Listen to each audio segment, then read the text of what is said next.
Chapter 819. Not belonging to the heavenly Dao, Zhuang Xian heard the words of the man in purple and immediately executed the supreme Dao mixed yuan plate. The vast mana, intertwined with Dao intent, erupted, surging into the clouds. Behind Zhuang Xian, a towering golden wheel rose, quickly solidifying and turning dark silver, its surface engraved with countless mysterious Dao patterns.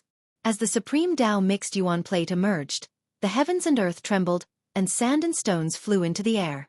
The man in purple looked up, his eyes widening with excitement. He smiled and said, "The legendary great divine power of no beginning, the supreme Dao mixed yuan plate, seeing it today, it truly lives up to its reputation." He leaped into the sky, raising his right arm, palm outward. Rolling demonic chi gushed from his palm, resembling countless black pythons rushing out. It was eerie and sinister. These demonic chi quickly coalesced into a black flood dragon, stretching over 1,000 feet long. At a glance, it seemed he had a flood dragon for an arm, though his flesh seemed insignificant compared to this arm. Seeing the man's divine skills, Zhuang Xian frowned. He could feel the endless power of cause and effect surging towards him, sealing this space. The power of cause and effect was formless and colorless. The power of cause and effect that the man in purple wielded was extremely venomous, like a sea of curses intending to drown Zhuang Xian. Zhuang Xian raised his hand to reclaim his treasure sword, then soared into the sky. The supreme Dao mixed yuan plate began to spin, crushing the cliffs and mountains below. The majestic aura spread out, manifesting as various ominous signs. The man in purple laughed loudly and charged directly at Zhuang Xian. Before the supreme Dao mixed yuan plate, even his 1,000-foot flood dragon arm seemed insignificant, like an egg striking a stone. Boom! A rumbling sound came from the edge of heaven and earth, startling the disciples cultivating in the Taoist field of the beginningless. In the valley, Zizai was lecturing to dozens of disciples, all carefully chosen to inherit the spirit of Wuxia. The sudden loud noise made him frown, and he turned to look into the distance. He recognized one of the auras. It belonged to his most valued Wuxia disciple, Zhuang Xian. Zhuang Xian was engaged in a fierce battle, and such a momentum likely meant he had employed the supreme Dao mixed yuan plate. It was known that in the past, Zhuang Xian frequently executed the supreme Dao mixed yuan plate but had never unleashed such an aura.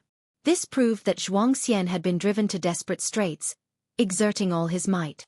The disciples listening to the lecture were also awakened. They couldn't discern that the distant sounds originated from Zhuang Xian, but they were curious and discussed in small groups. And Zizai stood up and said, "Well, stop here for today. I need to go out." With those words, he disappeared into thin air. Once he left, the disciples no longer suppressed their voices or curiosity. Is the distant battle related to the Wuxia disciple? Such a powerful aura. The fighters must have surpassed the Zizai immortal realm, right? The celestial spirit great world is vast. For the sounds to reach us from so far, the beings involved must have indeed surpassed the Zizai immortal realm. There's a terrifying aura among them. Just feeling it instilled a sense of hostility in me. Did you feel that too?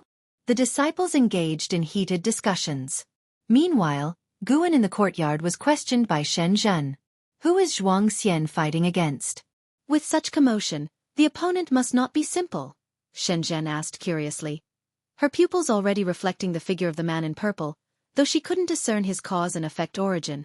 Guan, who was painting, softly replied, "That man is called Lin Songhai, born in this great heaven and earth, but he's embarked on the path of the sky."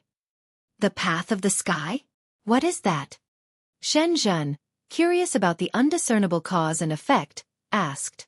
Guan glanced at her and said, "You will know in the future." Shen Zhen pouted, thinking Guan was being cryptic again, but since he refused to elaborate, she assumed he had his reasons. The battle between Zhuang Xian and Lin Songhai grew increasingly intense. Not only did the massive sounds of the heavens and earth reverberate, but fierce winds also swept across all directions, drawing more great cultivators to watch. Since the Heavenly Spirit Tao Alliance took control of heaven and earth, such battles rarely occurred. Great cultivators would always take their fights to the outer heaven to avoid affecting all living beings and incurring the wrath of the Heavenly Spirit Tao Alliance. Shen Zhen began to observe the fight seriously. Zhuang Xian's capabilities did not surprise her, but Lin Canghai's divine skills left her incredulous. Lin Songhai was fundamentally no match for Zhuang Xian. The Supreme Tao Mixed Yuan Plate suppressed Lin Kanghai's countless divine skills, yet it couldn't completely defeat him. Every time Lin Kanghai's physical body was destroyed, he would almost instantaneously resurrect nearby, and his fighting momentum didn't diminish with resurrection. Instead, it grew stronger. If this continued, Lin Kanghai's momentum would reach the profound yuan-free immortal realm. Sir the novel, F. Iyer. Et website on Google to access chapters of novels early and in the highest quality. This was unreasonable. Shen Zhen did not see any special cause and effect assistance, unable to comprehend why Lin Songhai could be immortal and why he could grow stronger in battle. As time passed, Zhuang Xian began to fall into a disadvantaged position. Far away, on the other side of heaven and earth, dust enveloped the sky, and the ground shattered like an abyss. The Supreme Tao Mixed Yuan Plate stood upon the earth, still rotating. In front of the Supreme Tao Mixed Yuan Plate, Zhuang Xian, disheveled, looked up at Lin Songhai, who was continuously attacking the Supreme Tao Mixed Yuan Plate, and his eyes were filled with terror.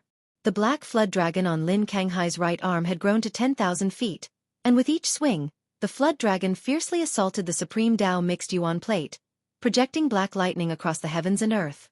At this moment, powerful auras descended. You too, this is the celestial spirit great world, not a place for you to act recklessly.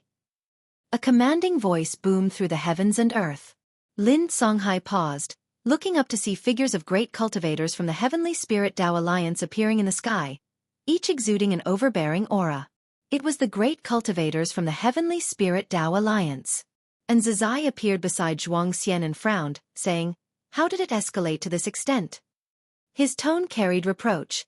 He was very dissatisfied with Zhuang Xian's current performance. Zhuang Xian turned to look at him and explained, "He wants to leave the celestial spirit great world, and it's not as simple as going to outer heaven. I sensed a presence that doesn't belong to the heavenly Tao. If he leaves, the souls he has sealed will be beyond redemption." A presence not belonging to the heavenly Tao? And Zizai shifted his gaze to Lin Songhai in the sky. Faced with numerous powerful divine senses locking onto him, Lin Songhai remained unfazed, smirking without explanation. He grabbed his right shoulder with his left hand and directly detached his right arm, blood spraying across the sky. This scene made the great cultivators of the Heavenly Spirit Tao Alliance frown. At that moment, Lin Kanghai's body convulsed. His head trembled incessantly, and his face contorted, with wisps of black aura wafting around him like fiery flames. A great cultivator of the Heavenly Spirit Tao Alliance narrowed his eyes, immediately taking action. A jade bottle flew out from his sleeve, its mouth facing downward, shooting out a white light that enveloped Lin Songhai. The next second, the great cultivator's face changed dramatically. His supreme treasure was unable to capture Lin Songhai, a situation he had never encountered before. If you find any errors, ads pop up, ads redirect, broken links, non-standard content, etc., please let us know. Report so we can fix it as soon as possible. Chapter 820. Eternal God bathed in white light, Lin Songhai continued to tremble all over, looking as if in pain, yet the ferocious smile on his face seemed excited. He seemed to be anticipating something. The other great cultivators of the Heavenly Spirit Tao Alliance also sensed something was amiss and took action one after another. One by one, streams of mana were cast onto Lin Songhai but were dissipated by the black aura surrounding him. All the great cultivators felt as if their mana was falling into an abyss, instantly cutting off their connection and leaving them unable to discern how deep it truly was. This made them feel as if facing a formidable enemy, prompting them to scatter and encircle Lin Songhai. And Zizai also sensed something was off with Lin Songhai and stepped forward, saying, "Withdraw your divine skills, let us handle the aftermath from here." Zhuang Xian did not arrogantly hold back either, immediately dispelling the Supreme Tao Mixed Yuan Plate, only to see the black aura around Lin Songhai quickly converge into a door, a black door as tall as 100 zhang, and as it opened from the right, waves of silver light poured out from within. An overwhelming might enveloped the entire celestial spirit great world, startling countless cultivators. In the boundless chain of mountains, a strong man meditating under a waterfall opened his eyes, his shirtless body adorned with 2 red dragon patterns that writhed. He lifted his gaze, frowning, with a sharp glint flashing in his eyes. He was none other than Son of Heaven Jieyan. This aura?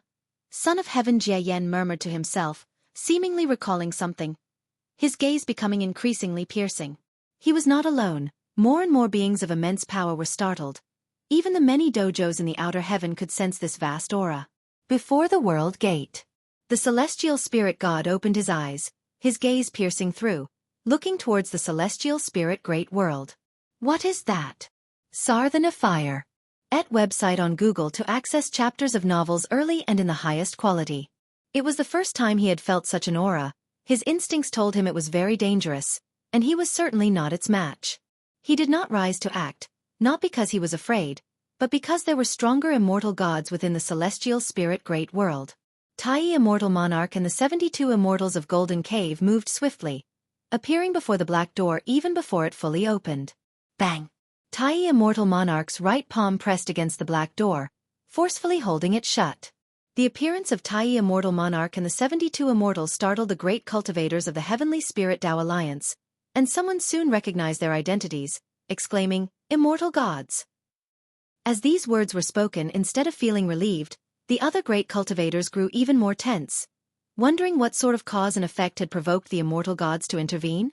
The 72 Immortals of Golden Cave each possessed an extraordinary aura, far surpassing the great cultivators of the Heavenly Spirit Tao Alliance, but compared to Tai Immortal Monarch, their aura was significantly weaker. The world fell silent, everyone held their breaths and fixed their gaze on Tai Immortal Monarch. And Zizai also refrained from taking action, watching Tai Immortal Monarch silently, for he had met Tai Immortal Monarch before and knew he was no ordinary immortal god. Zhuang Xian was not amazed by the appearance of immortal gods, but instead, his gaze remained complex as he looked at Lin Songhai. Seeing Lin Songhai trembling amidst the black aura, images of them years ago drinking and enjoying themselves, resolving grudges with pleasure, floated into his mind. Those joyous images were shattered by scenes of their numerous battles, returning to reality where they had completely turned against each other. Brother Zhuang, there are so many suffering people in this world. How can you save them all? Why not find the source of the suffering and uproot it? Even if it can't bring absolute peace, it can at least spare more mortal spirits from suffering. Lin Kanghai's words from the past echoed in his ear, filling Zhuang Xian's heart with sorrow. Even with the immortal gods intervening, no matter the outcome, he and Lin Songhai had ultimately parted ways. In his heart, Lin Songhai was his best friend. He would be saddened, but never would he relent. He had to save the innocent cultivators captured by Lin Songhai. At this moment, Tai Immortal Monarch's face changed slightly as he held his hand against the black door. His arm trembled slightly, and the door began to open once more, a sight that made the 72 Immortals of Golden Cave and all onlookers tense. More and more great cultivators arrived. Witnessing Tai Immortal Monarch suppressing the black door, they dared not act rashly. Boom! Tai Immortal Monarch's aura suddenly erupted, shaking the heavens and earth. The clouds churned, and the celestial Tao light layer above the celestial spirit great world burst forth with innumerable rays of light, penetrating the sea of clouds and entering Tai Immortal Monarch's body. Tai Immortal Monarch's aura rose steadily, but his arm continued to tremble, unable to completely resist the black door. Humph! A cold snort came from the black door, causing Tai Immortal Monarch to leap back, putting distance between him and the door. Not just him, but the 72 Immortals also backed away. The black door opened with a roar. Inside shone a silver light, revealing a majestic figure within. No one could clearly see his true appearance. He seemed to be wearing a wide robe, with 3 heads and wild long hair, resembling a Rakshasa, horrifying and terrifying. When everyone saw this figure, they only felt an endless cold force hitting them, making them feel as if they were in a freezing cellar. Their greatest fear was losing control over their own bodies. No divine sense. No mana. No strength. It was as if their souls were detaching from their bodies, and even their souls could not move freely. And Zizai and Zhuang Xian felt this too. Their eyes widened, cold sweat streaming down their faces. Their gazes were fixed tightly on the mysterious figure within the black door. In broad daylight, the mysterious figure standing in the silver light appeared so terrifying, bringing an extreme sense of horror and oppression to everyone. The great cultivators who had come to support were also petrified upon seeing him. For a moment, the heavens and earth fell into a bizarre scene, as people continued to fly in and then stopped, staring blankly at the black door like all the others. Lin Songhai seemed to have been drained of all energy, his arms hung down, his entire body swaying precariously, yet the black aura held him aloft, preventing him from falling. He only felt his eyelids were so heavy, trying hard to keep them open, His gaze landed on Zhuang Xian down on the ground afar. Looking at Zhuang Xian, images from the past similarly flashed through his mind. Brother Lin, seeking the root of disaster is a form of escapism. Do what you can do, that is enough. Zhuang Xian's words echoed in his ears. A self-mocking smile tugged at his mouth. Indeed, it was a form of escapism. Lin Songhai knew he was never a good person. Helping mortal spirits was merely to fill the inner terror and unease, thinking that by doing so, he could balance merit and sin, in line with the heavenly Tao. But now he no longer believed in the heavenly Tao. He wanted to believe in the eternal path. He prayed in his heart to the eternal deity, asking to kill everyone present, but not to kill Zhuang Xian. He never believed in the existence of true good people until he met Zhuang Xian. Originally from Wuxia, Zhuang Xian could have enjoyed everything. Yet he insisted on journeying the world, enduring so many hardships, doing good deeds that offered no reward. Zhuang Xian, standing behind in Zizai, saw Lin Kanghai's gaze, and understood his eyes. But now he was powerless to resist, and compared to Lin Songhai, he was more worried about the calamity the mysterious figure inside the black door might bring. If you find any errors, ads pop up, ads redirect, broken links, non-standard content, etc., please let us know. Report so we can fix it as soon as possible. Chapter 821. Stepping into the heavenly Tao silence. Oppression. Dust swirled in the sky, all the great cultivators were frozen in place, fearfully watching the mysterious figure in the darkness, feeling a danger more terrifying than death approaching. Zhuang Xian struggled to control his body, but unfortunately, he couldn't do it at all. Looking at the mysterious figure inside the black gate, his fear had been suppressed, replaced by anger. Wisps of aura leaked from his body, transforming into golden energy, gradually forming the shape of the supreme Tao mixed yuan plate behind him, not as massive as during his battle with Lin Songhai, but still exuding an unshakable momentum. With the appearance of the supreme Tao mixed yuan plate, Zhuang Xian was delighted to find he had regained some strength and could control his body. Instinctively, he wanted to step forward, but a hand suddenly pressed on his shoulder, pulling him back. The sudden yank made his heart jump wildly, and he instinctively turned his head to look, his eyes widening, filled with surprise. Ancestor! Zhuang Xian instinctively uttered. Hearing this, and Zizai standing at the front felt a surge of spirit. And Zizai, unable to look back, felt all pressure in his heart vanish upon knowing the ancestor had arrived. Looking once more towards the mysterious figure within the black gate, filled with anticipation. Guan, clad in white, stood beside Zhuang Xian, his left hand resting on Zhuang Xian's right shoulder, the wind and waves between heaven and earth blowing his black hair, his extraordinarily handsome face calm. Ancestor, you are here. Zhuang Xian, barely suppressing his excitement, raised his hand to salute Guan and looked at the black gate and said, Choices and separations are experiences everyone undergoes. Are you truly ready? Zhuang Xian's face turned serious, saying, I have long been ready. He then looked forward, suddenly realizing something amiss. Everyone was staring at the black gate. Apart from himself and Zizai, no one seemed to notice Guan's arrival. Plenty of people saw Lin Songhai, yet after only glancing at Guan twice, he closed his eyes, his breaths weak, teetering on the edge of slumber. Zhuang Xian scanned around, his heart stirring with a storm, only now realizing that though the ancestor stood by his side, if not gazing upon the ancestor, one couldn't sense his presence at all. The immortal gods and great cultivators' attention was entirely on the black gate, oblivious to the ancestor's advent. Zhuang Xian couldn't help but feel a sense of anticipation. Within the beginningless, every disciple knew the ancestor was the mightiest, surpassing even the immortal gods, yet none could definitively describe his strength. Cultivating the supreme Tao mixed yuan plate had allowed Zhuang Xian to perceive the ancestor's unfathomable depths. Now he was suddenly curious about the strength of the ancestor's supreme Tao mixed yuan plate. At this moment, the mysterious figure within the black gate lifted its right leg, ready to step out. Infinite Divine Spirit, Miaozhen Daluo Immortal Realm Perfection 0/0/0. Guan performed lifespan detection on the mysterious figure. Noticing it had no lifespan, his interest waned significantly. The Infinite Divine Spirit, from Eternal Tao Extreme, represented a great Tao force. Previously, Emperor Jiuyin from Eternal Tao Extreme sought to capture Lu Qiuxian, causing Guan to begin focusing on this force. Though Eternal Tao Extreme hailed from chaos, they could infiltrate all heavens and myriad realms through the Great Tao River. Over the long years, Lin Songhai was not alone in being beguiled. Many others were like him, some captured by the celestial court, others stepping into the eternal light gate, detaching from the heavenly Tao. The reason this infinite divine spirit dared to manifest in the celestial spirit great world was due to the celestial court being occupied with combating the dark heavenly court. Moreover, his target wasn't Lin Kanghai's rescue. He aimed at Tai Immortal Monarch and the 72 Immortals of Jin Dong. Eternal Tao Extreme not only enjoyed recruiting gifted beings bound by destiny of heavenly Tao, but also loved capturing the celestial court immortals. The infinite divine spirit, although a being of Miaozhen Daluo immortal realm perfection, bore a power not inherent to him, temporarily granting him strength comparable to Tao Extreme Daluo Immortal. He hadn't truly entered the heavenly Tao yet. Only by stepping through the black gate would he be considered fully inside. Even without fully entering, his oppressive force already immobilized the immortal gods and great cultivators.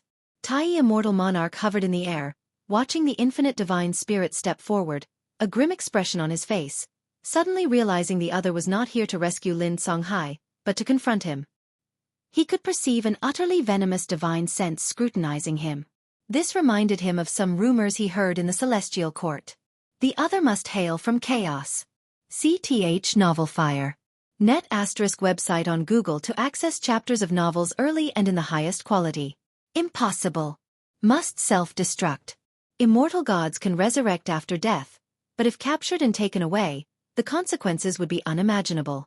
Tai Immortal Monarch wanted to self-destruct, but he couldn't, unable to mobilize celestial Tao destiny, unable to wield his own mana. Watching the infinite divine spirit step 1 foot out of the black gate, he grew increasingly anxious. Not just him, but the 72 immortals of Jin Dong also felt the malevolent divine sense probing, which heightened their tension.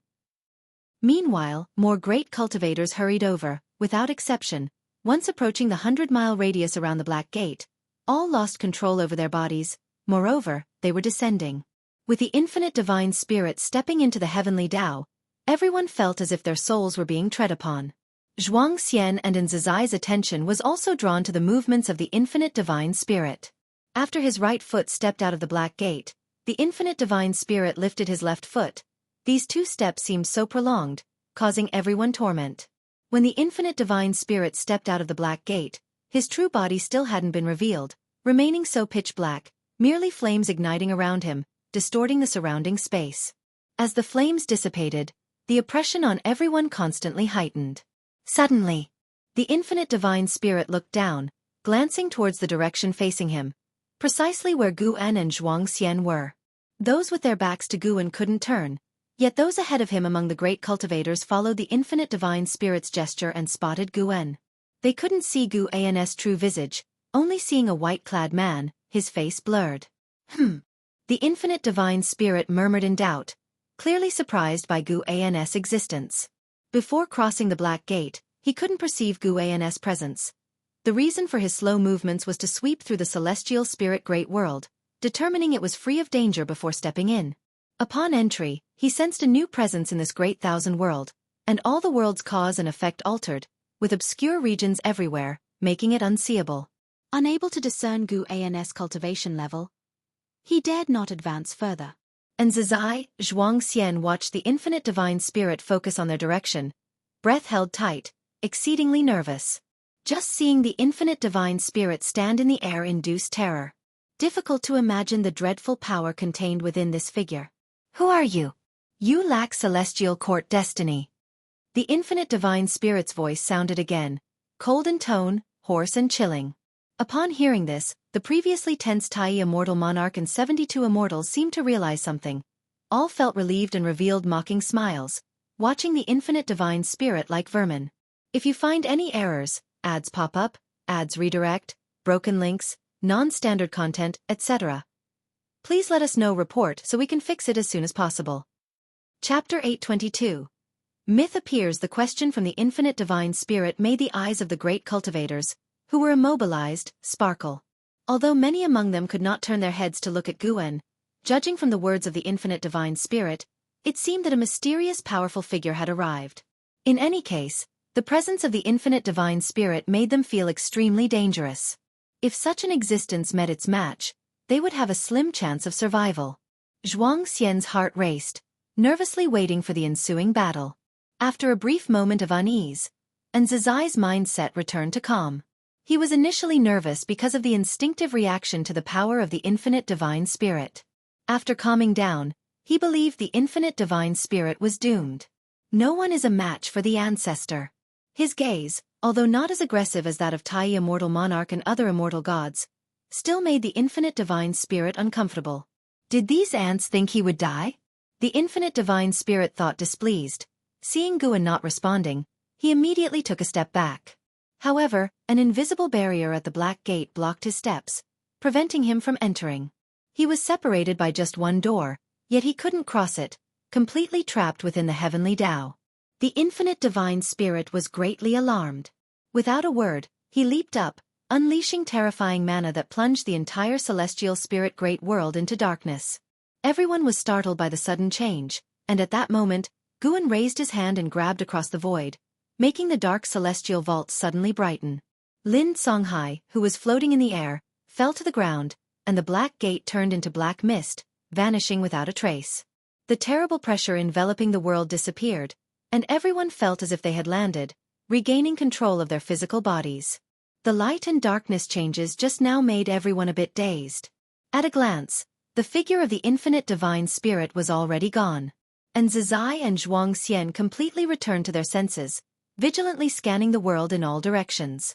Ancestor, watch out, he might pull a trick. Zhuang Xian, while searching for the infinite divine spirit, turned around. When his gaze landed on Guan, he froze completely. He saw Guan standing still, raising his right hand. In the palm of his right hand was a small black figure, struggling as if it wanted to escape his palm, but it was blocked by an invisible barrier and couldn't escape at all. The figure. Zhuang Xian recognized the identity of the small figure. His eyes were fixed in astonishment. And Zai, hearing Zhuang Xian's half-finished words, instinctively turned around. When he saw the infinite divine spirit in Guan's hand, he too was stunned. The divine senses of Tai immortal monarch and the 72 immortals of Jin Dong scanned faster, confirming that the infinite divine spirit had disappeared. They then looked at Guan and, like Zai and Zhuang Xian, were stunned. The world was silent, and more people noticed the abnormality of the immortal gods. They followed the gaze of the immortal gods, and with their vision, even 100 miles away, they could see the infinite divine spirit in Guan's hand. The sight was unforgettable for them. The great cultivators from various sects stared at the infinite divine spirit captured by Guan, all wide-eyed, even gasping in disbelief. Lin Songhai, who had fallen into the ruins, struggled to get up. From his position, he had a clear view of Zhuang Xian. His gaze was equally drawn to Guan. Even though he had lost his chi power and his senses were blurred, he could still barely see Guan's hand clearly. His eyes widened suddenly, his whole body trembling, unable to believe what he saw. How could this be? Lin Songhai trembled all over. The aura of the infinite divine spirit was so powerful before. Even the immortal gods were suppressed. How could it be captured by someone? At this moment, his faith crumbled. Before this, the eternal path was his pursuit, his hope of surviving in a chaotic world. He believed the eternal path was stronger than the heavenly Tao, that eternity was the most meaningful pursuit. He never imagined the deity of the eternal path would fall, and without any resistance. Kneeling in the ruins, his whole being seemed to have been drained of his soul. Guan stood in place, letting all the great cultivators witness this scene. He wanted the world to know that the eternal Tao extreme was nothing more than this. The reason for doing this was because the eternal Tao extreme would not give up and would later delude people. CTH Novelfire, NE*T website on Google to access chapters of novels early and in the highest quality. Seeing the previously invincible infinite divine spirit struggling in the hands of that mysterious white-robed man, everyone felt absurd and unbelievable. After the intense visual impact, unlimited curiosity surged in their hearts. Who is this person? Some great cultivators who knew of Zai became excited, thinking of a mythical figure. Guan stood in place for a while, then retracted his right hand and disappeared from there. As soon as he left, everyone's emotions were completely released. Hiss. Is it over just like that? If it weren't for the earlier suppression, I would have thought it was an illusion. So strong myths are true after all. Indeed, when the world faces peril, that being will take action. He doesn't enjoy worldly power, hiding to cultivate. This is a true immortal god. The world owes Wuxia one more debt of gratitude. If that demon had acted just now, it might have turned the celestial spirit great world to dust in an instant. The great cultivators were in heated discussions, and those unfamiliar with Guan's identity understood as well, feeling a brand new emotion surge within.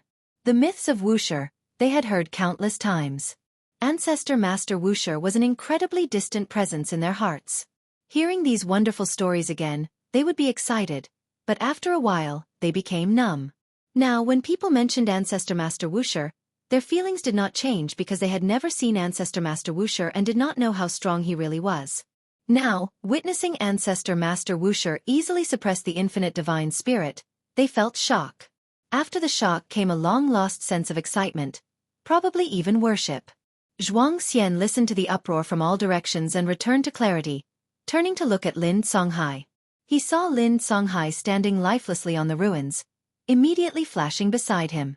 "Hand over that demon artifact," Zhuang Xian said with a complicated expression, drawing a treasure sword from behind him. Lin Songhai, with a dull expression, raised his right arm. A black flag flew out of his sleeve, which Zhuang Xian caught. Zhuang Xian scanned the black flag with his divine sense, confirming that the souls were still inside, and breathed a sigh of relief. "We were once old acquaintances. Your mistakes cannot be forgiven. The Heavenly Spirit Tao Alliance won't let you go, nor will the aristocratic families and sects behind these souls. I'll end it personally for you to suffer less. I hope you won't walk this path again in your next life." Zhuang Xian spoke, raising the sword in hand, ready to slay Lin Songhai. Lin Songhai didn't raise his head or avoid it, his face full of desolation. Suddenly, a hand grabbed Zhuang Xian's wrist, making it impossible for him to bring the sword down. He turned to see it was Nzizai who intervened. "Ancestor, what are you doing?" Zhuang Xian asked with a frown. Nzizai looked at him and said, "I want to take him back to Wuxia." Zhuang Xian said in a deep voice, "If you take him back to Wuxia, how will the world view our Wuxia? If you find any errors, ads pop up, ads redirect, broken links, non-standard content, etc. Please let us know report so we can fix it as soon as possible." Chapter 823. The so-called Eternity. Zhuang Xian and Nzizai confronted each other. Such a scene had occurred many times over the years. This time, Nzizai was not as angry. He was very calm. His misdeed is indeed serious, but his connection with the evil demon just now is worth exploring. Killing him outright would be too regrettable. Sir, the Novel Fire. Net website on Google to access chapters of novels early and in the highest quality. Nzizai spoke earnestly. Zhuang Xian listened, his brows furrowed, but did not relent. Zhuang Xian stared at Nzizai and asked, "Ancestor, how do you intend to deal with him?" Nzizai's expression softened, and he said, "Killing him is easy, correcting his mistakes is hard. He will face the punishment he deserves." Hearing this, Zhuang Xian hesitated for a moment before finally withdrawing his sword. Nzizai waved his sleeve, collecting Lin Songhai into its folds. Tai Immortal Monarch and the 72 Immortals of Jindong quietly departed, while other sects' great cultivators approached, hoping to converse with Nzizai. Elsewhere, Guan had already returned to the Taoist field of the beginningless. He went to his usual secluded bamboo grove, sat on the steps in front of the pavilion, and turned his right hand upward, revealing the infinite divine spirit to the sunlight. At this moment, the infinite divine spirit was no longer struggling. It curled up as if in slumber. Guan began a soul search, using the infinite divine spirit to understand the eternal Tao extreme. When confronting Emperor Jiuyin before, Guan also tried to soul search, but as soon as he attempted, the eternal Tao extreme used destiny to annihilate Emperor Jiuyin's soul. This time, Guan had broken through the Great Realm and reached the Perfection Realm as the Supreme Emperor of Ultimate Merging Tao. His strength had transformed profoundly. Before the soul search, he used his power of cause and effect to isolate himself. It wasn't just his power of cause and effect, the strength of the dojo was also present. Without any mishap, he forcibly penetrated the infinite divine spirit soul, madly searching its memories, and many memories about the eternal Tao extreme flooded into his mind. After a few breaths, Guan had already captured all the memories of the infinite divine spirit. He clenched his right hand, scattering the infinite divine spirit soul. However, this was not the real body of the infinite divine spirit. To be precise, the eternal Tao Extreme's destiny could revive it. Through the infinite divine spirit's memory, Guan's impression of the eternal Tao Extreme deteriorated significantly. Unlike the dark heavenly court, which was expelled, the eternal Tao Extreme inherently did not belong to the heavenly Tao. They greedily sought to devour everything of the heavenly Tao. Most beings who joined the eternal Tao Extreme ended up worse than death, with only a scant few capable of becoming eternal divine spirits. The gods of the eternal Tao Extreme would refine the souls of heavenly Tao beings, merging them into their destiny, thus enhancing the resistance of the eternal Tao Extreme destiny against the celestial Tao destiny. The eternal Tao Extreme itself possessed countless gods, which were fundamental to their foundation. Long ago, the eternal Tao Extreme invaded the heavenly Tao, where the celestial emperor's great might slayed most of them. Since then, they dared not attack the celestial court again, yet the celestial emperor's strength filled them with longing for the heavenly Tao. These eternal divine spirits seduced the beings of the heavenly Tao through the great Tao river. Their methods for Lin Songhai were relatively gentle, yet many were forcibly abducted like Lu Qiuxian. The infinite divine spirit slaughtered countless beings of the heavenly Tao, consuming their cultivation levels, seizing their destiny, and even refining their souls into eternal treasures. Lin Kanghai's capture of many celestial and earthly immortal souls was at its behest. Guan then took out the fate pen and infinite sword book. Holding the book in one hand and the pen in the other, he wrote the 4 characters of infinite divine spirit on the infinite sword book and then erased them with a stroke. 2 breaths later, you successfully seized the infinite divine spirit, Miaozhen Daluo immortal realm perfection. 82,387,201,666. Guan's lips curled upward, humming lightly. So-called eternity seems to be just a bluff. As long as there is lifespan, it is not eternal. The fate pen and the infinite sword book are Guan's life-bound magical treasures, refined through the way of cause and effect, strengthening as his cultivation grows, living and dying together. They represent the strongest power of the Supreme Emperor of Ultimate Merging Tao, so much so that even the destiny of the eternal Tao Extreme cannot completely isolate them, crossing countless light years and planes to slay enemies outside the great Tao. After completing all this, Guan put the 2 life-bound magical treasures into his body, then lay on the steps to start a nap.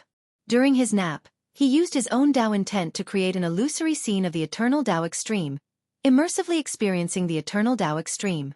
From the current information, the eternal Tao Extreme might not be stronger than the dark heavenly court, only that their destiny is more ancient.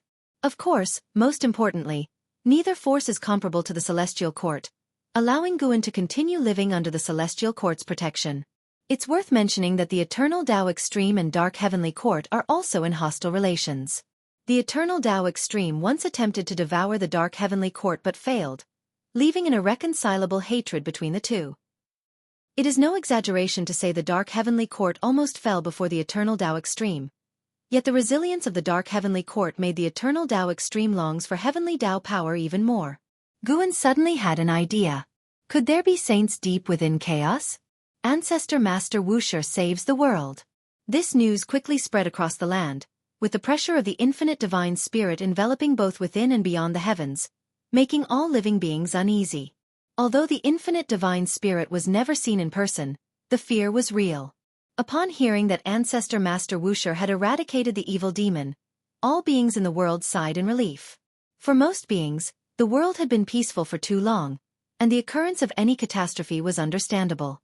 This event also unearthed many myths about Wuxia, with more and more cultivators wanting to join the Wuxia sect. Heavenly Spirit Tao Alliance. Su Mansion. In a courtyard, young Su Han wielded his sword, condensing sword intent, while glancing at Zhen Qin meditating atop the courtyard wall.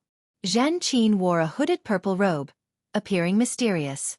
The half of her face exposed was fair and her lips like flowers, evoking fantasies. Master, have you heard of Wuxia? No, have you been there? Su Han asked, his face full of curiosity. From early morning, the mansion was filled with rumors about Wuxia. After inquiring, he felt his blood boil.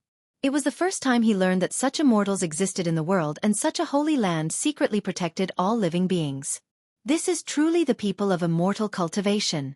Zhen Qin calmly replied. Heard of it, never been.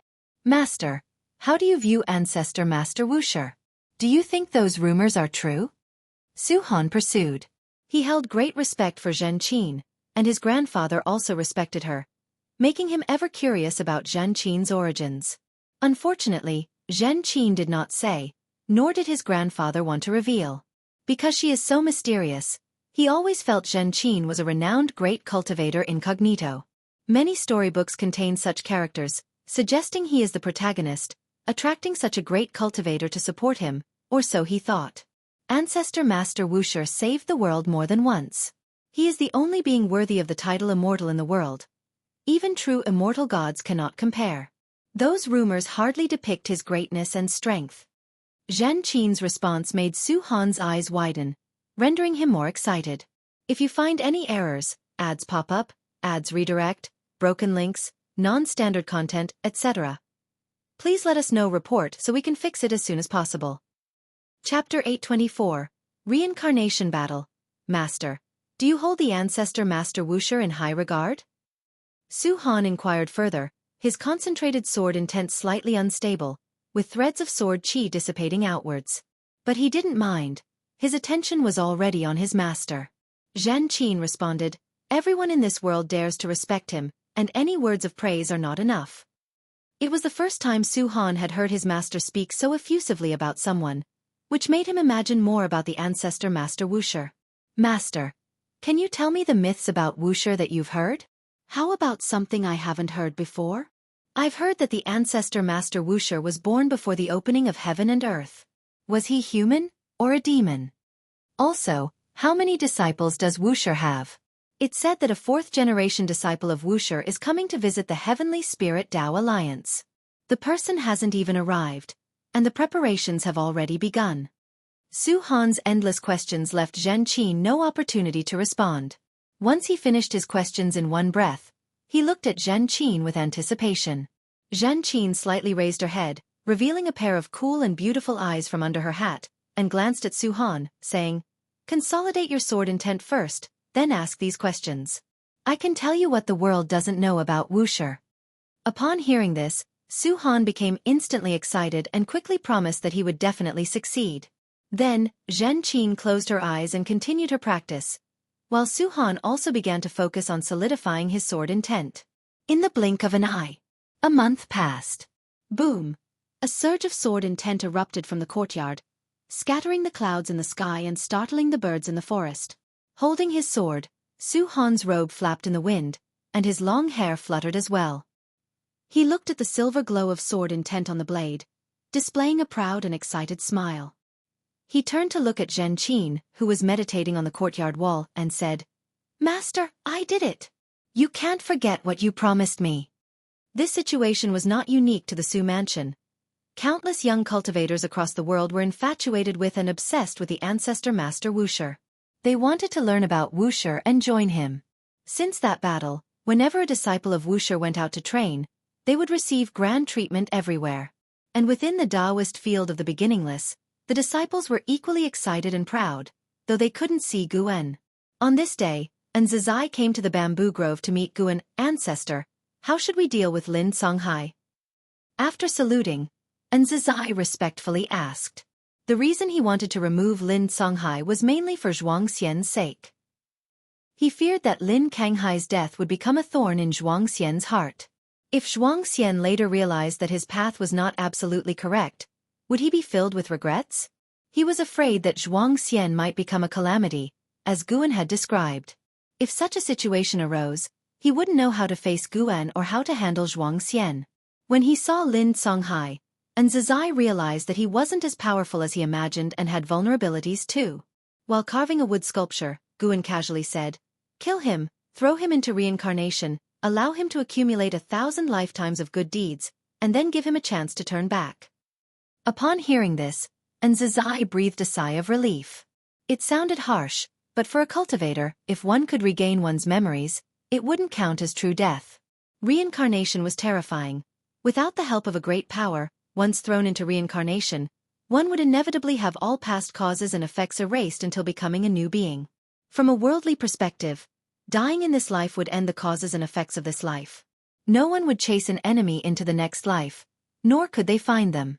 Zizai further asked, Ancestor, do you need to interrogate him? Guan waved his hand, indicating he could leave. And Zizai secretly wondered if the ancestor already knew about the outer heaven power behind Lin Songhai. Indeed, the higher the cultivation level, the more one sees. The ancestor didn't need to interrogate. A glance could reveal all illusions. And Zizai saluted, then turned and left. Guan continued focusing on his task at hand. To him, Lin Songhai was just an inconsequential person. The reason he was giving Lin Songhai a chance was that Lin Songhai had indeed saved countless mortal spirits. In the eyes of mortal spirits, Lin Songhai might be a saint. The immortal cultivation realm also had distinctions of good and evil, but if everyone were dealt with strictly by standards of good and evil, the world would be in chaos. Transcendence had fewer constraints than mortal spirits, so naturally, the standards of good and evil couldn't be the same. So the novel, F.I.R. Net website on Google to access chapters of novels early and in the highest quality. Guan was born immortal and, regardless of what others thought, preferred rules that leaned toward the mortal spirit's way. Even Zhuang Xian has become less interesting. I wonder when the next disciple that piques my interest will appear. Guan muttered to himself. He was willing to teach Zhuang Xian not only because of LV Baishan's sake, but also because he found the young man's peculiar temperament interesting. He continued carving while glancing towards outer heaven. Su Ling, who had received the inheritance of the heaven-splitting axe, was currently training in outer heaven.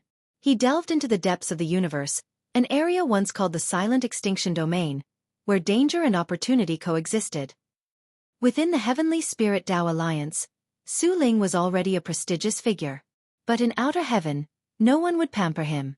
If an opportunity arose, anyone would compete for it. At the moment, Su Ling was besieged by a group of cultivators of the same realm.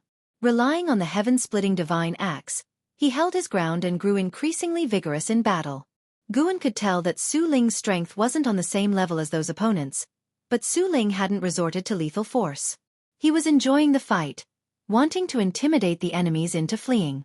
Though more free-spirited and smooth than Zhuang Xian, he's not as decisive in slaying. Guan mused to himself, then turned his gaze to those old acquaintances. Li Ya had recently encountered an opportunity to ascend to immortality, but he was hesitating on whether to do so. Tian Hao had obtained the Celestial Emperor's inheritance and had been in seclusion in the misty immortal court, advancing rapidly in cultivation. Zhang Buku was training with Su Yu in the Celestial Extreme Nine Heavens, having received a great divine power from the Nine Heavens Immortal Emperor, blessed with considerable Fuyuan. Zhu Shi was still in the Taiwei Great World, yet she wasn't burdened by power, devoting most of her energy to her own cultivation. Guan also looked towards the Celestial Court. Both Yang Jian and Li Xuanmiao were doing quite well. They continually earned merits in battles against the Dark Heavenly Court, enhancing their celestial Tao destiny. And then there was the progeny of his reincarnation body, the Celestial Destruction God. Regarding the Celestial Destruction God, Guan had no intention of acknowledging him. Still, since the origins of the Long family's cause and effect were linked to him, he wouldn't hesitate to lend a hand occasionally. He often claimed to be unconcerned, yet couldn't help but get involved. Guan was aware of this quirk of his, but he didn't consider it a fault. On the contrary, he found it interesting. Of course, he was also delighted because he had the capability to undertake these tasks. It's been a long time since I've conducted a lifespan reincarnation. Today seems fit for one. With my current cultivation level, could the reincarnation body be so powerful that it would only fall to a mixed element profound venerable immortal? If that's the case, who could stop him? Thinking this, Guan suddenly found it amusing that if he carried out a lifespan reincarnation, he might again encounter the Celestial Emperor. In the past, he would have dreaded such trouble. But now, he even felt a sense of anticipation. Dueling with the Celestial Emperor in reincarnation? Interesting. If you find any errors, ads pop up, ads redirect, broken links, non-standard content, etc., please let us know. Report so we can fix it as soon as possible. Chapter 825. Walking the invincible path again. After Guan carved a wooden figure, he set it down. Immediately, the wooden figure stood on the ground and started twitching. Its wooden body seemed to come to life, moving its limbs more and more agilely. Finally, the wooden figure transformed into a wood spirit. It looked the same as before, but it was clearly more vigorous and lively compared to before. The wood spirit waved at Guan and then burrowed into the soil, disappearing from sight. Guan smiled. He stood up, stretched lazily, and walked along the path. He was planning to find a new place to settle down and begin a round of lifespan reincarnation. Walking through the bamboo forest, he pondered about what attitude he should adopt for his upcoming reincarnation choices. If it's the same as before, it would be quite dull. Currently, lifespan reincarnation is no longer as significant for Guan's assistance. He doesn't need more secret skill, Taoist technique. For him, this function is more of an immersive experience, more real than lifespan projection, akin to truly experiencing reincarnation. Let him personally enter reincarnation and disappear for many years. He wouldn't feel at ease concerning reality. But lifespan reincarnation is different. He can experience a lengthy life within just 1 or 2 hours. After leaving the bamboo forest, Guan walked ahead as he always did, appreciating his dojo. The disciples he encountered kept their distance and respectfully saluted, not daring to approach or disturb. Within the Taoist field of the beginningless, the ancestors' dominance remained high. Even though Guan wore a smile, the disciples still felt immense pressure since their master and ancestor had instructed them not to show any disrespect before the ancestor. While observing the scenery along the way, Guan once again peered into the future of the beginningless. The future of anything contains numerous possibilities. The stronger the forces involved, the more extensive the cause and effect, leading to countless potential futures. With numerous disciples mastering vast powers, the future of the beginningless naturally becomes multifaceted, possibly different each day. For cultivators like Guan, no matter how varied the changes are, he viewed them without fear that the beginningless future might alter but merely to see in which direction it might change. The destiny changes in the beginningless allowed Guan to see in Zizai's efforts. And Zizai was worried that the beginningless might encounter troubles, becoming stricter with the disciples. Guan was neither opposed to nor supportive of Zizai's efforts. He simply watched quietly. And Zizai's efforts influenced the fate of the beginningless, which served as a microcosm. All beings in the world continuously exert influence upon each existence. This calm progression took an hour until Guan reached a lakeside, where he sat in his usual spot on an old wooden chair used for fishing, silently performing lifespan reincarnation. You expend 1 billion years of lifespan to initiate a reincarnation evolution. Choose between reincarnating to the past, present, or future. This time, Guan decided not to choose the past as that would entail significant cause and effect. He believed his reincarnation body might live as primordial profound venerable, an existence that would undoubtedly stir the heavenly Tao. Future. Would you reuse the reincarnation body from past lifespan reincarnation? Yes. Guan had already made up his mind on the way. The me with the highest comprehension should walk through the invincible path once again. You choose to reincarnate as extreme. Begin connecting to Tao rules. Start searching for the reincarnation heaven and earth. You have the following heaven and earth choices. Select 1. 1. Taiwei Earth Core. 2. Endless Jade Pool. 3. Immortal Cave Heaven. These places had been mentioned before. Guan had not visited them, yet he could already see their locations and conditions. Guan did not hesitate and quickly made his choice. You choose to reincarnate into Taiwei Earth Core. This reincarnation maintains the ability to seize lifespan and lifespan evolution throughout. Reincarnation evolution begins. Taiwei Earth Core possesses great destiny. In endless ages, nature's spiritual energy turns into spirit water descending along the Earth's core. Countless stones on the ground are repeatedly flushed by spirit water. Only one stone persists, eventually developing spiritual intelligence. In the first year, you become a spirit stone of the Taiwei Earth Core. With your spiritual intelligence activated, you're filled with curiosity about the world, but you temporarily lack the ability to act. You can only instinctively absorb the spirit water drops falling upon you. Spirit stone? Guan thought of Sun Wukong from Journey to the West. However, Sun Wukong was the stone that mended the sky, of much greater origin. The following prompts were calming, offering no choices. At age 507, a female immortal flew from the horizon, landed beside you, and examined you curiously. You involuntarily felt nervous but heard her speak aloud. She discovered you possessed spiritual intelligence, deemed you a peculiar being undeserving of obscurity. She did not disturb you but instead left. At age 508, the female immortal returned with a group of human race cultivators, instructing them to guard your growth. You also learned her name, Shengten. Very likely it was Zhu Shi, as Taiwei Earth Core was hidden deep within the Taiwei Great World, part of a deeper plane. The current Taiwei Great World had yet to perceive Taiwei Earth Core's existence, holding even grander spiritual energy and opportunities. Guan was not surprised. He chose Taiwei Earth Core initially to see if Extreme and Zhu Shi could interact. At age 9999, you felt your power on the verge of exploding, entering a profound mystery state to perceive Extreme Dao combat technique, condensing Extreme Dao fruit, eventually shattering the spirit stone and transforming into a human form, astonishing the holy court cultivators guarding around you. You chose a name for yourself, Extreme. In the same year, Shengtian visited, and you grew fond of her. You did not refuse her invitation to explore Taiwei Earth Core with her. During this period, Shengtian wished to take you as a disciple. A decision you must make. No.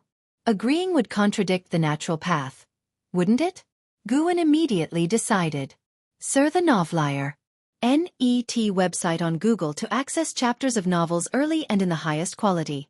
You rejected Shengtian's offer of discipleship. Although Shengtian felt regret, she was not upset. She insisted on imparting you the cultivation method but was astonished by your display of extreme Dao combat technique. In the following cues, Shengtian guided Extreme through Taiwei Earth Core, visiting numerous ancient dojos and ruins. During which, Extreme continuously showcased cultivation talent and comprehension, astonishing Shengtian multiple times. Moreover, Extreme acquired battle armor and divine weapon, as if these treasures naturally awaited his arrival. Years later, Extreme followed Shengtian to the Taiwei Great World, entering seclusion for cultivation within the Holy Court. In just 1,000 years, he reached Zizai Immortal Realm, shocking the entire Holy Court. As a result, Shengtian proclaimed to the world, appointing Extreme as the Holy Court's heavenly strategy war god, declaring him a supreme treasure bestowed upon Taiwei Great World by the heavens. 500 years later, Extreme surpassed Zizai Immortal Realm, bidding farewell to Shengtian, wanting to explore the Taiwei Great World alone. Shengtian did not object. Within the Taiwei Great World, the Holy Court held absolute dominion. Extreme encountered someone in distress and decided to help. Consequently, the harasser wouldn't relent and was ultimately killed by Extreme, leading him to discover his lifespan evolution ability. If you find any errors, ads pop up, ads redirect, broken links, non-standard content, etc., please let us know report so we can fix it as soon as possible. Chapter 826. Time-Space Technique. JIS experiences in the Taiwei Great World were quite diverse, with various enmities frequently arising. Some admired him, but strangely, when faced with women's confessions, he didn't even give Guan a chance to choose, directly rejecting them, while hesitating over matters like killing, accepting a mentor, or pleading for others. Aside from emotions, Guan had no choice in JIS other affairs, which made his experience rather enjoyable. For now, JIS' personality wasn't considered gloomy. He bore no grudges and would make many friends. Even just reading about him, Guan could imagine the image of a heroic prodigy full of pride and ambition. Moreover, JIS' actions were upright and forthright, succumbing to flexibility rather than force. The more enemies he had, the more excited he became. If enemies pleaded with him, he would hesitate. There were also a few times when Ji hesitated and was attacked by enemies, but he never took it as a lesson. Even if he was ambushed, he could teach his enemies a painful lesson. Sar the Novel Fire. Net website on Google to access chapters of novels early and in the highest quality. By the time Ji reached 100,000 years old, he had already attained the realm of heaven-encompassing free immortal, becoming the undisputed foremost prodigy of the Taiwei Great World. Ultimately, Ji left the Taiwei Great World, setting out alone to explore the outer heaven. It was the inevitable path to attaining the Tao, and Shengtian did not stop him, even looking forward to it. It seemed Shengtian regarded Ji as a potential successor, pinning high hopes on him. After leaving the Taiwei Great World, Ji first arrived at the path of the Great Tao. Upon arrival, he encountered the Taoist emperor, who was of the same realm. Ji directly invited him to a duel and eventually defeated him, helping him heal before moving on.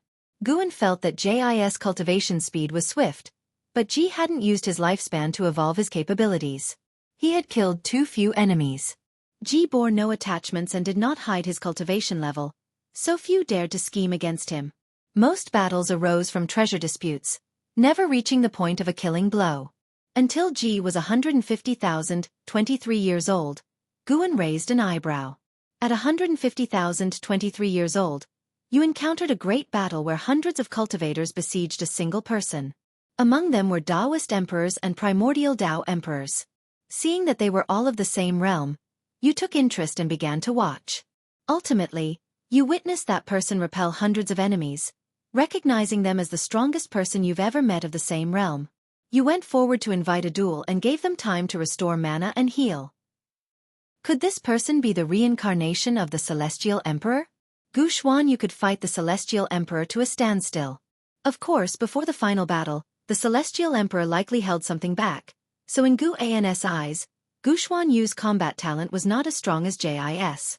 Among all Guan's reincarnation bodies, Jis' combat talent was the strongest. Not only could he sweep through those of the same realm, but he could also fight those of higher realms. At 150,043 years old, that person had recovered, stood up and called out to you, willing to fight you. You engaged in a grand battle that lasted 7 days and nights, with you ultimately winning. You did not kill them. You put away your divine weapon, praised that they were the most powerful opponent you've encountered, but the other was in a daze and did not respond. Seeing this, you did not console them but provoked them, hoping they would exhibit even stronger abilities next time. This rekindled their fighting spirit. Through some exchanges, you learned their name, Tai Hao. It was indeed Tai Hao. Although Guan had speculated, he didn't expect Jis' talent to be so remarkable that he could defeat the reincarnation of the Celestial Emperor. However, the specifics would only be clear after inheriting memories. What if this Tai Hao hadn't inherited the Celestial Emperor's techniques, making their strength inferior to the Tai Hao that Guxuan Yu encountered? After this battle, they agreed to meet again in 1,000,000 years. Ji continued to travel alone. Through countless battles, Jis' reputation continued to rise. Although he lacked special destiny, he could suppress both the Taoist Emperor and primordial Tao Emperor. His talent was so impressive that major powers began to court him, but Guan rejected them all. The more rejections there were, the more trouble arose. Ji faced an assault from an emperor clan of the primordial emperor domain, with an innate golden immortal leading them. Even so, he managed to escape unscathed. The good times didn't last. The heaven-balancing golden immortal from that emperor clan made a move. Ji fought with all his might. On the brink of death, he unleashed the extreme Tao combat technique, severely injuring the heaven-balancing golden immortal. Taking advantage of their shock, he escaped into the great Tao River, narrowly avoiding disaster. Daring.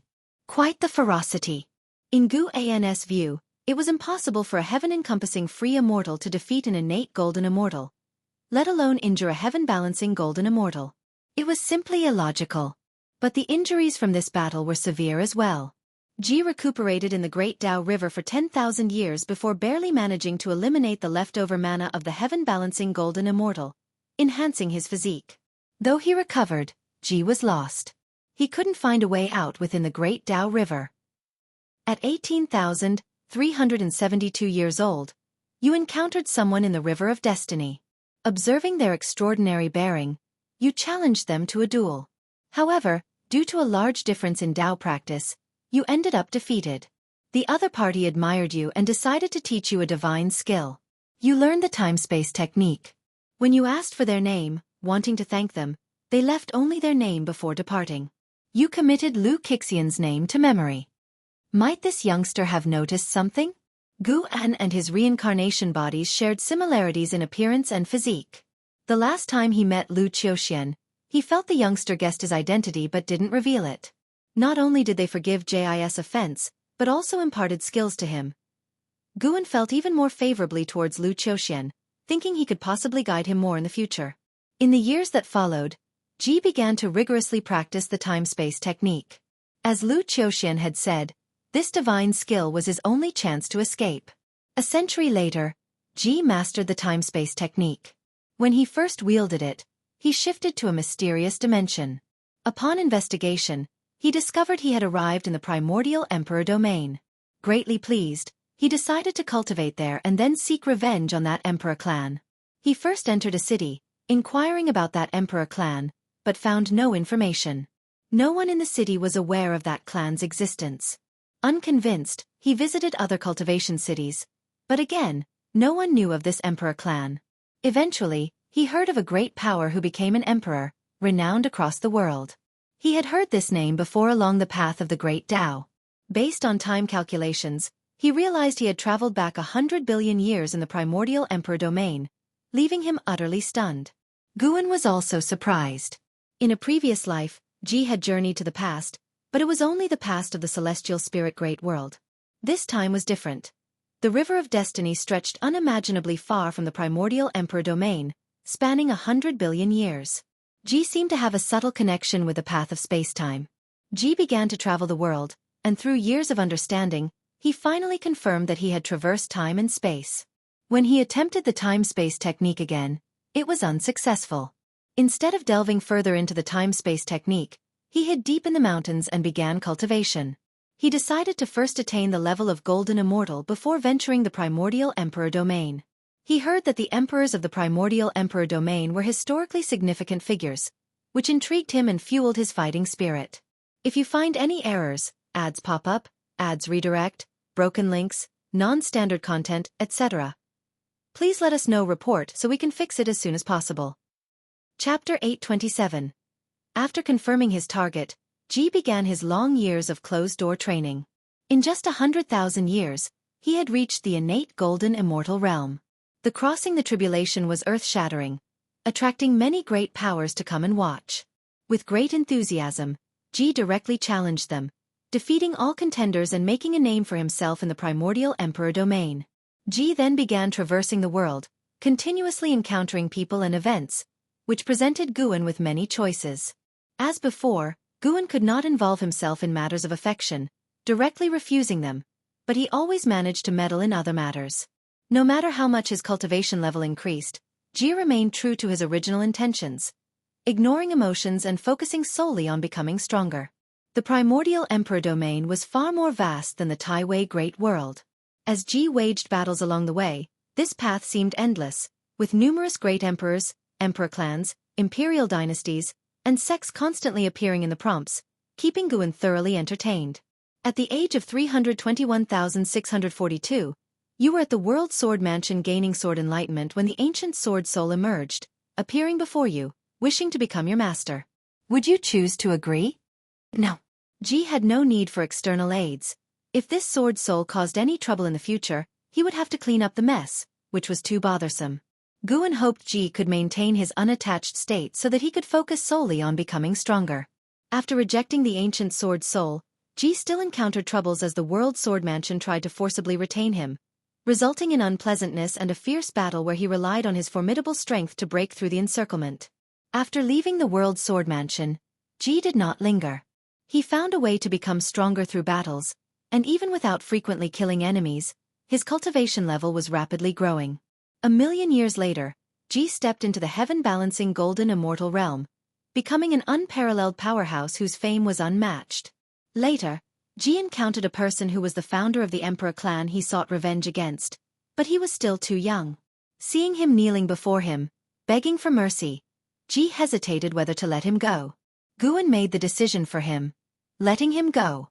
The invincible should not fear the birth of new enemies, and besides, changing the past related to oneself risks karma retribution.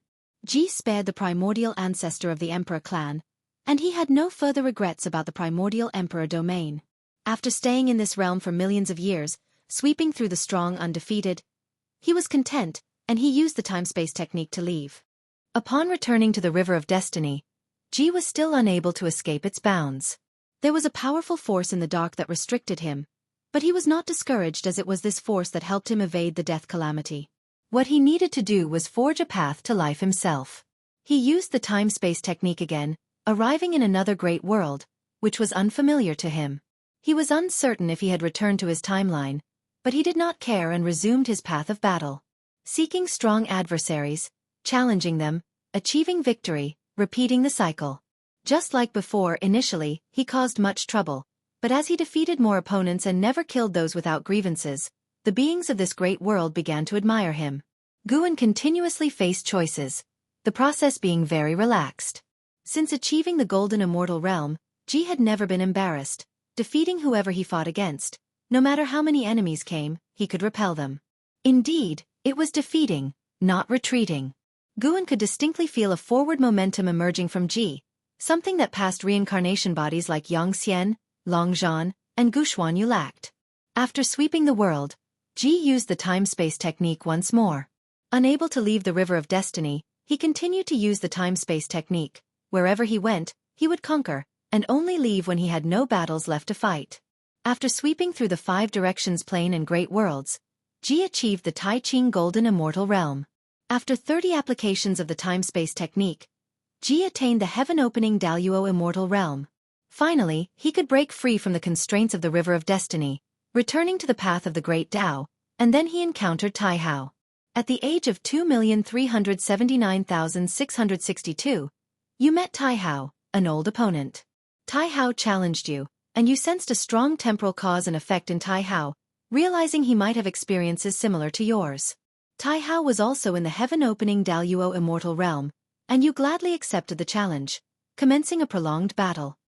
At the age of 2,379,694, your battle with Tai Hao led to the collapse of the Great Tao. At the age of 2,379,695, you finally defeated Tai Hao. Tai Hao was disheartened but genuinely admired your strength, conceding wholeheartedly. He invited you to journey along the path of the Great Tao together. Do you choose to agree? No. Having been sworn brothers for a lifetime is enough. Being Tai Hao's brother is a deadly affair. Guan decisively made the choice, secretly pleased. As expected of Ji, Tai Hao had been defeated by Ji a second time. Even though it was clearly more challenging this time, but a win is a win. Far better than Guxuan Yu, whose greatest achievement was mutual destruction. You refused Tai Hao's request, and Tai Hao felt regret, agreeing to meet again for another battle. You gladly accepted, praising him as still your greatest opponent, which pleased Tai Hao, and you both parted ways. After parting with Tai Hao, Ji left the path of the Great Tao, planning to return to the Tai Wei Great World. Upon discovering that time continued to flow there during his time travel, albeit not as quickly as during his travels, Ji returned to the Tai Wei Great World and met Sheng Tian. Upon learning of his cultivation level, Sheng Tian was gratified, and Ji discovered that Sheng Tian was also a heaven-opening Daluo Immortal. Sheng Tian invited Ji to participate in a holy court meeting.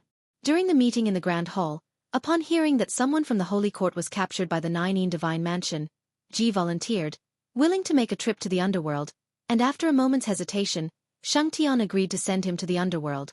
Seeing the words Nine Divine Mansion, Guan couldn't help but think of Guxuan Yu's life. Encountering this force again, it's truly been around for a long time.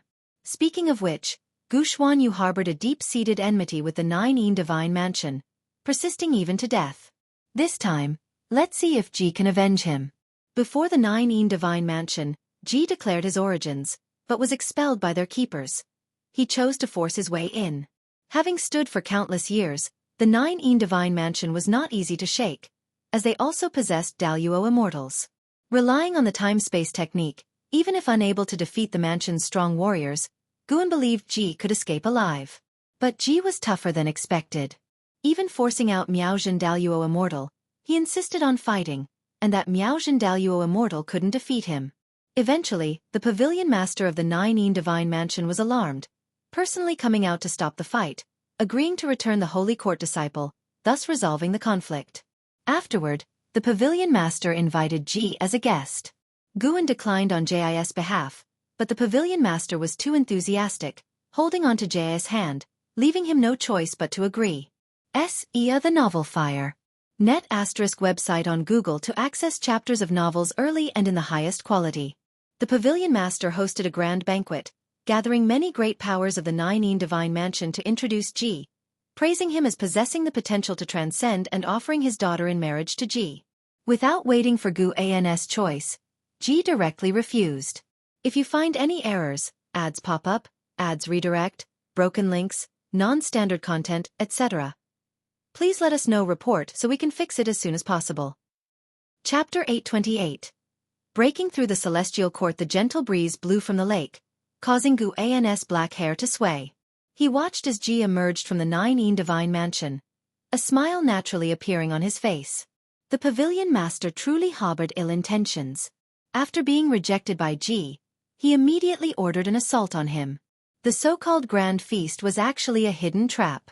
Unfortunately, despite all his scheming, the pavilion master couldn't keep Ji there. Ji not only escaped unharmed but also rescued the disciple of the Holy Court.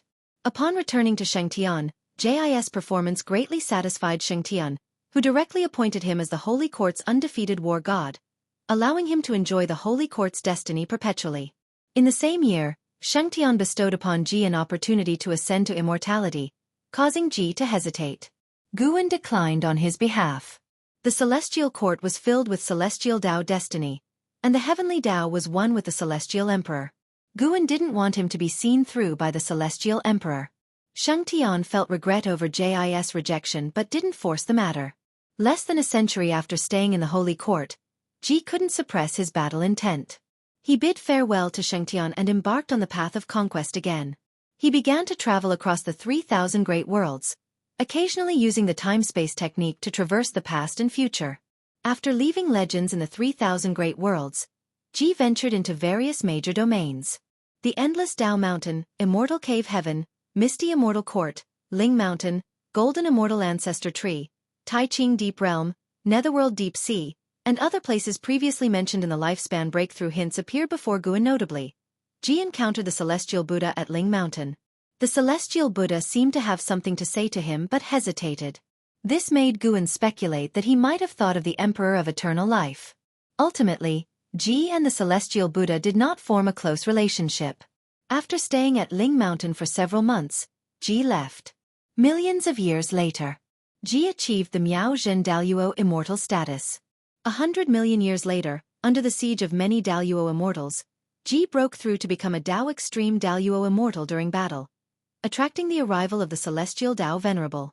The Celestial Dao Venerable wanted to take Ji as a disciple, but Guan declined on Jis' behalf. Even if Ji were to be killed by the Celestial Court now, he had lived enough. Fortunately, under the watchful eyes of the crowd, the Celestial Dao Venerable did nothing improper. After being rejected by Ji, he left without a word. Jis' fame spread completely. In front of the Celestial Dao heroes, he announced he would go to the Endless Tao Mountain to preach. During the subsequent preaching, Ji surprisingly created a unique Great Tao destiny, naming it the Extreme Battle Emperor. It was recognized by the 3,000 Great Tao, its destiny imprinted on the path of the Great Tao, and Ji took the opportunity to describe the method of proving the Extreme Battle Emperor. Guan couldn't help but raise an eyebrow at this point. Ji actually created a Great Tao destiny as well. If so, doesn't that mean he pioneered two kinds of Great Tao destiny on his own? Is that even possible? Guan pondered, and at the same time, Jis' life continued. After establishing the Extreme Battle Emperor, Jis' opponents became fewer and fewer. Wherever he went, immortal family great powers invited him as a guest, which allowed Guan to witness scenes of harmonious conversations. Unfortunately, no one will always have smooth sailing.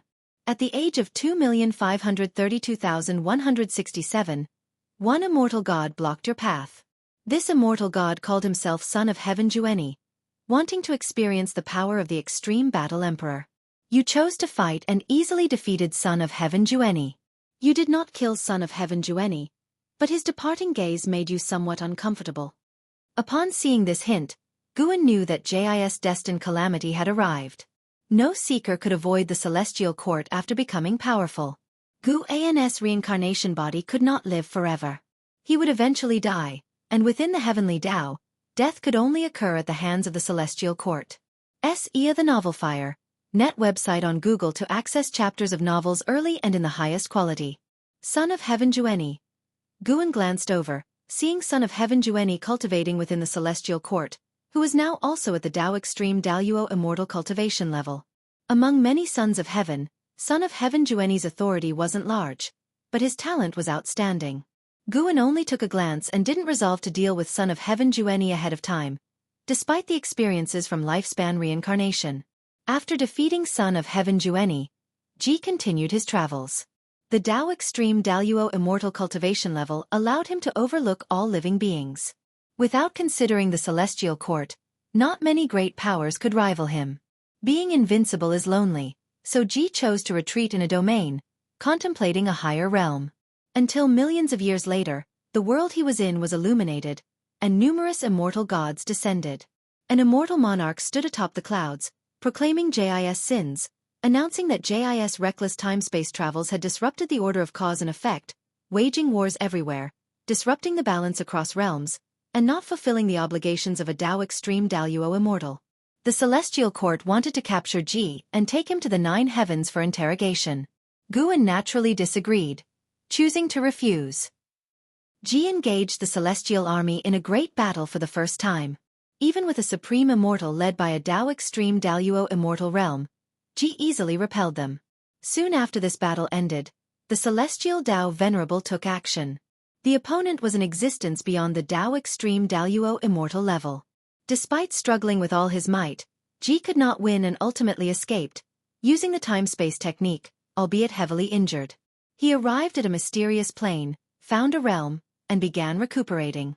By a twist of fate, during his recovery, someone passed through this realm and discovered him. This person was precisely Tai Hao. After a long absence, Tai Hao was also at the Dao extreme Daluo immortal cultivation level. He was delighted, but upon learning of JIS experiences, he too began cursing the Celestial Court and declared he would fight alongside Ji, deeply moving Ji. Guan sighed, thinking to himself, "Silly child, they are the leaders of the Celestial Court, deliberately coming to mess with you." Regardless of whether Tai Hao recovered his original memory, Guan already saw the ending. Ji and Tai Hao would die together. The Celestial Court didn't dare to deal with Tai Hao but would definitely create an opportunity for a one-on-one match between them. Guan continued to watch. After Ji recovered from his injuries, Tai Hao once again challenged Ji. As before, Ji laughed last, but this time, Tai Hao wasn't as disappointed. The two continued healing, agreeing to cause havoc in the Celestial Court once fully healed. In this lifetime, Tai Hao's sect was destroyed by immortal gods, which is why he hated the Celestial Court to the core. This is also why he was willing to help Ji. Due to this reason, Ji did not refuse his assistance, and both were full of heroism, believing they could penetrate the Celestial Court. They were entities that dominated within their realm, and now having reached the end of the immortal Dao, even against the Celestial Dao Venerable, their combined strength might prevail. 1,000,000 years later, the two stood before the celestial gate of the Celestial Court. Tai Hao expressed he was prepared to face death, but Ji was not seeking a death battle. He was full of confidence, believing he could win. Evidently, 1,000,000 years later, JIS power had grown once more. The great battle erupted. The two joined forces, sweeping through the Celestial Army, fighting from the South Heavenly Gate to the front of the Palace of the Polestar, ultimately forcing 4 Celestial Dao Venerables to combine into an array. In a critical moment, Tai Hao unleashed power beyond that of a Dao extreme Daluo immortal, forcibly breaking the array. Guan felt that the Celestial Dao Venerables seemed to be acting. Regardless, ultimately, Ji and Tai Hao broke into the Palace of the Polestar, seeking the legendary Celestial Emperor to impart justice. On the grand, majestic and lavish Palace of the Polestar, the Emperor's throne, representing supreme power, was empty. At this moment, a Celestial Dao Venerable entered the hall. In his palm, shockingly, was the entire Taiwei Great World, and Ji felt the aura of his old friends from Shantan and the Holy Court. If you find any errors, ads pop up, ads redirect, broken links, non-standard content, etc., please let us know. Report so we can fix it as soon as possible. Chapter 829. Gu An's Pursuit. Seeing the Holy Court captured, Guan saw the outcome. But ending life with this result isn't too bad. At least this lifetime has been exciting enough. The Celestial Dao Venerable demanded Ji surrender, or he would annihilate the beings of the Taiwei Great World. The unyielding Ji hesitated, and Guan made the decision for him. Agree to compromise. When prompted, Ji laid down his divine weapon, enraging Tai Hao greatly. No matter how much Tai Hao tried to persuade, Ji refused to take up the divine weapon. Tai Hao declared their brotherhood severed, then went out to fight alone, leaving Ji surrounded by immortal gods. The Celestial Emperor truly knows how to play. Guan felt Ji must be extremely upset. Ji never thought Tai Hao was the Celestial Emperor all along. Ultimately, Ji was suppressed by the Celestial Dao Venerable. Due to his Vajra undying body, the Celestial Court cast him into the heavenly prison to endure endless torment. Seeing Ji not killed, Guan speculated it had something to do with Tai Hao. Unexpectedly, this lifetime hadn't yet reached its end. Guan continued to watch, perhaps like Gu Xuanyu, Ji would escape the heavenly prison and cause havoc in the celestial court once more. During those years of suppression, Ji began comprehending the extreme Dao combat technique. His technique grew stronger, and Guan guessed the lifespan he stole from enemies in the past was unused until now, possibly relating to the destiny of the extreme battle emperor. Regardless of the reason, after enduring suppression for 100 billion years, Ji forcibly broke through the great realm, reaching the Xian Qi primordial immortal stage. A terrifying celestial tribulation shattered the prison restrictions, allowing him to escape. Pent up for 100 billion years, his combat intent soared, astonishing the heavens and gods alike, causing cosmic phenomena across the 3,000 great worlds, Great Dao Domain, and the underworld.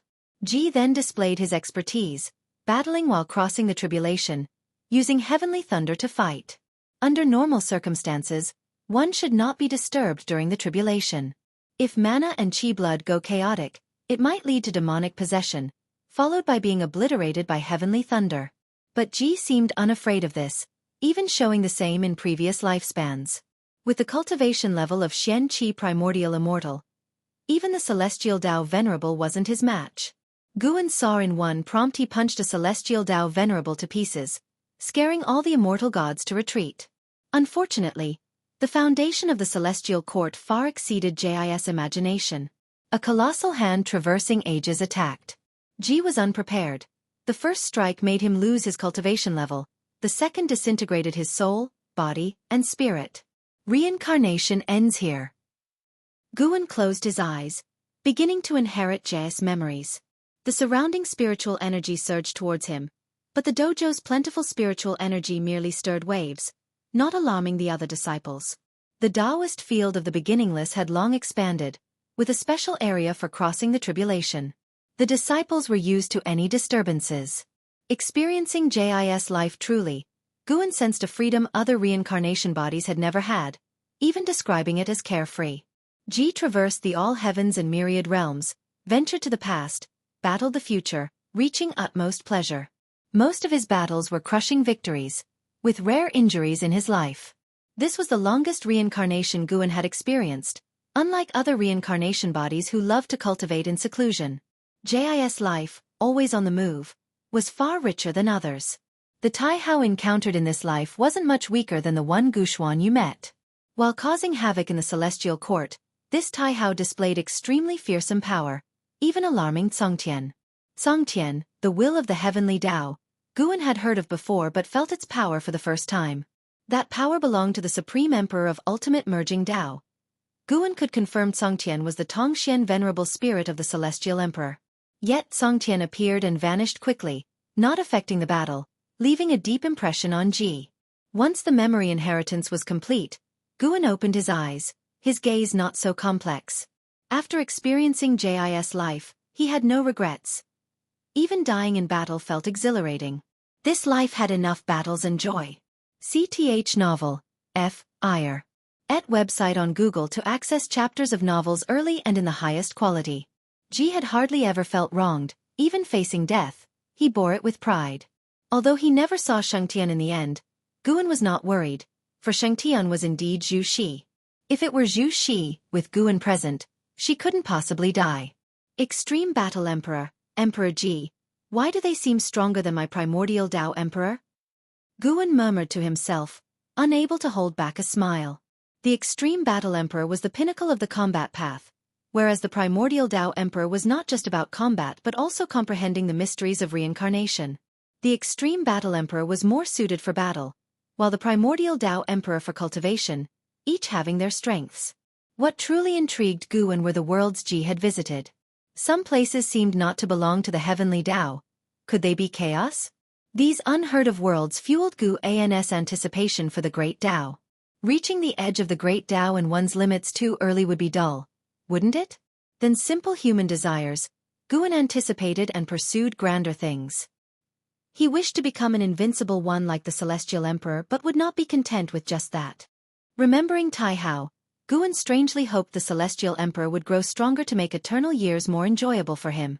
More than that, Guan was interested in an opponent Ji defeated.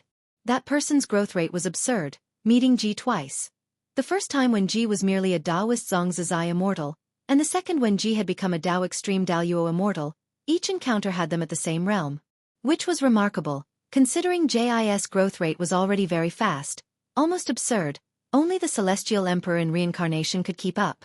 Guan couldn't help but wonder if someone similar to him was growing secretly, unknown to anyone? It couldn't just be him as the most unique, with countless opportunities. In the end, it's a contest of character. Sitting by the lakeside, he savored the reminiscence. Waiting until dusk fell, he stood up, stretching, looking at the shimmering lake surface, seemingly seeing Taihao's figure. Looking forward to the next encounter. Guan smiled gently, murmuring to himself. JIS life allows him to ascertain the Celestial Emperor indeed contests with him in reincarnation. With the Celestial Emperor's capability, meeting Guan twice surely indicates he knows Guan is not simple. Yet he doesn't search the heavenly Tao but competes reincarnation body to reincarnation body, showing kindness. Though the Taoist field of the beginningless is strong, if the Celestial Emperor wants to search the heavenly Tao with a fine-tooth comb, he would eventually find it. Most critically, Guan had already grown strong before encountering the Celestial Emperor, having at least the power to protect himself. His past path was correct. It shouldn't be changed prematurely. Guan turned back towards the mountain peak where he resided. Simultaneously, a meteor streaked across the distant sky, leaving a poignant trail of airwaves. The meteor was not a stone but a white jade coffin. As the coffin streaked across the sky and past a cliff, a hand stopped it, causing a violent storm to spread in all directions, devouring the mountain, uprooting forest, impacting a 1,000-mile radius. If you find any errors, ads pop up, ads redirect, broken links, non-standard content, etc., please let us know. Report so we can fix it as soon as possible. Chapter 830. The white jade coffin hung precariously above the cliff, held back by a man in white robes. His long white hair danced in the breeze, his face handsome, and an arrogance between his brows that could not be concealed. It was none other than Son of Heaven Ji Yen. Compared to many years ago, there was an added touch of world weariness about him. His eyes observed the white jade coffin, a nostalgic expression in his gaze, and he muttered to himself, "It's been a long time since we fought side by side." His identity as the Son of Heaven was never hidden. Ever since his ascension, he roamed the celestial spirit great world with this identity. Some pledged allegiance to him, while others scoffed. Things did not develop as smoothly as he had imagined. The leading heavenly spirit Tao alliance showed him indifference, making it hard for him to find a foothold. He had no choice but to employ his life-bound divine weapon. He turned his head towards the distance, his gaze gradually becoming cold and sharp. If he couldn't uproot the heavenly spirit Tao alliance, it would be difficult for him to become the master of this realm. Becoming the world supreme was his trial in reincarnation, and he couldn't fall here. The existence of Ancestor Master Wuxia once caused him concern, but after his investigations, he dismissed those worries. As long as he did not harm the masses, Ancestor Master Wuxia would not intervene. Furthermore, he had visited the immortal gods who remained in this realm. He had a vague guess but did not reveal it. He only needed to focus on his tribulation. With that thought, he vanished with the white jade coffin from the precipice. Time continued to flow, never pausing for anyone. Millions of years passed in a blink. The dark heavenly court was eventually repelled by the celestial court, and the celestial Tao destiny of the 3,000 great worlds began to rise. More opportunities to ascend to immortality appeared in the human world. The celestial spirit great world was no exception, and one individual gained an opportunity for immortality, ascending in broad daylight, renowned throughout the lands. The desire to become immortal planted a seed deep in the hearts of all beings, making it even harder for Son of Heaven Ji Yen to act, as the awe people held for this Son of Heaven was waning. Rather than serve the immortal gods, why not strive to become one? Sir the Novelier. NET website on Google to access chapters of novels early and in the highest quality. The Heavenly Spirit Tao Alliance was stronger than Son of Heaven Ji Yen had imagined, but with his own talent and divine weapon, the power he established over millions of years reached a level that could contend with the Heavenly Spirit Tao Alliance. The current world power lay in the struggle between the Heavenly Spirit Tao Alliance and the Son of Heaven for dominion over heaven and earth. In spring, the Taoist field of the beginningless was brimming with life, with majestic landscapes as far as the eye could see. Guan was sitting in the mountain viewing pavilion, painting. Outside the pavilion, in contrast to millions of years ago, colorful small fish leapt in the cascading waterfall, adding more hues to the landscape. Two figures flew in from afar, landing swiftly in front of the mountain viewing pavilion. And Zizai and Zhen Qin. Zhen Qin lifted the hood of her robe and respectfully saluted Guan. After greeting, and Zizai spoke, "Ancestor, Senior Uncle Zhen has arrived." Guan turned to look at Zhen Qin, who, under his gaze, became suddenly emotional. She kneeled on the ground and said, "Master, your disciple has a request." Her expression was tense, her eyes full of anxiety. Guan did not ask Zizai to leave. Looking at Zhen Qin, he chided, "Why are you kneeling? I still prefer the old you. You rarely kneeled before me and liked to joke with me." The reason he grew close to Shangguan Xiener was not due to studying books. The real reason was that Shangguan Xiener gave him a feeling reminiscent of past interactions with Zhen Qin. To him now, engaging with others was tedious if they were too rigid. After all, he could see through people's hearts and would only care about the atmosphere of interaction, not anyone's motives. Hearing this, Zhen Qin felt ashamed. Although her master treated her as before, she was no longer the disciple of the supreme sect she once was, making it hard for her to interact with him as she used to. "Master, my disciple was captured by a great power under the Son of Heaven's command. The Heavenly Spirit Tao Alliance and the Son of Heaven are like water and fire. I have no way to save him. Could you intervene?" Zhen Qin asked, gritting her teeth. Guan shook his head and said, "How can I stick my neck out for such matters? Your junior uncle will help you. Why not stay for a few days first?" "No, master. I fear something will happen to him. Please save him first, and I will bring him to visit you. Will that do?" Zhen Qin said anxiously. Seeing her urgency, Guan glimpsed a shadow of her past self. "Very well, Zizai. Accompany her on the journey," Guan said helplessly, indulging Zhen Qin, a disciple with whom he shared 730 million years of master-disciple bond. Son of Heaven Ji Yen was the current heaven and earth hero. Wuxia disciple would not intervene in his conflict with the Heavenly Spirit Tao Alliance, and even if Zizai had a mind to help, he still needed to consult Guan. And Zizai immediately took his orders, and Zhen Qin thanked Guan before the two left quickly. Guan turned back to continue painting. Such matters were trivial to him. Over the long years, there would always be old friends or disciples seeking his aid, and as long as he allowed Zizai to bring them before him, it usually meant he would agree to help them. "Son of Heaven, I wonder if it is your scheme," Guan muttered, referring not to the present Son of Heaven causing unrest, Ji Yen, but to another Son of Heaven who was now rising to the power stage in the Celestial Court.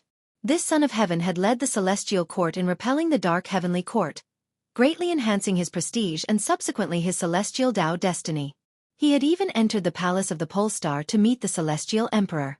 Guan did not know what they talked about, but ever since then, the Celestial Emperor disappeared, and this Son of Heaven began to take charge of the Celestial Court's authority. This Son of Heaven was ambitious, gathering various immortal gods while continuously releasing immortal fate to the human world, clearly aiming to cultivate his own following. Guan's eyes could see the future of this Son of Heaven. He was benevolent to all beings but ruthless to other sons of heaven, promising to eliminate them one by one, with Shenyuan human venerable perishing at his hands. This kind of destiny was unprecedented, emerging only after the Dark Heavenly Court was driven back. When the tribulation of Son of Heaven Ji Yen ended, and he returned to the Celestial Court, tremendous changes would occur, that was certain, but Ji Yen could not know the Celestial Court's current situation. However, these matters did not concern Guan, so long as Yang Jian, Li Xuanmiao, and the Celestial Destruction God were safe from harm. The next morning, Guan was tidying up his paintings in the mountain viewing pavilion when Zizai returned with Zhen Qin and Su Han. Son of Heaven Ji Yen showed a lot of face to Zizai, and with Zizai's cultivation level, they quickly returned. Su Han was already in clean clothes, looking nothing like a prisoner and without a scratch on him. He followed behind Zhen Qin, glancing around with great excitement, his face full of expectation. The three of them came to the mountain viewing pavilion to salute Guan, and Zhen Qin even had Su Han kneel to thank Guan for his life-saving grace. "It was not I who saved him. No need for such formalities, Zizai. Show Su Han around and settle him in," Guan said, and upon hearing this, Zizai agreed, and Su Han rose to his feet. He dared not look directly at Guan, and only regained his composure after leaving with Zizai. "Why am I so timid?" Su Han was secretly annoyed. Meeting Ancestor Master Wuxia was something he looked forward to the most. He had imagined it many times, Yet he never thought he would be so awkward. Even after realizing this, he still dared not turn around to look back. If you find any errors, ads pop up, ads redirect, broken links, non-standard content, etc., please let us know report so we can fix it as soon as possible. Chapter 831. The aspiration to ascend to immortality. Zhenqin looked at Guan standing in the pavilion, her emotions stirring, with countless words stuck in her throat, unable to express them.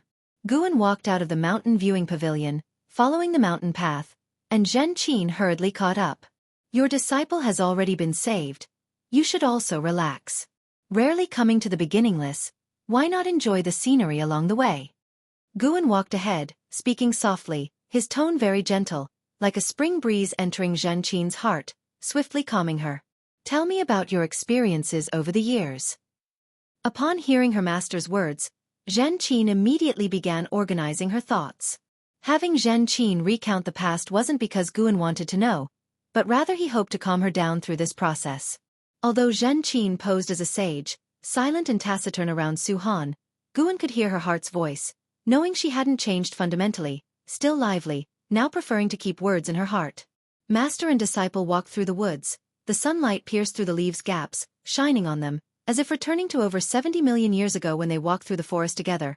Though back then Guan did not have such an ethereal quality, and Zhenqin appeared more lively, like a spirited young girl. The Taoist field of the beginningless is vast. This was Zhenqin's impression.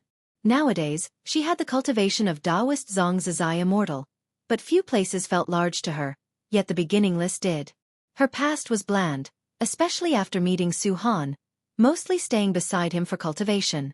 Master, do you remember Senior Uncle Wuxia? After sharing her own story, Zhenqin suddenly asked. Guan didn't halt his steps, moving forward while responding, Of course, I remember. How's he now? Still alive? Yes, he's still alive. He's doing well. He founded the Buddhist sect. I saw him 30 million years ago. He seemed completely different, as if transcending worldly concerns, without joy or sorrow, speaking only profound truths. Zhenqin reminisced about her meeting with Wuxia, filled with emotion. Guan also recalled the younger junior brother of old. If not for Wuxia teaching him the Taoist expansion skill, he wouldn't have created the innate reincarnation skill, which was the divine skill allowing people to survive in the early days. In fact, Wuxia living to today was secretly supported by Guan all along. Anyone surviving over 70 million years was either one of Guan's old acquaintances or the most talented cultivators in the world back then. Millions of years ago, many cultivators would return to dust, as everyone had their fate. With Guan occasionally joining in, Zhenqin gradually opened up, expressing more emotion in her tone. Meanwhile, Suhan followed in Zizai exploring the Taoist field of the beginningless, visiting places mostly where Wuxia disciples gathered, as this journey opened his eyes. Many medicinal herbs in the medicine gardens were of exceptionally high tier, and the spiritual energy they emitted felt like immortal herbs, and moreover, the disciples' cultivation seemed profound and unfathomable. It's often said the beginningless is full of hidden talents. Today proved its name wasn't false. Suhan's gaze fell upon Nzazai's back, filled with admiration. He couldn't forget the scene when Nzazai arrived yesterday. The lofty son of heaven had to show respect to Nzazai, and those cultivators who tormented him looked at him with fear and pleading. Just recalling, he felt thoroughly satisfied. This was a true powerhouse, a truly enlightened great power. No need to lift a finger to subdue all formidable enemies. Senior, I want to ask about joining the Wuxia sect. What needs to be done? Suhan plucked up the courage to ask. And Zizai turned slightly, looking at him out of the corner of his eye, smiling. Call me senior brother. We belong to the same generation. Wanting to join the beginningless isn't difficult for you, as you've already entered. He knew Guan very well. If Guan resisted Suhan, he wouldn't have brought him back along with Suhan. He could have sent Suhan back to the Heavenly Spirit Tao Alliance. Upon hearing this, Suhan's heartbeat quickened. He asked eagerly. Senior brother, you speak of being peers. Is Master also a Wuxia disciple? Search * the novel Fire. Net website on Google to access chapters of novels early and in the highest quality. From being rescued to returning to the beginningless, there were no words spoken. Zhenqin kept a gloomy face, not daring to speak. He was unaware of his master's relationship with the beginningless. He thought of his master's expression whenever mentioning ancestor Master Wuxia, secretly confirming his suspicions. He always believed his master had some connection with the beginningless. Yes, your master is the ancestor's disciple. If counted carefully, she is my master's senior sister. Over 70 million years ago, within a sect named Supreme Sect on the Taitsong continent, the ancestor hid in the outer Sex Medicine Valley. And Zizai began recounting that past. Although he hadn't personally witnessed it, he had memorized the story early on. Su Han was absorbed in listening, not expecting his master's relationship with ancestor Master Wuxia to be so deep. He wondered why his master left the beginningless. Su Han puzzled silently. These puzzles were for later inquiries. He needed to find a way to make his mark in the beginningless. For some reason, since hearing the legends of the beginningless, he always felt he was meant to belong there. Such a holy place of cultivation suited a genius like him. Among the beginningless were several who had stayed at the Supreme Sect. Guan took Shen Qin to meet Xin Zhan. The two women had been on good terms before, they were happy to see each other, so Guan let them chat privately. Zhan Qin's joining didn't stir much within the beginningless, as outsiders often came to visit. Su Han's experiences were merely a reflection of the world's major movements, with friction between the Son of Heaven and the Heavenly Spirit Tao alliance intensifying, approaching full-scale conflict. Several years later, in the Taitsong dynasty's imperial palace, Li Xiandao, in his dragon robe, sat on the dragon throne, exuding a dominating aura of ruling the world, his posture slightly lazy yet giving a sense of a true dragon-coiled pressure. Li Zuando's gaze fell upon the hall. There stood only one person, Son of Heaven Jie Yan. Jie Yan, wearing a golden dragon-black robe, with white hair casually draped, a sword suspended behind him, its blade a palm's width, the sword body of a white jade hue, while at the sword guard appeared two Qilin in contention, overall exquisitely crafted yet exuding an ancient air. The Son of Heaven and the Heavenly Spirit Tao alliance are at odds. My Taitsong dynasty should not get involved. Li Xiandao slowly spoke, his tone indifferent.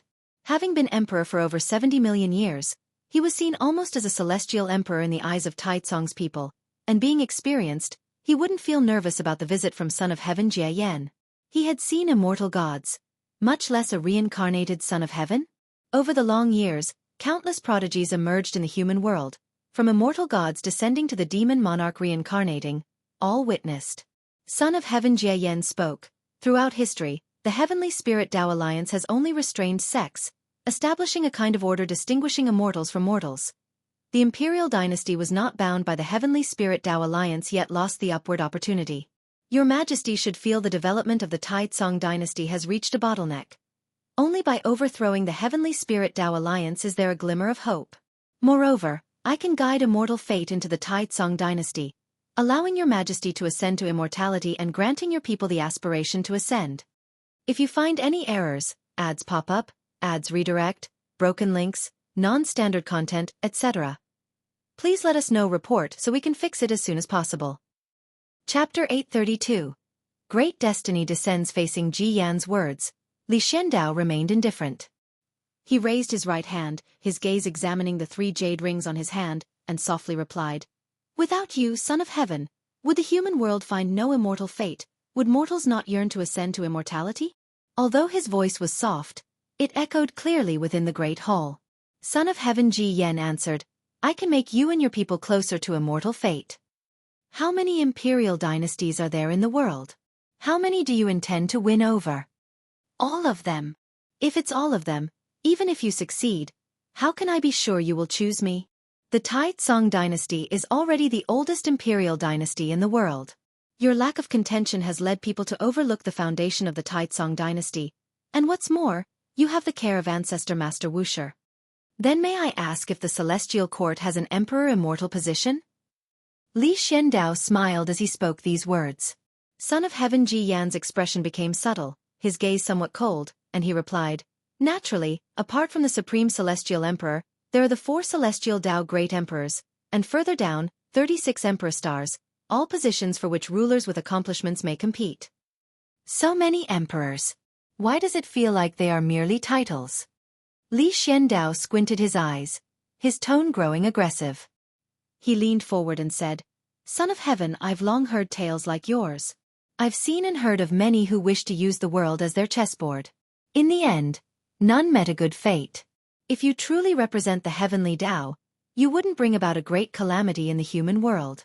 If the Celestial Emperor truly wanted you to be the supreme in every life, I suspect it would not be by stepping upon countless bones to ascend to the supreme position. Son of Heaven Ji Yen raised an eyebrow and sneered. What? Does His Majesty think that unifying the world relies on benevolence and love? I merely think that the means and levels of the immortal should be above mortals. The means you've shown make me feel no different from mortals. Pardon me, but I cannot agree. After speaking, Li Xiandao kept his gaze fixed on Son of Heaven Ji Yen. Their eyes met, confronting each other, and the atmosphere in the hall grew tense, filled with quiet oppression. For a long time, Son of Heaven Ji Yen withdrew his gaze and smiled. Since that's the case, then I'll take my leave. He turned and left. In the moment of turning, his expression became exceptionally cold. Li Xiandao sat on the emperor's throne, watching him depart. Once Son of Heaven Ji Yen left the great hall, Li Zuando's face showed a contemptuous smile and he snorted, "The immortal gods don't have a more comfortable position than mine, and moreover," his gaze looking upwards, seeming to pierce through the palace eaves to see the firmament, "I have no desire to become one of the immortal gods. But if it's to be Celestial Emperor, I am quite interested." Thinking of being Celestial Emperor, you must be ignorant of the heights of the heavens and depths of the earth. By the lakeside, Guan glanced at Su Han, who was fishing, and mocked. It has been hundreds of years since Su Han and Zhen Qin came to the Taoist field of the beginningless. The master and disciple have settled there, and ever since Guan pointed out Su Han's swordsmanship, Su Han often sought his guidance, and gradually, Su Han began to cultivate alongside Guan. This has led to much discussion among the disciples. No one dared to imitate Su Han.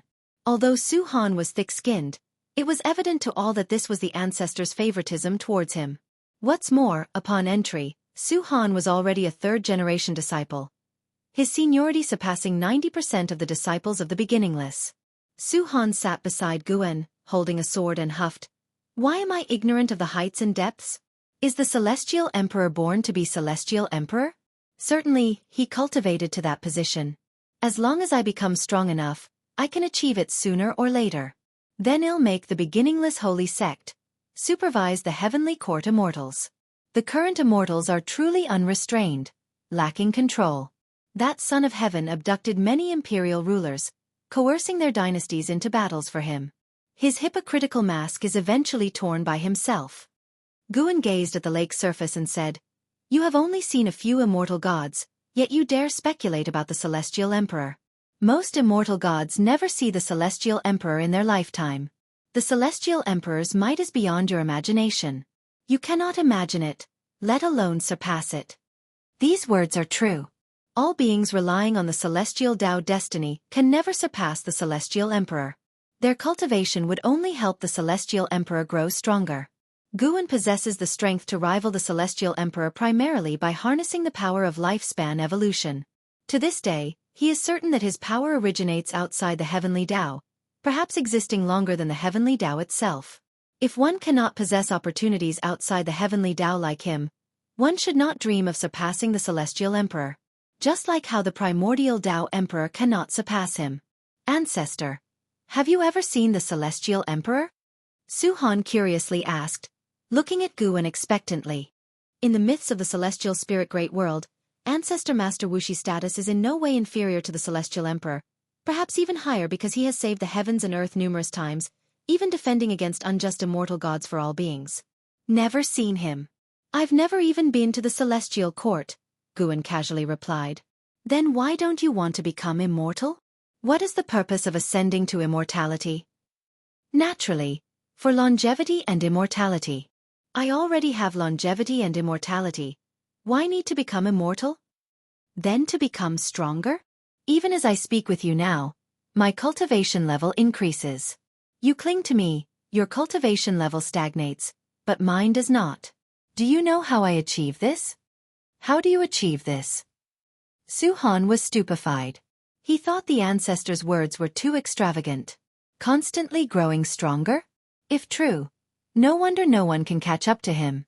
Guan answered, when you reach a certain realm, you will naturally achieve this, but until then, you need to endure very long years, long enough for the celestial spirit great world to perish, and you must persevere. Su Han followed his words, only feeling a chill in his heart. Though he was a cultivator, He seemed insignificant in the face of time. He did not know how to cultivate to live longer than the celestial spirit great world. At this moment, a brilliant light erupted from the sky, causing heaven and earth to pale. Xiaofan instinctively looked up, but saw nothing. This burst of bright light appeared suddenly and faded quickly. Xiaofan regained his vision and looked intently, his complexion slightly changing, only to see countless fire phoenixes appearing on the horizon, as if coming from outer heaven, flying towards the distant land. There are dozens. Incredibly magnificent. What is that? Xiaofan couldn't help asking. He had never seen so many phoenixes before.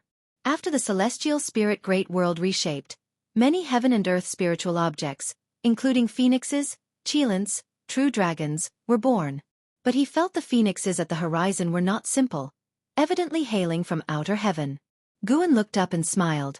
Who said there are no rules watching the immortal gods? See, trouble is coming for that son of heaven. Trouble is coming? Is it immortal gods descending? Xiaofan curiously asked. CTH Novel Fire. Net ** website on Google to access chapters of novels early and in the highest quality. No, it is someone bearing heaven and earth's grand destiny about to be born. He will be the most brilliant figure in the world and surely ascend to the pinnacle of the human world, sweeping away all powerful foes. Guan laughed. His words sparked many associations for Xiaofan. He wanted to ask, how does his aptitude compare to the one soon to be born? If you find any errors, ads pop up, ads redirect, broken links, non-standard content, etc., please let us know report so we can fix it as soon as possible. Chapter 833. Celestial phenomena descended from the sky, auspicious omens swirled, attracting the attention of great sects across the world. Years later, rumors spread that a child of heaven and earth had been born. Sar the Oval Fire. Net website on Google to access chapters of novels early and in the highest quality. This child of heaven and earth was born in a city under the banner of the Heavenly Spirit Tao Alliance. His parents came from a world clan and though unremarkable within the Heavenly Spirit Tao Alliance, they still had a certain heritage. At the mere birth of this child, celestial phenomena were triggered. It is said that an alliance hierarch of the Heavenly Spirit Tao Alliance, upon seeing the child, immediately decided to take him as a disciple, proclaiming that he would be the future of the Heavenly Spirit Tao Alliance. This matter caused a great stir, as countless living beings saw the phoenixes flying across the sky. Before he even came of age, this child of heaven and earth was already renowned throughout the world. Guan Tianyu. Decades later, his fame even reached the Taoist field of the beginningless. On this day, Guan was practicing swordplay in a bamboo forest. His movements not fast but elegant and lively. Ancestor, that fellow with great destiny has become famous. He's only 30 and already reached nirvana.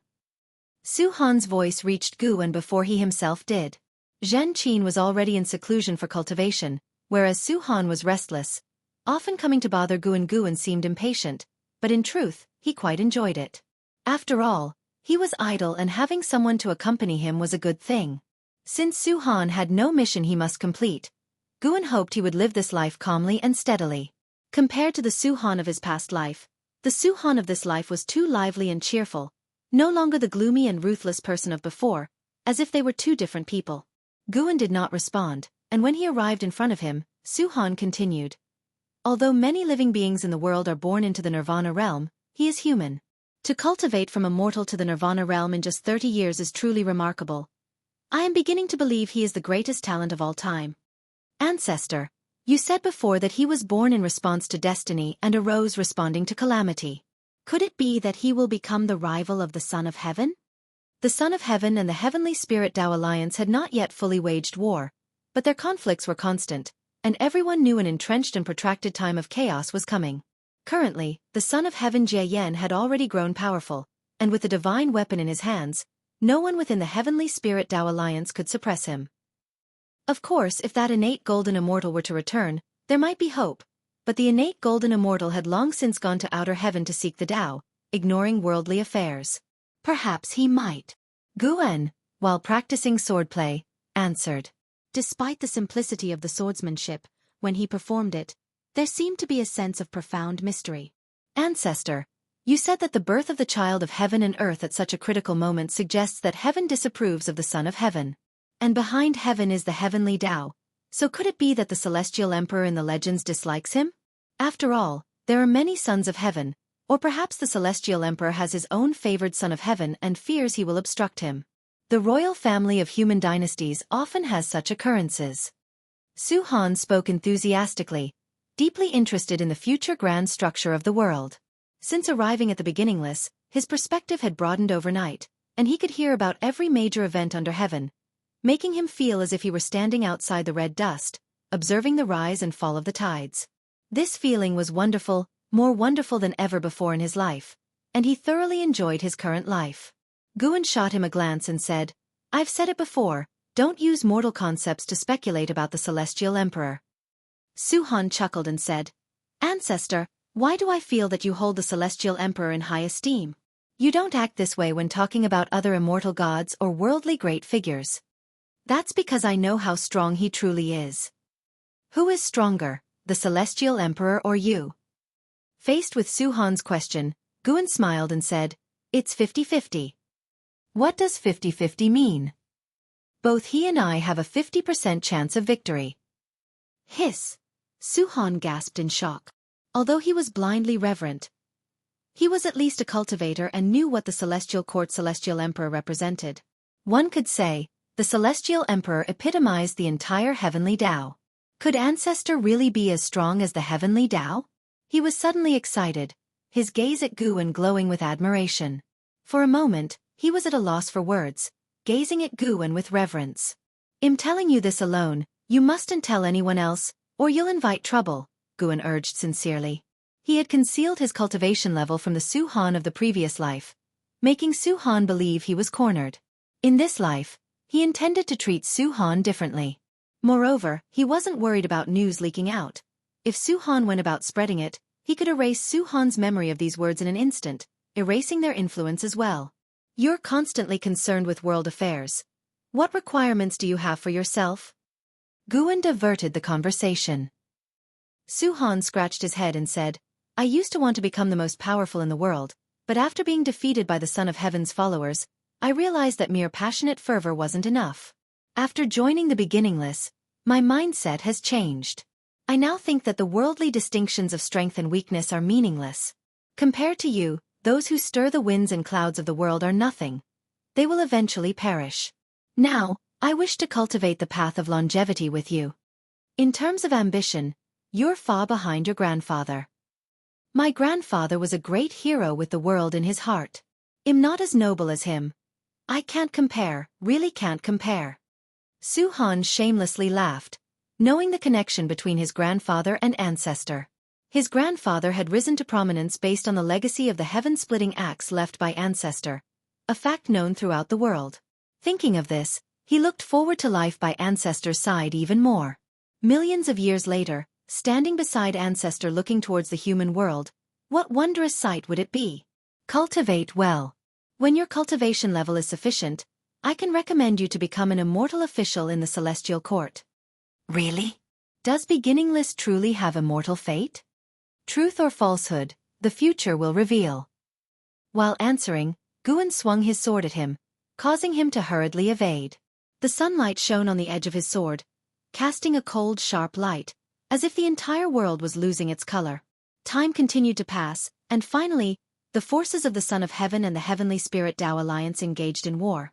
It was the Son of Heaven Jie Yen who declared war, coming alone to the Heavenly Spirit Tao Alliance to declare war and causing a great disturbance. Although he did not destroy the Heavenly Spirit Tao Alliance, he caused significant losses, leading the intolerable Heavenly Spirit Tao Alliance to officially announce to the world their intention to eliminate all of the Son of Heaven's forces. Once more, the human world transitioned from peace to an era of turmoil. It is easier for heroic figures to emerge in turbulent times. Born with great destiny and hailed as the child of heaven and earth, Guan Tianyu rapidly matured through battles, ushering in a new era for all living beings. The new era bore new shining talents, and Guan Tianyu was the brightest of those stars. Millions of years later, Guan Tianyu reached the Zizai immortal realm, his power so formidable that even the Son of Heaven Jie Yen admired and frequently sought to recruit him. On this day, the celestial gate deep within the universe lit up, startling the celestial spirit god to rise and pay respects, awaiting the emergence of the being within the gate. If you find any errors, ads pop up, ads redirect, broken links, non-standard content, etc. Please let us know report so we can fix it as soon as possible. Chapter 834. The only chance of survival inside the world gate. The strong light of the heavenly Tao shone, casting a long shadow of the celestial spirit god, who maintained a posture of greeting with his head lowered. Soon, a sound of footsteps reached his ears, slightly hurried. An old immortal stepped out from within. It was Xiaofan, old immortal who served Shen Yuan, human venerable. He wore a white robe, holding a horsetail whisk in hand, with white hair coiled beneath a crown. His immortal crown resembling a silver mountain with birds seemingly circling it, along with landscapes painted on it. He came to the front of the celestial spirit god, smiled, and asked, "Celestial spirit god, have you been well lately?" The celestial spirit god looked up and answered, "Quite well. Has the immortal monarch come to look for the ancestor master?" The Novel Fire. Any *T website on Google to access chapters of novels early and in the highest quality. No, this humble Taoist has come to find you. To find me? I wonder what instructions the immortal monarch has? Facing the celestial spirit god's inquiry, Xiaofan, old immortal's smile disappeared. He took a deep breath and said, "Something big is about to happen in the celestial court." The celestial spirit god raised an eyebrow. Although the celestial spirit great world had enjoyed peaceful times for tens of millions of years, such time wasn't considered long in the celestial court, so why was there trouble again for the celestial court? Could it be related to the dark heavenly court? The last time the dark heavenly court attacked the celestial court, although he didn't return to join the battle, he had observed that great war. It was the first time he witnessed the power of the dark heavenly court, which made him increasingly convinced that the celestial court was not the absolute ruler. Many powerful forces were hidden within the chaos, and even within the heavenly Tao were beings of great power like the primordial ancestor master. Xiaofan, old immortal said, "It's not an external catastrophe. It's an internal power struggle within the celestial court." Hearing this, the celestial spirit god breathed a sigh of relief. If that's the case, then it's not a big deal. The treacheries in the celestial court were numerous. The reason he stayed in the celestial spirit great world, not pledging allegiance to any other powerful immortal gods, was to avoid becoming a pawn. Immortal gods are immortal, but only if they retain their immortal positions. If they choose the wrong side and have their immortal positions stripped away, immortality becomes an empty promise, and even one's cultivation level might turn to nothing. The first thought that came to the celestial spirit god upon hearing Xiaofan, old immortal's words was that something had happened to Shen Yuan, human venerable. According to past competitions for the Son of Heaven, even if a Son of Heaven won, they wouldn't gain the benefits Shen Yuan, human venerable did: the vast celestial Tao destiny, many immortal position qualifications, and even the dominion over the 3,000 great worlds. Such prominence would surely invite jealousy. With the celestial emperor absent and Kangxin's will unpredictable, those sons of heaven would certainly set their sights on Shen Yuan, human venerable. "Please speak plainly, immortal monarch. Is there anything I can do?" The celestial spirit god said softly. No matter the issue, as long as it didn't threaten the celestial spirit great world, he was too indifferent to care, and he couldn't manage it. Today, the Son of Heaven Taishang governs the celestial court's power. He has cast 17 sons of heaven into reincarnation, and the Son of Heaven Xian Qing, with whom you have a father-son bond, is under investigation and may face disaster. Xiaofan, old immortal's words made the celestial spirit god frown. He couldn't deny that he was indeed concerned about Tian Hao. It was unclear whether it was because of Su Jin or due to chasing the supreme treasure of the immortal palace, delaying countless years. In any case, he would now and then visit the misty immortal court. However, for so many years, he had never met Tian Hao face to face, only watched silently. Xiaofan, old immortal continued, "Besides the Son of Heaven Xian Qing, His Highness Shen Yuan, human venerable, will also face difficulties, because the Son of Heaven Xian Qing is within the 3,000 great worlds. With so many sons of heaven, the Supreme Son of Heaven chooses to settle accounts with Xian Qing, clearly as an excuse, aiming at His Highness human venerable, but whether it's an excuse or not, it is a great trouble for both your highnesses, with no retreat." Knowing he was right, the celestial spirit god felt he couldn't shake the celestial court with his current power. He asked in a deep voice, "Please speak plainly, immortal monarch. What can I do? What should I do?" "Summon back the Son of Heaven Xian Qing." When Xiaofan, old immortal, said this, his gaze was firmly locked on the celestial spirit god. The celestial spirit god suddenly understood Xiaofan, old immortal's intention. He took a deep breath and said, Is this His Highness' will, or the immortal monarch's intention? Does it matter? I understand. I will consider it. The celestial spirit god answered. He did not give a promise. Xiaofan old immortal nodded, then turned to walk towards the world gate. Just as his figure was about to vanish in the strong light, his voice once again sounded. This matter indeed puts you in a difficult position, but you should know in the face of such authority, we have no choice, it is the only chance of survival. The strong light of the world gate flickered, after a while, it faded, and the celestial spirit god still stood in front of the world gate. He clenched his fists tightly, hesitating on whether to seek the primordial ancestor master. After contemplating a while, he decided to first make a trip to the human world. He needed to see someone. In the Heavenly Spirit Tao Alliance, inside a palace, Guan sat in front of a small table, sipping wine, while on the steps beside him, Ji Xiaoyu also had a small table in front of her, drinking with him. Besides fine wine, their tables were adorned with some snacks and fruits, exquisitely arranged. Guan picked up a piece of cake, savoring it carefully. The fragrance entered his mouth, making him nod slightly. Ji Xiaoyu put down her cup, looked at Guan, and asked, "Did you come to find me for a simple chat?" Guan glanced at her, annoyed. "What kind of talk is that? Have I ever troubled you when I came to find you in the past?" Ji Xiaoyu replied, "I'm not afraid you're bothering me, I'm just afraid you're here to help me. Don't meddle in this calamity of the Heavenly Spirit Tao Alliance, or things will change, and the Heavenly Spirit Tao Alliance will veer off course." Guan chuckled, shaking his head in amusement. "Don't laugh, your current status in the human world is quite special. If you support the Heavenly Spirit Tao Alliance, it might become like a celestial court on Earth, thriving perpetually, and internally become complacent, eventually causing trouble and harming all living beings." Ji Xiaoyu said, frowning seriously. Guan helplessly replied, "I laugh because you underestimate me. Have I ever meddled in the human world's power struggles? Back at the Supreme Sect, I merely protected them from falling, but if the Supreme Sect had done evil and was sought out for revenge, I wouldn't have intervened either." Hearing this, Ji Xiaoyu smiled and didn't dwell on the issue any longer. Instead, she asked, "What do you think of Guan Tianyu? This child's destiny is unparalleled. The timing of his birth is so coincidental, as if he were born to contend with the sons of heaven. Even when besieged by the sons of heaven's followers and driven to desperation, he can turn danger into safety and encounter great opportunities, truly astounding." She majored in the path of cause and effect, which made her perceive Guan Tianyu's birth as not simple. In her view, Guan Tianyu carried some kind of mission. What concerned her was what this mission represented, and what its purpose was. Guan was just about to speak when a loud voice resounded from outside the palace. "Haven't seen for 100,000 years. How has the Heavenly Spirit Tao Alliance become even more miserable? It seems the Heavenly Spirit Tao Alliance can't hold on. Why not surrender early to me?" This voice brimmed with dominance, mocking the decline of the Heavenly Spirit Tao Alliance, and its owner was none other than the son of heaven Jie Yan. Hearing this, Ji Xiaoyu looked at Guan with a meaningful gaze. "Now, do you still deny your purpose for coming this time?" Guan turned his head to look at her, chuckling softly.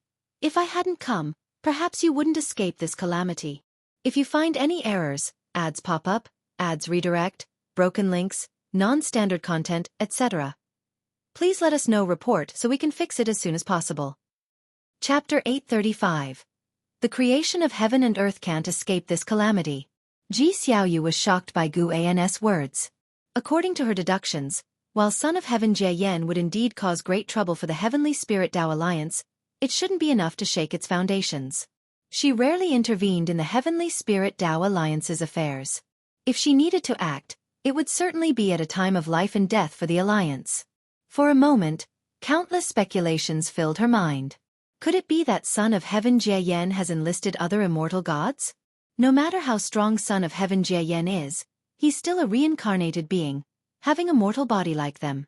The reason he can stand against the Heavenly Spirit Tao Alliance is mainly due to wielding that divine sword.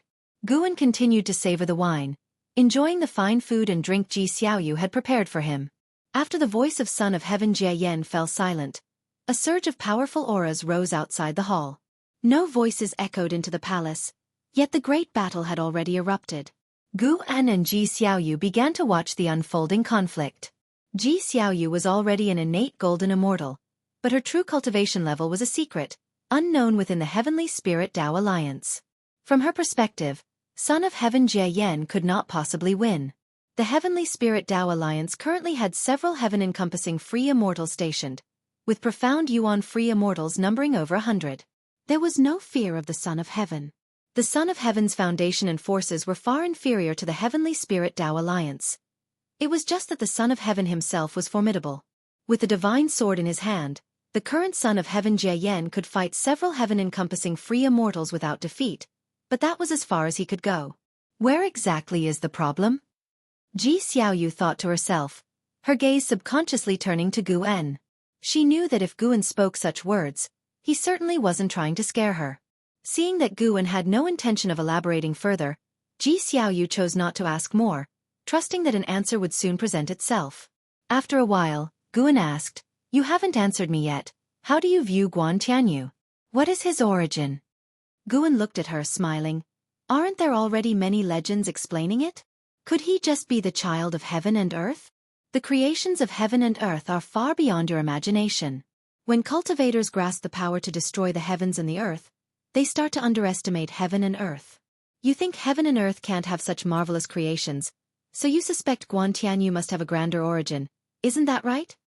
Gu An's words led Ji Xiaoyu into deep thought, realizing she indeed harbored such a mindset. In her view, the celestial spirit great world shouldn't harbor such talent. Guan Tianyu's emergence must have been orchestrated by a more powerful entity. Gu En continued, with 3,000 great Tao and infinite creations, all beings possess a sense of pride, thinking they can master everything and that they are unique, thus neglecting the heaven and earth that bore them. If beings are indeed the most wondrous of creations, then the heaven and earth nurturing them must operate on an even higher level. He spoke of his understanding. Though heaven and earth seem fragile, their creations are supreme. Even if a world turns to ashes, its creative force remains and will give birth to new worlds, though mortal spirits can't perceive this creation. Only a Tao Extreme Daluo immortal can barely glimpse this omnipresent, immense creation imperceptible to mortal spirits. And surpassing a Daluo immortal, one can further perceive the creation of heaven and earth. Though the celestial spirit great world is weak, it remains a great thousand world that has existed for countless years. The creation it secretly harbors is beyond the imagination of all living beings, and the impending crisis from Son of Heaven Jie Yan's arrival has prompted it to bring about Guan Tianyu. Though Guan Tianyu is born of the human race, the mystic destiny of heaven and earth continually transforms him. To put it bluntly, unless a power surpassing the celestial spirit great world emerges, no one can slay Guan Tianyu within this world, not even if he wished to die. The creation of heaven and earth. Ji Xiaoyu was lost in contemplation. It seemed she had grasped something, quickly transitioning to a state of enlightenment, forgetting her own calamity. She could enter this state so swiftly not due to exceptional comprehension, but because Gu En enveloped her with his Tao intent, aiding her enlightenment. Gu En watched Ji Xiaoyu with expectant eyes. He had many old friends, and while he cherished them all emotionally, in terms of potential, only Ji Xiaoyu could surpass and carve her own path, possibly even beyond what he foresaw. Moreover, Ji Xiaoyu held a competitive spirit towards him, desiring to surpass him, thus he eagerly anticipated her growth. He suddenly understood the Celestial Emperor. The Celestial Emperor allowed immortal gods to act wantonly, allowed the dark heavenly court to grow, perhaps genuinely hoping for someone to challenge him. Upon reconsideration, Gu En felt he had misunderstood. How could he empathize with the Celestial Emperor? He mustn't adopt such a mindset. He can look forward to others growing stronger, but mustn't consider himself the strongest. While Ji Xiaoyu was in enlightenment, Gu En repeatedly instilled a notion in himself. He is not yet the strongest. There are stronger beings within the heavenly Tao. He wasn't thinking of the Celestial Emperor, but of an existence yet to appear. Much time passed. Ji Xiaoyu suddenly awoke, opening her eyes to find the celestial vault outside the hall had dimmed. She turned her head to see Gu En had already risen, standing before a stone pillar, reading the inscriptions upon it. "I'm sorry, Ji Xiaoyu began, but her words trailed off as she became captivated by Gu An's silhouette. With his back to her and head raised, Gu En emanated an inexplicable allure, a longing for the great Tao. Hearing her, Gu En turned to her with a smile. "So, what did you comprehend earlier?" "I grasped some truths about the Tao of heaven and earth, thank you," Ji Xiaoyu earnestly replied. Why thank me? I did nothing. I understand. Ji Xiaoyu was well aware of her own comprehension. After countless years of meditation, such an opportunity for enlightenment was rare. It wasn't a coincidence that Gu An's presence came with insights, clearly indicating his guidance. Just as Guan was about to speak, a gust of wind from outside swept in, billowing his black robe. Sitting at the table, Ji Xiaoyu narrowed her eyes, sensing a formidable aura approaching. Son of Heaven Jie Yan. Sar the Oval Fire. Net website on Google to access chapters of novels early and in the highest quality. She wasn't sure how long her enlightenment had lasted, but awakening to Son of Heaven Jie Yan's aggressive arrival shook her, while also instilling admiration for Guan. He had truly anticipated it. Soon, a beam of silver light shot into the hall, transforming into a human figure that landed and took 3 steps forward before stopping. It was indeed Son of Heaven Jie Yan, disheveled, wielding a silver divine sword. His robes were blood-stained, clearly just emerging from a brutal battle. Son of Heaven Jie Yan glanced at Ji Xiaoyu, then at the divine sword in his hand, which was vibrating. Unexpectedly drawn to this woman, could she harbor some powerful great Tao creation? Son of Heaven Jie Yan was silently surprised. Raising his eyes to Ji Xiaoyu, he asked, "Which alliance hierarch of the Heavenly Spirit Tao Alliance are you?" Following his gaze to Guan, his eyebrows furrowed slightly. Guan stood beside the stone pillar, observing him, yet Son of Heaven Jie Yan couldn't discern Guan's cultivation level. If you find any errors, ads pop up, ads redirect, broken links, non-standard content, etc., please let us know. Report so we can fix it as soon as possible. Chapter 836. Guan looked at Son of Heaven Ji Yan, his eyes filled with mockery, making Son of Heaven Ji Yan very uncomfortable. However, with the divine sword in hand, Son of Heaven Ji Yan was not panicked. The divine sword he held was of great origin, capable of devouring the true meaning of the great Tao and enhancing sword intent. Of course, this sword could only absorb the true meaning of the great Tao cultivated by immortal cultivators, not the great Tao itself. He came to this palace as led by the divine sword in his hand, attracted by the presence of Ji Xiaoyu. Son of Heaven Ji Yan looked at Ji Xiaoyu again, waiting for her response. Ji Xiaoyu could feel the malicious intent in his sword, yet she did not panic, for Guan was also here. She was more curious now. Could this child rely on the sword to take her life? She trusted Guan's judgment, just curious how this sword would kill her. My name is Ji Xiaoyu. May I know why the Son of Heaven has come to me? Ji Xiaoyu asked, her tone indifferent, her gaze calm. Her composure confused Son of Heaven Ji Yan, making him ask, "Since you know I am the Son of Heaven, why don't you take action? Why have I never seen you in the previous great battles?" "Because I dislike fighting," Ji Xiaoyu replied. This remark made Guan laugh. In the past, Ji Xiaoyu was a battle maniac on the path of the great Tao, and she still wished to have a good fight with him.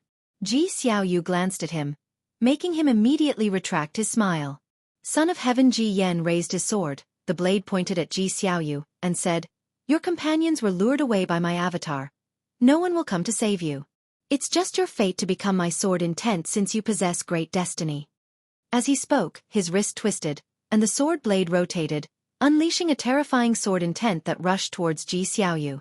Boom! The small table before Ji Xiaoyu turned to ashes, her robe billowed, her black hair flew, yet her eyebrows did not furrow, nor did she blink. Son of Heaven Ji Yan's pupils contracted. Following his gaze, there was an additional figure in front of the steps. It was Guan. Guan stood sidewise to Son of Heaven Ji Yan, blocking his sword intent.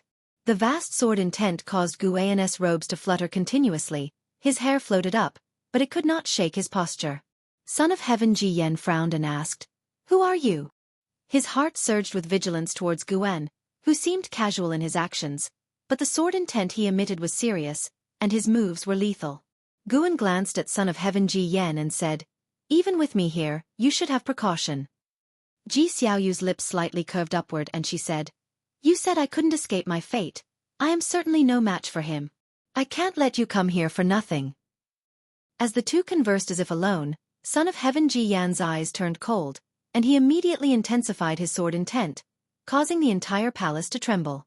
Unfortunately, no matter how much he heightened his sword intent, he could not threaten Guan, and he felt as if facing the Great Tao. No matter how much mana or sword intent he used, the Great Tao could swallow his attack. This feeling sank his heart. After a few seconds, Son of Heaven Ji Yen sheathed his sword. Guan turned to him, eyes falling on the sword in his hand. This sword is extraordinary, crafted by a Xian Qi primordial immortal, who is also among the Celestial Tao venerable ranks. Indeed, Celestial Tao venerables would support a Son of Heaven. Every Son of Heaven capable of causing trouble had a backing. Just who are you? Son of Heaven Ji Yen asked in a deep voice, certain he was no match for the other. /P. The Celestial Spirit Great World still hides such characters. Could he be from Wuxia? But Wuxia wouldn't engage in worldly conflicts. Guan replied, Son of Heaven, you may undergo your trials, but don't be too hasty or use rule-breaking powers. Upon hearing this, Son of Heaven Ji Yan's face turned grim. He was about to speak when Guan's voice rang out. Considering his favor, I won't kill you, but I will punish you slightly. With that, Guan suddenly swung his sleeve, and a fierce wind rose from the ground, rushing toward Son of Heaven Ji Yen. Everything happened too quickly for Son of Heaven Ji Yen to react. With a boom, he was thrown out like a beam of cold light rushing out of the palace. A terrifying force enveloped him, preventing him from steadying himself, sensing the scenery around him changing rapidly. He flew out of the little world, crashed through mountains, crossed rivers, and passed through clouds. His worldview shook violently. He collided against mountains, one after another, causing his chi blood to churn, his body unpleasant, forcing him to grit his teeth and tightly grip the sword in his hand. Sar the Novel Fire. Net * website on Google to access chapters of novels early and in the highest quality. After a while, he crashed into an incredibly solid mountain, bringing him to a halt, chi blood surging, a mouthful of reverse blood sprayed out. He felt all the mana within him dissipate. The world before him stopped shaking, becoming clear, and ahead lay a vast prairie, blue skies, white clouds, and a cloud sea split into two halves, seemingly cut by a sharp sword. He was embedded into an incredibly majestic mountain, appearing like a heavenly wall compared to the mountains on either side. Smooth mountain walls with little flora but dense forests atop. This mountain stood at least 10,000 feet tall, utterly magnificent. Son of Heaven Ji Yen was horrified to find he could not rise. An unimaginable invisible force pressed him, unable even to shatter the mountain behind. In 500 years, you will be able to free yourself. You can see how people will speak of you 500 years later. Guan's voice reached his ears, causing his expression to turn fearful. You can't do this. Son of Heaven Ji Yen gritted his teeth, finally roaring in anger. Meanwhile, on the other side of the world, in the palace, Guan's robe was still fluttering. Ji Xiaoyu stood up, looked into the distance, and asked, What is that mountain? Why haven't I seen it before? Guan retracted his sleeves, turned to her and smiled. Just built for him. Ji Xiaoyu was secretly astonished. She could also create a mountain, but doing so like Guan while simultaneously taking action and creating a mountain without causing much commotion was beyond her ability. Sealing Son of Heaven Ji Yen with a single mountain, the power contained within was unimaginable. 500 years is an imitation of your Sun Wukong novel, isn't it? Ji Xiaoyu asked, clearly teasing, yet asking seriously. Guan laughed. Just came to mind. He turned and walked toward the palace door. Aren't you afraid of trouble? Ji Xiaoyu pursued. 500 years later, Son of Heaven Ji Yen might cause greater trouble upon his return. Without looking back, Guan replied, He doesn't count as trouble in my eyes. You said you wouldn't involve yourself in worldly struggles. Would this be considered an exception? Faced with Ji Xiaoyu's inquiry, Guan did not answer, quickly disappearing from the hall. Ji Xiaoyu sat down again, her gaze towards the distance. She could see many great powers across the world flying towards the mountain-sealing Son of Heaven Ji Yen. If you find any errors, ads pop up, ads redirect, broken links, non-standard content, etc., please let us know report so we can fix it as soon as possible. Chapter 837.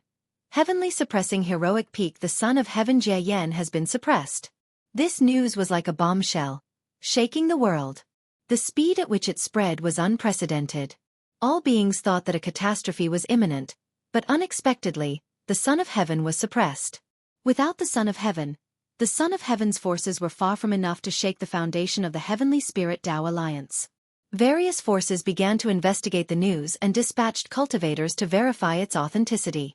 The giant peak suppressing the Son of Heaven Jie also got a name, known as the Heavenly Suppressing Heroic Peak. Not even half a day after the Son of Heaven Jie was suppressed, a great cultivator arrived nearby. In the days that followed, more and more cultivators came. His subordinates also came to see him, even trying to rescue him, but unfortunately, no matter what methods they used, they couldn't pull him out of the mountain wall or destroy the Heavenly Suppressing Heroic Peak. He became a joke of the world, his pride crushed. He had undergone many reincarnations, all successful before, smoothly sailing in each life, never finding himself in such a predicament even when facing strong enemies. Not only was he humiliated by his enemies, but he also lost hope of victory. Coming to the celestial spirit great world, he felt unprecedented difficulties. The Heavenly Spirit Tao Alliance was too tenacious for him to defeat quickly. Now, he was encountered by Ancestor Master Wuxia, who would suppress him for 500 years. 500 years! The force he had built single-handedly would surely be uprooted by the Heavenly Spirit Tao Alliance.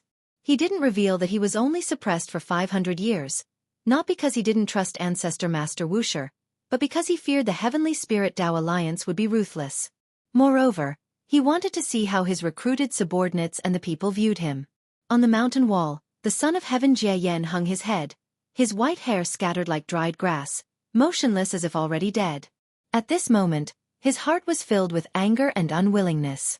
He resented everything, resented Ancestor Master Wuxia, and resented himself. He could be sure that his suppressor was Ancestor Master Wuxia. Only Ancestor Master Wuxia had such skill. He hated himself for overly relying on his sword. Despite things feeling off at the time, he still attacked the female alliance leader.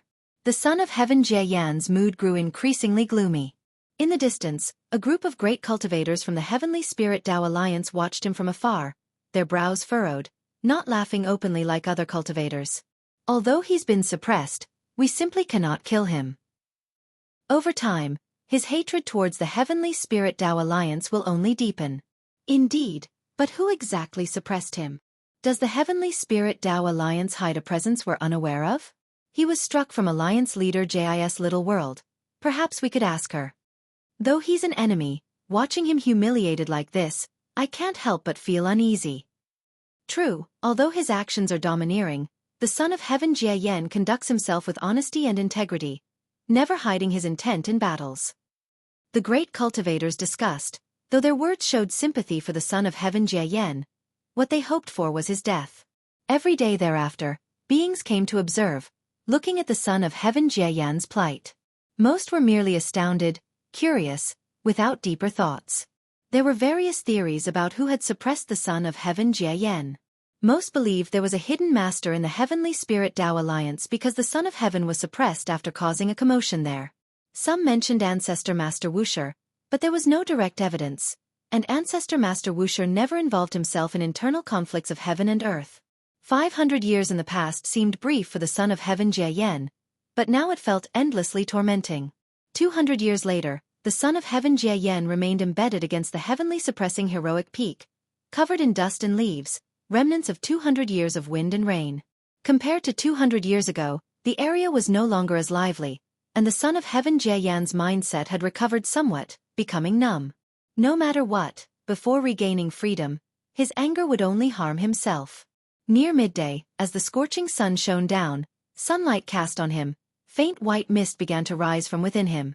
Suddenly, a pebble fell from above, rolled down the mountain wall, hitting the Son of Heaven Jie's head.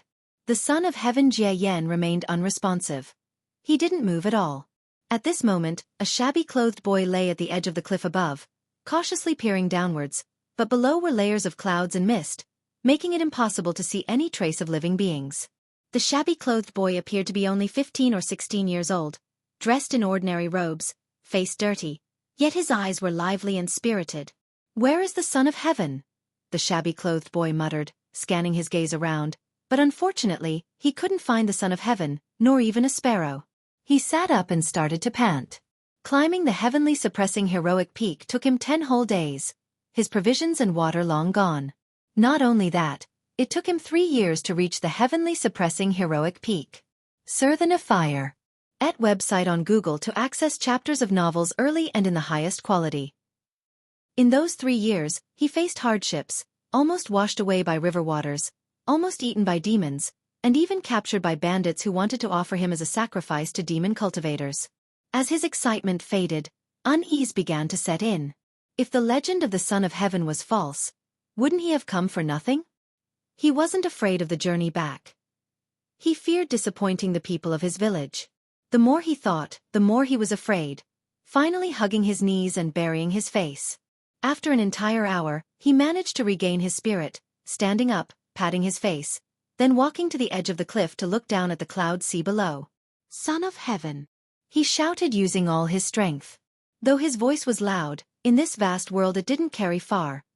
Distant cultivators observing the Son of Heaven Jie Yen heard it, but paid no attention. Carrying on, the shabby-clothed boy repeatedly called the Son of Heaven's name, his voice growing hoarse. Hundreds of times later, his voice began to rasp, his legs trembled. Finally, he collapsed to the ground, coughing violently. Mortal child, why do you call me? A voice entered the shabby-clothed boy's ear, causing him to joyfully raise his head and scramble up. Son of Heaven, where are you? The shabby-clothed boy endured the pain in his throat and asked. I am beneath the cliff. Only by jumping can you see me. The Son of Heaven Jie Yan's voice was indifferent, devoid of emotion. The shabby-clothed boy immediately approached the edge, looking down at the cloud ocean below, unable to see the land, resembling a boundless abyss. I wish to seek immortal cultivation. If successful, I'll find a way to rescue you. Can you teach me immortal cultivation? The shabby-clothed boy asked through gritted teeth, but unfortunately, this time he received no response. He continued to inquire, but the Son of Heaven Jie Yen remained silent. After hesitating for a long time, the shabby-clothed boy finally gritted his teeth and chose to jump off the cliff. Embedded against the mountain wall, the Son of Heaven Jie Yen hung his head, as the shabby-clothed boy fell past him, stirring his hair, yet he still didn't move. The scene returned to silence, as if the shabby-clothed boy had never come. If you find any errors, ads pop up, ads redirect, broken links, non-standard content, etc., please let us know. Report so we can fix it as soon as possible. Chapter 838. The change in the Emperor's heart. The people do not know how many years the Son of Heaven Jie Yen will be suppressed, nor does the Heavenly Spirit Tao Alliance understand, but they will not let such a good opportunity pass. They begin to launch a massive eradication of the Son of Heaven's forces. The forces painstakingly established by the Son of Heaven were completely shattered within 300 years. In addition to the suppression by the Heavenly Spirit Tao Alliance, internal conflicts also emerged, accelerating its demise. The disaster brought by the Son of Heaven thus dispersed, and the celestial spirit great world returned to peace again. Because they could do nothing about the suppressed Son of Heaven Jie Yen, the Heavenly Spirit Tao Alliance could only focus on cultivating disciples. Over the centuries, they recruited countless talents in the human world, with more and more prodigies emerging. A blink of an eye. The Son of Heaven Jie Yen has been suppressed for 487 years, getting closer to breaking free. During these years, days felt like years for him, and the closer he got to the 500-year mark, the more anxious he became. He feared that the ancestor Master Wuxia might not keep his promise. After all, he did not understand the ancestor Master Wuxia. Before the ancestor Master Wuxia took action, he could not even be sure that the counterpart was indeed the ancestor Master Wuxia. Why is it 500 years? There was only this thought in the mind of the Son of Heaven Jie Yen. 500 years was insignificant to the grand scheme of things, and for him, it would not make much of a difference. Even if his forces were destroyed, he could start over at most. At least he would not fall into an irremediable situation. Being suppressed for so long, the Son of Heaven Jie Yen felt that there was some calculation behind this 500-year period. At this time, the sound of thunder came from the sky, and the world quickly darkened. Soon, a torrential rain fell, like a waterfall washing over the Son of Heaven Jie Yen. Outside the heavens, in front of the world gate, 2 figures stood side by side, overlooking the Son of Heaven Jie Yen within the celestial spirit great world. They were the celestial spirit god and Tian Hao.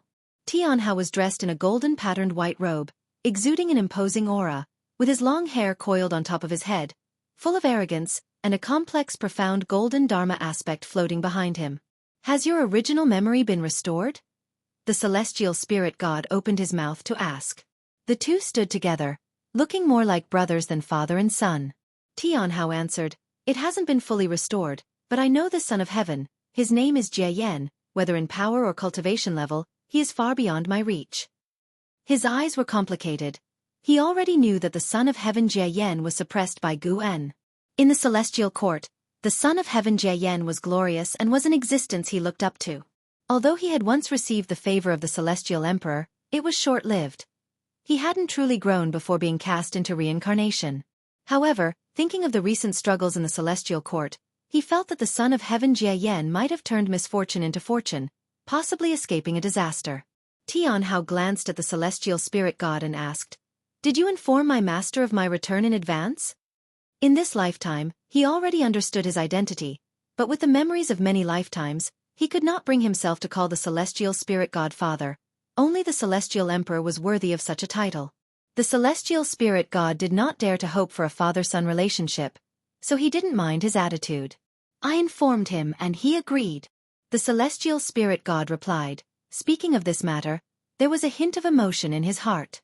He underestimated the ancestor Master Wuxi's affection for Tianhao. Even when facing the threat of the celestial court, the ancestor Master Wuxia was willing to protect Tianhao.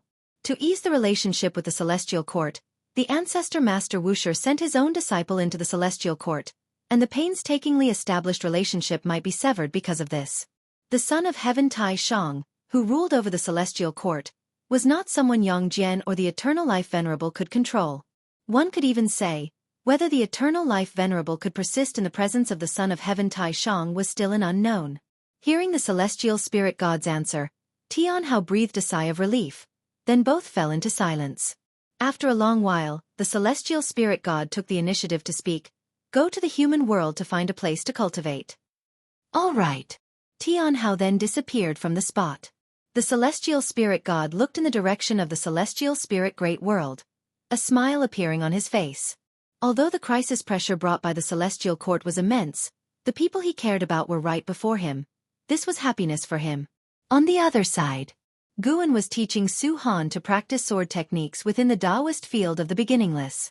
The two stood in the peach blossom forest, where the sight of fallen peach blossoms scattered on the ground made for a vivid and beautiful scenery.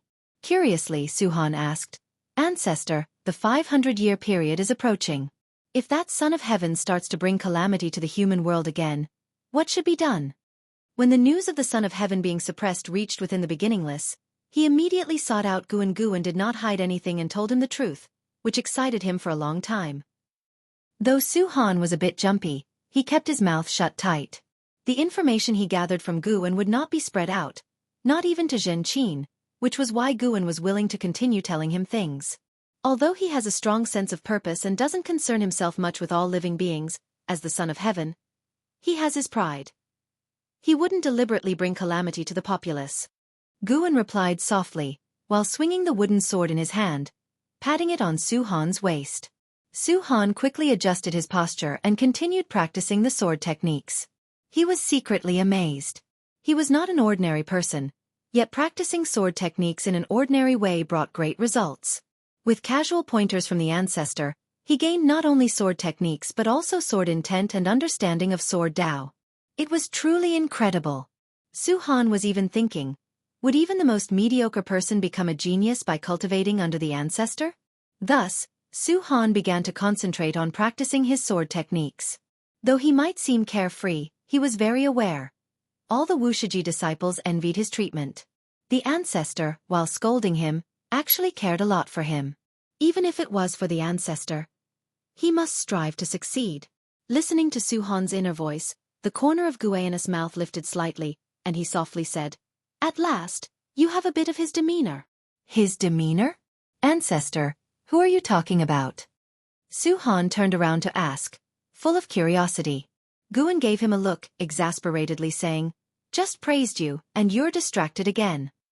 Su Han's eyes twinkled, asking, "Are you talking about Uncle and Hao? I heard that he's your most beloved disciple." Guan calmly said, "Not an Hao, but a disciple named Su Han. Your master named you Su Han because she had a deceased senior brother." Hearing this, Su Han's eyes widened, and he quickly inquired, "Another Su Han? Why didn't my master tell me?" Can you tell me about him? Believing the time was right, Guan began to tell Su-han's story. Listening while practicing sword techniques, Su-han's mood became heavy because the life of that Su-han was indeed very bitter. However, upon hearing that Su-han took a wrongful path, he couldn't help but frown. He did not agree with Su-han's choices. Once Guan finished, Su-han fell into silence. Guan asked, after hearing his story, "What do you think?" Su-han took a deep breath and said, "If he hadn't been blinded by hatred and focused on cultivating under you, it wouldn't have come to such a pass." Do you think he did the right thing? Search *the novel_fire. @ website on Google to access chapters of novels early and in the highest quality. Of course not. He owed you a debt of gratitude until his death. If you find any errors, ads pop up, ads redirect, broken links, non-standard content, etc., please let us know report so we can fix it as soon as possible. Chapter 839. The Path of the Celestial Emperor. Guan heard Su-han's words and couldn't help but shake his head with a smile. If this boy knew that the person he was criticizing was himself, what would his reaction be? Thinking of this, Guan actually looked forward to it a little. All right, practice your sword well. I will accompany you a little longer, then I have to go out, Guan said seriously, restraining his smile. Su-han looked at him and curiously asked, "Ancestor, you often go out. Where do you go, and can you take me with you just once?" Guan pretended to be mysterious, saying, "I have thousands of incarnations in the human world, and I have many identities to continue with. I cannot take you with me. It would disrupt the path of trial. Perhaps when you go out for trials in the future, you might encounter me, but you will definitely not recognize me." These words gave Su-han goosebumps. He didn't doubt his ancestor's words and began to recall his past. Had he met his ancestor during his travels in the human world? He subconsciously looked up, just in time to meet Guan's meaningful gaze, and couldn't help but shiver. Guan raised his wooden sword and continued to correct Su-han's sword technique, forcing him to withdraw his gaze. The mundane days continued. Su-han practiced cultivation every day. Although he did not experience any major upheavals, he did not find it boring at all. In the simplicity of life, being able to continuously grow stronger was what he considered the most blissful life. As time went by, the 500-year period of Son of Heaven Jie finally arrived. On this day, the weather was clear, and the celestial vault was cloudless for miles. Son of Heaven Jie, embedded in the mountain wall, suddenly began to loosen, then leaned forward, plummeting with a dozen pieces of broken rock, shattering through the sea of clouds. The fierce wind howled in his ears as Son of Heaven Jie's eyes opened, his muddy eyes gradually brightening. Boom! He crashed at the foot of the mountain, his feet shattering the ground and the mountain wall behind, dust swirling like rings as he half knelt on the ground, one hand supporting on the ground. His body began to tremble, and the dirt on his face started to crack, peeling off into pieces of dust. He slowly stood up, looking at his own hands, a wild joy appearing on his face. "It's really over," Son of Heaven Jie said tremulously, his voice hoarse. He had often suspected that Ancestor Master Wuxia was toying with him, which is why he was now unusually elated, more excited than when he became the lord of a realm in his previous life. His resentment towards Ancestor Master Wuxia had completely vanished. Thinking about it now, he wanted to kill Ancestor Master Wuxia, yet Ancestor Master Wuxia only suppressed him for 500 years. The punishment was too light. If it were him, he would never be so merciful. Of course, the most important is that he dared not provoke Ancestor Master Wuxia. If he could convince himself, he could live more at ease in the future. He took a deep breath, trying hard to calm his emotions. Suddenly, his gaze was drawn to a pile of white bones not far away. The skeleton was broken, scattered in the soil, and with just one look, he recognized the identity of those bones. It was the ragged-clothed boy who had called him from the mountaintop back then. As his cultivation level rapidly recovered, Son of Heaven Jie also regained his ability to piece together past events. He looked at those bones and began to deduce the past of the ragged-clothed boy. That village of the ragged-clothed boy was oppressed by the demon cultivators, who occasionally let demons into the village to wreak havoc, causing unbearable suffering.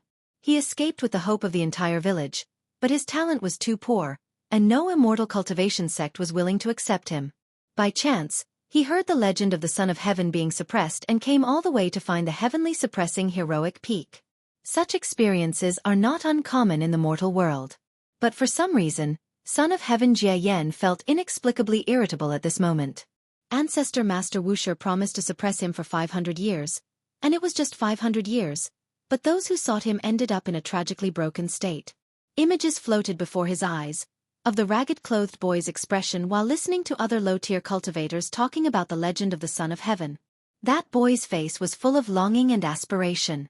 Although the Son of Heaven was suppressed, in his heart, the Son of Heaven was very powerful. It was just Ancestor Master Wuxia honing him. He even believed that the Son of Heaven could end the dark era he was living in. World peace is only the big picture. For people suffering in hardship, the human world is hell. That's why the ragged-clothed boy placed his hopes upon him. Son of Heaven Jie Yen could distinguish whether those who turned to him and demons were sincere. Rarely did anyone truly believe that he could bring a better future to this human world like the ragged-clothed boy did. Have you gained anything over these 500 years? A voice reached Son of Heaven Jie Yan's ears, startling him to look around. His gaze focused on a giant rock to the south where a white-robed man stood, figure as firm as a peak, face blurry. Ancestor Master Wuxia. Son of Heaven Jie Yen instinctively became cautious, but then he realized that if Ancestor Master Wuxia wanted to harm him, he would have no power to resist. He calmed down, thought for a moment and said, "Yes, perhaps I overlooked the hearts of all living beings. In the future, you can still do whatever you want, and I won't stop you. But if you encounter disciples I care about, I will still intervene. Son of Heaven, you've reincarnated through the red dust for countless lifetimes. Is there anyone you truly care about? For whom do you truly fight?" After Gu An's voice fell, his figure disappeared. Son of Heaven Jie Yen did not leave immediately, his expression changing unpredictably, his gaze involuntarily drawn to the pile of bones. In the course of reincarnation, life after life, he felt as though he had perhaps lost his way. Which path was truly that of a celestial emperor? His father gave him no hints, letting him find it himself in reincarnation. Gradually, he grew stronger to become the ruler of the human world and forgot to reflect whether his path was the right one. Is conquest really the only way to unify the world? Son of Heaven Jie Yen stood motionless, closing his eyes. Leaves drifted before him, the sun set, and the moon rose, day after day. A few days later, cultivators who came to observe discovered that the Son of Heaven had already escaped, causing panic, and they immediately left to proclaim the news everywhere. More and more cultivators came to confirm the incident, and soon they discovered the figure of Son of Heaven Jie Yen. Seeing Son of Heaven Jie Yen standing on the ground, the cultivators were very nervous. As time continued to pass, the number of cultivators near the heavenly suppressing heroic peak increased, and the great cultivators of the Heavenly Spirit Tao Alliance also arrived, even starting to array themselves. Months later, snow fell, with a flake landing on the head of Son of Heaven Jie Yen. He slowly looked up at the celestial vault, his eyes full of flying snow. Standing around the 8 directions were large flags as tall as the heavenly suppressing heroic peak, all embroidered with various divine beast emblems. Whichever direction he looked, figures of the great cultivators of the Heavenly Spirit Tao Alliance could be seen. From above, the Heavenly Spirit Tao Alliance had already set up a net of heaven and earth, leaving Son of Heaven Jie Yen nowhere to escape. Sir the Novel Fire. Net ** website on Google to access chapters of novels early and in the highest quality. Son of Heaven Jie Yen gazed at the celestial vault, the snow growing heavier, obscuring his vision. In each snowflake in his eyes were reflected scenes, the lives of different people, those he met in past and present lives, many only brief encounters. If you find any errors, ads pop up, ads redirect, broken links, non-standard content, etc., please let us know report so we can fix it as soon as possible. Chapter 840. No chance of winning. The news of the Son of Heaven's escape spread quickly, like a whirlwind sweeping across the land. As soon as the news reached Wuxia, Su Han went to find Guan, Ancestor. I've heard that the Heavenly Spirit Tao Alliance has already surrounded the Son of Heaven. Yet, the sun doesn't leave the heavenly suppressing heroic peak. He stands at the foot of the mountain, covered by snow without moving an inch. What is he trying to do? Su Han looked at Guan, who was sitting on the steps, and asked curiously. Guan was carving a bamboo sword and casually replied, "The mind resides within the chest. Who knows what he's thinking if he doesn't speak?" Su Han wanted to ask more, but Guan glanced at him and said, "You seem quite idle. Would you like me to arrange some tasks for you? Upon hearing this, Su Han's eyes lit up and he quickly asked, "What tasks?" Being able to do something for Ancestor made him happy, and he was even somewhat impatient. Return to the Heavenly Spirit Tao Alliance and check on your grandfather. He's recently encountered some troubles. Guan replied, saying this as he blew away the bamboo shavings from the sword and then handed the bamboo sword to Su Han. "Take it to your grandfather." Su Han took the sword and frowned, asking, "Ancestor, what trouble has my grandfather encountered?" "You'll know once you return." Guan did not reveal any information, which made Su Han even more anxious. He immediately performed a ritual before turning away. After Su Han departed, Guan stood up, stretched lazily, and raised his hand to catch a falling bamboo leaf. As he held the bamboo leaf, his thoughts drifted. The matter concerning the Son of Heaven Jie Yan temporarily came to an end. The reason for enlightening the Son of Heaven Jie Yan was because Guan discovered something peculiar while deducing Jie Yan's reincarnation path. It was a fortune too obscure to describe. The path to sainthood. The Son of Heaven Jie Yan seemed to be walking the path of the Celestial Emperor, but he wasn't. The road he walked was guided by the Celestial Emperor, which indicated that the Celestial Emperor was also seeking the path to sainthood. What exactly is a saint? Besides breakthroughs in cultivation realm, Guan believes that one also needs breakthroughs in Tao heart. How to make a breakthrough in Tao heart, enlightenment? Or like the Tao fruit, generate one's own power? Guan stood there and began to ponder. Sar the Fire. Et website on Google to access chapters of novels early and in the highest quality. The heavens and earth alternated between light and shadow, the seasons changed, and it wasn't until the spring of the next year that he regained his senses. He only grasped a bit of sensation, unable to fully comprehend it for the time being, so he could only set it aside. He still had to harvest the mature medicinal herbs.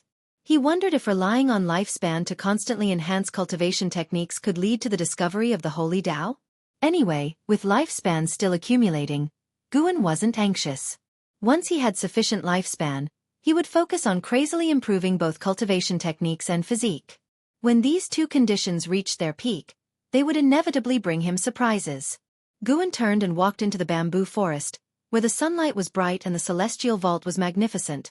Just like this world, always in tranquility. Time flew by like a shuttle, and years passed like arrows. 1,000 years passed. The human world remained peaceful after the Son of Heaven Jie Yan left the seal of the heavenly suppressing heroic peak. Initially, the people of the world worried that he would again cause upheaval, but as time went on, they gradually forgot about the Son of Heaven Jie Yan. Without the threat of the Son of Heaven, the Heavenly Spirit Tao Alliance reconsolidated its ruling position, vigorously developing beyond the heavens, exploring other great thousand worlds, and the celestial spirit great world seemed to enter a period of rapid development again. In that year, heavenly suppressing heroic peak saw heavy snow again, blanketing the world in a vast whiteness. At the foot of the mountain, the tattered clothes of the Son of Heaven Jie Yan leaned against the mountain wall. Beside him lay a reconstructed skeleton, also in a sitting posture. Looking in the direction towards which the Son of Heaven Jie Yan faced, a silhouette could be seen walking towards him amidst the vast snow, faintly gleaming with golden light. As the figure approached, he revealed his true form. It was Tian Hao. He still exuded that impressive demeanor, with Dharma aspect apparent behind him, resembling a divine monarch descended from heaven. Tian Hao looked at the current state of the Son of Heaven Jie Yan with a gaze filled with peculiar colors, stopping 10 feet away to look at him. The aura of the Son of Heaven. I wonder which imperial brother has arrived.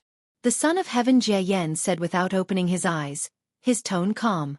Tian Hao replied, if it's a matter of the identity of the Son of Heaven, I am called Xian Qing. Upon hearing this, the Son of Heaven Jie Yan opened his eyes, his gaze cold, examining Tian Hao, and mockingly said, Emperor Xian Qing? Can't recall how long ago it was when I heard the news that Father, while training in the human world, also birthed another prince. A rare innate immortal god favored by the celestial Tao destiny. Father took him to the celestial court, showering him with great love. Alas, this son did not cherish it and actually criticized Father's political governance, leading to being cast into reincarnation, never to reincarnate. Upon seeing you today, indeed, Father loves doing things that contradict his words. He's even left you a path. Tian Hao's expression remained calm as he spoke. Father has also left you a path. In fact, He's left a path for every son of heaven. Some can see it clearly and strive diligently, while others cannot and perish in resentment. The son of heaven Jie Yen closed his eyes again. Tianhao cast a glance at the skeleton beside the son of heaven Jie Yen, immediately seeing through the past of that skeleton, making his expression softer. Tai Shang wants to eradicate us. Tianhao spoke again. The son of heaven Jie Yan's brows furrowed momentarily, then relaxed. The dark heavenly court invaded the heavenly Tao. Tai Shang successfully led the defense and defeated the strongest presence of the dark heavenly court, gaining father's approval. He's now in control of the celestial court's power, possibly eradicating sons of heaven who haven't pledged loyalty to him, making him the closest to the position of the celestial emperor. Tianhao continued speaking, his expression unchanged. The son of heaven Jie Yen snorted coldly. Even those sons of heaven who pledge loyalty to him will be eradicated. Father once told me that Tai Shang is the most like him, the most suitable son of heaven to become the celestial emperor. Father has no siblings living. Tianhao said, since we've both come to the celestial spirit great world, we're linked by fate. Let's join forces. Your reincarnation trial should be concluded. During your years in reincarnation, significant changes have occurred in the celestial court. The son of heaven Jie Yen remained silent, no longer responding. Tianhao didn't continue speaking but instead stood there waiting. The snow kept falling continuously as if wanting to bury the entire heaven and earth. After a long time, the son of heaven Jie Yen opened his eyes, his body leaned slightly forward, and he looked at Tianhao and said, there is no chance of victory. His power is already unbeatable. Now in possession of the celestial court's power, he will surely absorb the celestial Tao destiny. Facing him leads to no good outcome. Even with a powerful presence like Ancestor Master Wuxia assisting us, there would be no chance of victory. Perhaps Ancestor Master Wuxia foresaw the current situation long ago, which is why he distanced himself from the celestial court. Tianhao stared at the son of heaven Jie Yen and asked, no chance of victory, so sit and wait for death? Calmly seek enlightenment, and fleeing into chaos someday might be a path to life. I never expected the once unyielding son of heaven Jie Yen to fear Tai Shang like this. Tianhao mocked him, his tone filled with disdain. The son of heaven Jie Yen stared at him, eerily saying, kid, even if you find father, you might not be able to turn the tide. Do you know why father delegated power to him? If you find any errors, ads pop up, ads redirect, broken links, non-standard content, etc. Please let us know report so we can fix it as soon as possible. Chapter 841. Sweeping across the heavens. What do you mean? Are you saying he already has the power to rival father? Tianhao frowned and asked, his tone suddenly turning colder. After regaining his memories, his feelings for the celestial emperor returned to their original state, filled with resentment and dissatisfaction, but undeniably, the celestial emperor was the most powerful existence in his heart. Even his master Guan could not compare. Guan secluded himself here, surely with some unspeakable secret.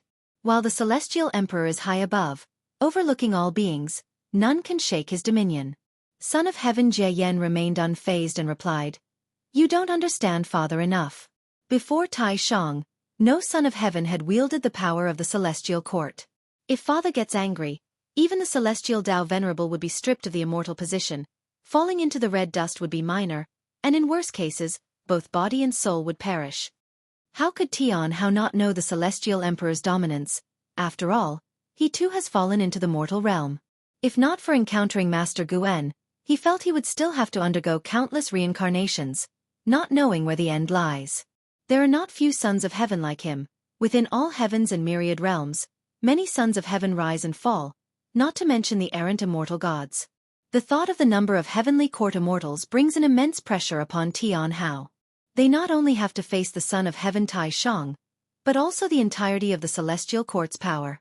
If Tai Shang truly has power not inferior to the celestial emperor, then they indeed have no chance of victory. The two fell into silence once more. Son of heaven Jie Yen closed his eyes again, continuing his enlightenment. Tianhao turned around, preparing to leave, but just as he was halfway turned, he suddenly asked, are you staying here because of that mortal child? I am only contemplating the true path I should take. Since you and I are brothers, let me advise you, if you cannot resist Tai Shang, why not distance yourself from the celestial court, spend the remaining time on enlightenment, Perhaps when you find your own road, you will see a path to life. Son of Heaven Jie Yen replied with his eyes closed, his tone more gentle than before. Tian Hao gave him a meaningful look, then turned and left, heading back the way he came, soon disappearing into the vast white snow. The snow continued falling, landing on Son of Heaven Jie Yen. Day by day, Son of Heaven Jie Yen was buried by the snow, merging with the world as one. The internal strife of the celestial court did not affect the 3,000 great worlds, where their own stories were unfolding.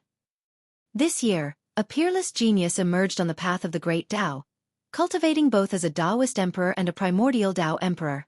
When the unbeaten emperor ancestor from the primordial emperor domain visited Guan, he mentioned this genius, saying that in his lifetime he had never seen such a formidable genius. Even in the primordial emperor domain, it was absolutely unprecedented in history. The two of them were having tea in an inn on the Nine-Spirit continent, and the unbeaten emperor ancestor was endlessly talking about that genius, while Guan listened with interest, like hearing a story. The nearby tables of guests were also drawn to the unbeaten emperor ancestor's words. The terms coming out of this old man's mouth sounded quite formidable. As for Guan, they were not too curious. Even if the Nine-Spirit continent was shrouded by a dojo, few had seen Guan's true appearance. Emperor Xian has already declared that he wants to challenge all the strong of the 3,000 great worlds, and then wage war on the primordial emperor domain, Misty Immortal Court, Ling Mountain, and other extraordinary domains. Truly arrogant, yet there are many forces that support him, and several emperor clans in the primordial emperor domain want to recruit him and absorb his bloodline. The unbeaten emperor ancestor clicked his tongue in amazement and looked at Guan, asking, "In the celestial spirit great world, is there anyone who can oppose him?" He wanted to ask about Wuxia disciple, but didn't want to be too direct. In his view, the celestial spirit great world was not strong. It was Wuxia who was strong.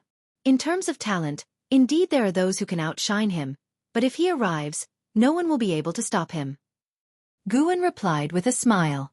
He wasn't speaking frivolously, as this was something destined to happen. Emperor Xian was meant to become a legendary myth. The reason for his widespread conquests was because he had heard tales of his own legend. Unlike those tragic hero stories, Emperor Xian's life was smooth and successful. He would sweep through the heavens, sealing himself a god with supreme glory, becoming part of the immortal class, and in the era of Ji, legend has it that Emperor Xian ushered a brilliant golden age. Looking at it now, Guan saw even more. The reason for Emperor Xian's success was because he had an extraordinary existence supporting him. The son of Heaven Tai Shang, now the ruler of the celestial court. Indeed, Emperor Xian has grown up now.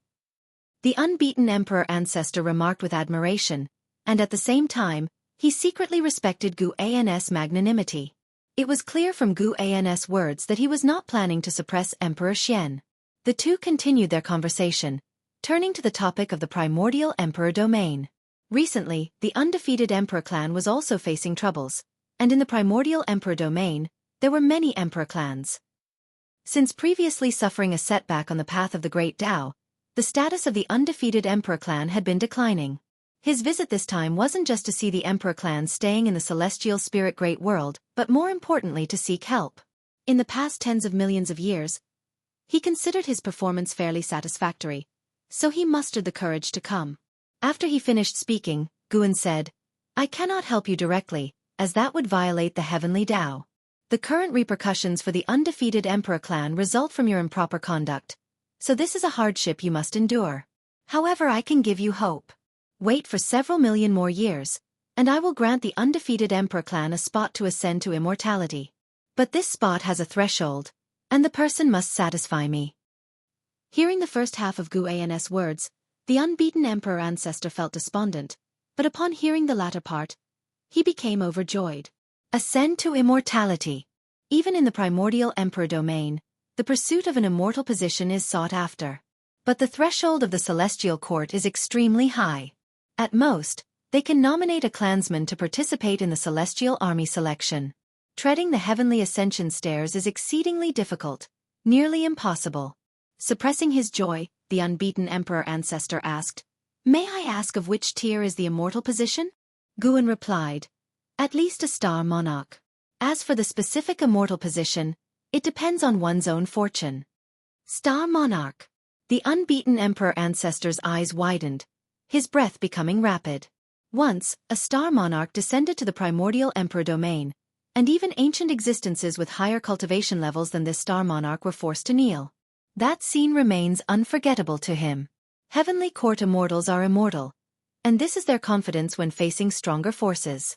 For immortal gods, cultivation level doesn't seem as important, such as the power of the celestial court. If the undefeated emperor clan were to bear a star monarch, it would truly soar to unprecedented heights, surpassing even its peak period.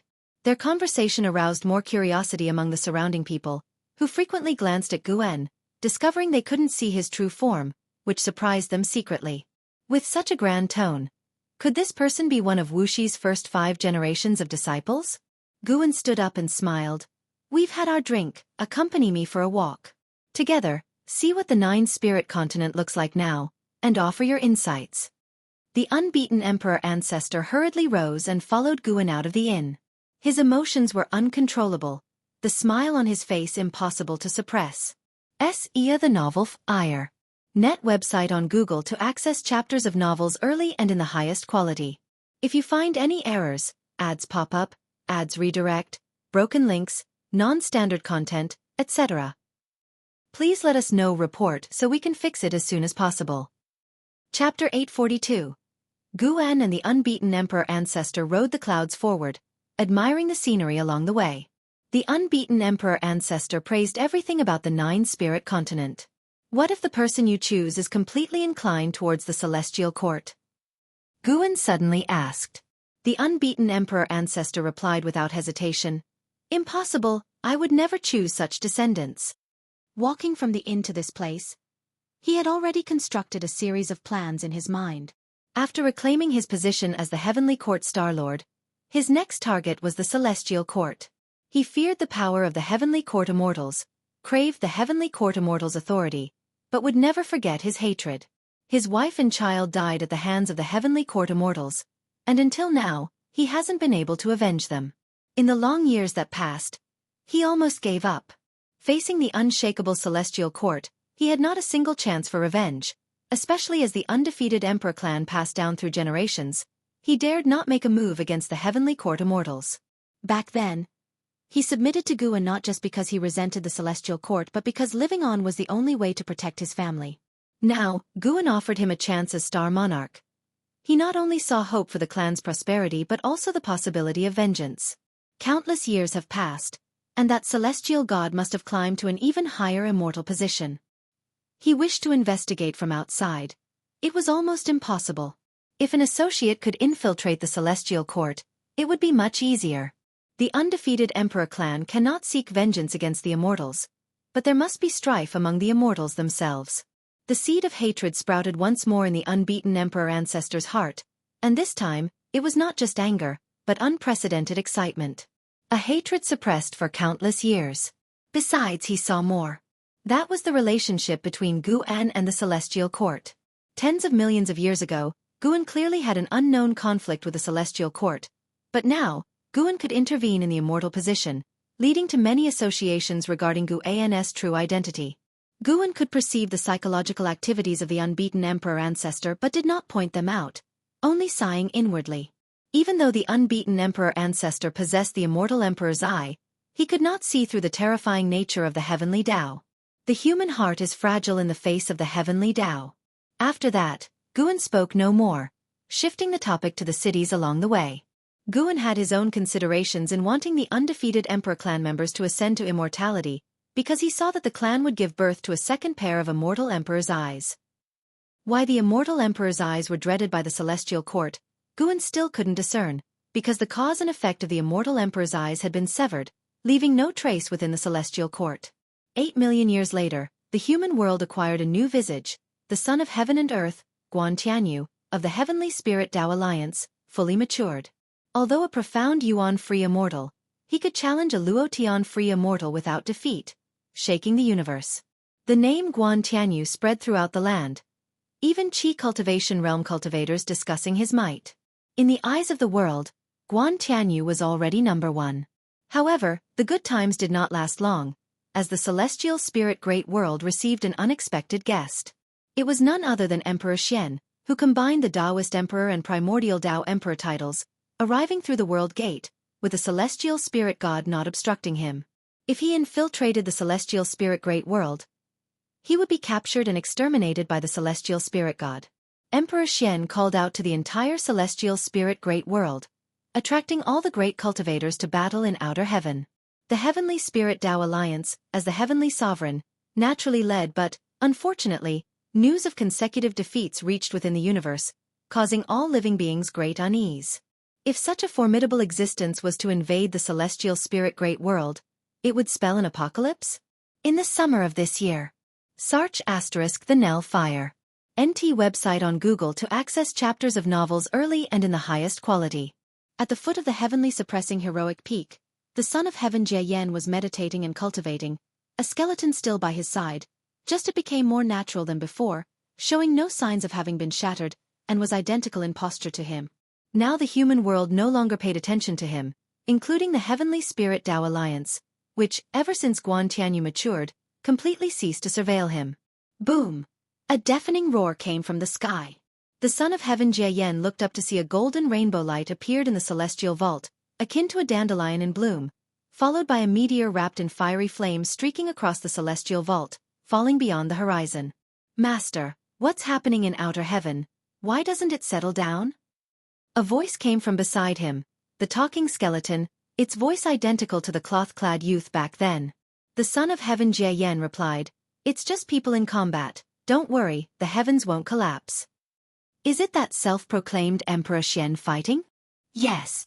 It's been so long, he hasn't been defeated yet? Master, will it be your turn to fight one day?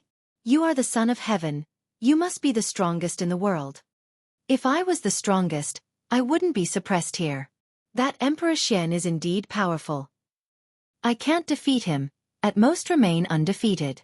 The son of heaven Jie Yan's response made the skeleton lift its head, seemingly surprised by this answer.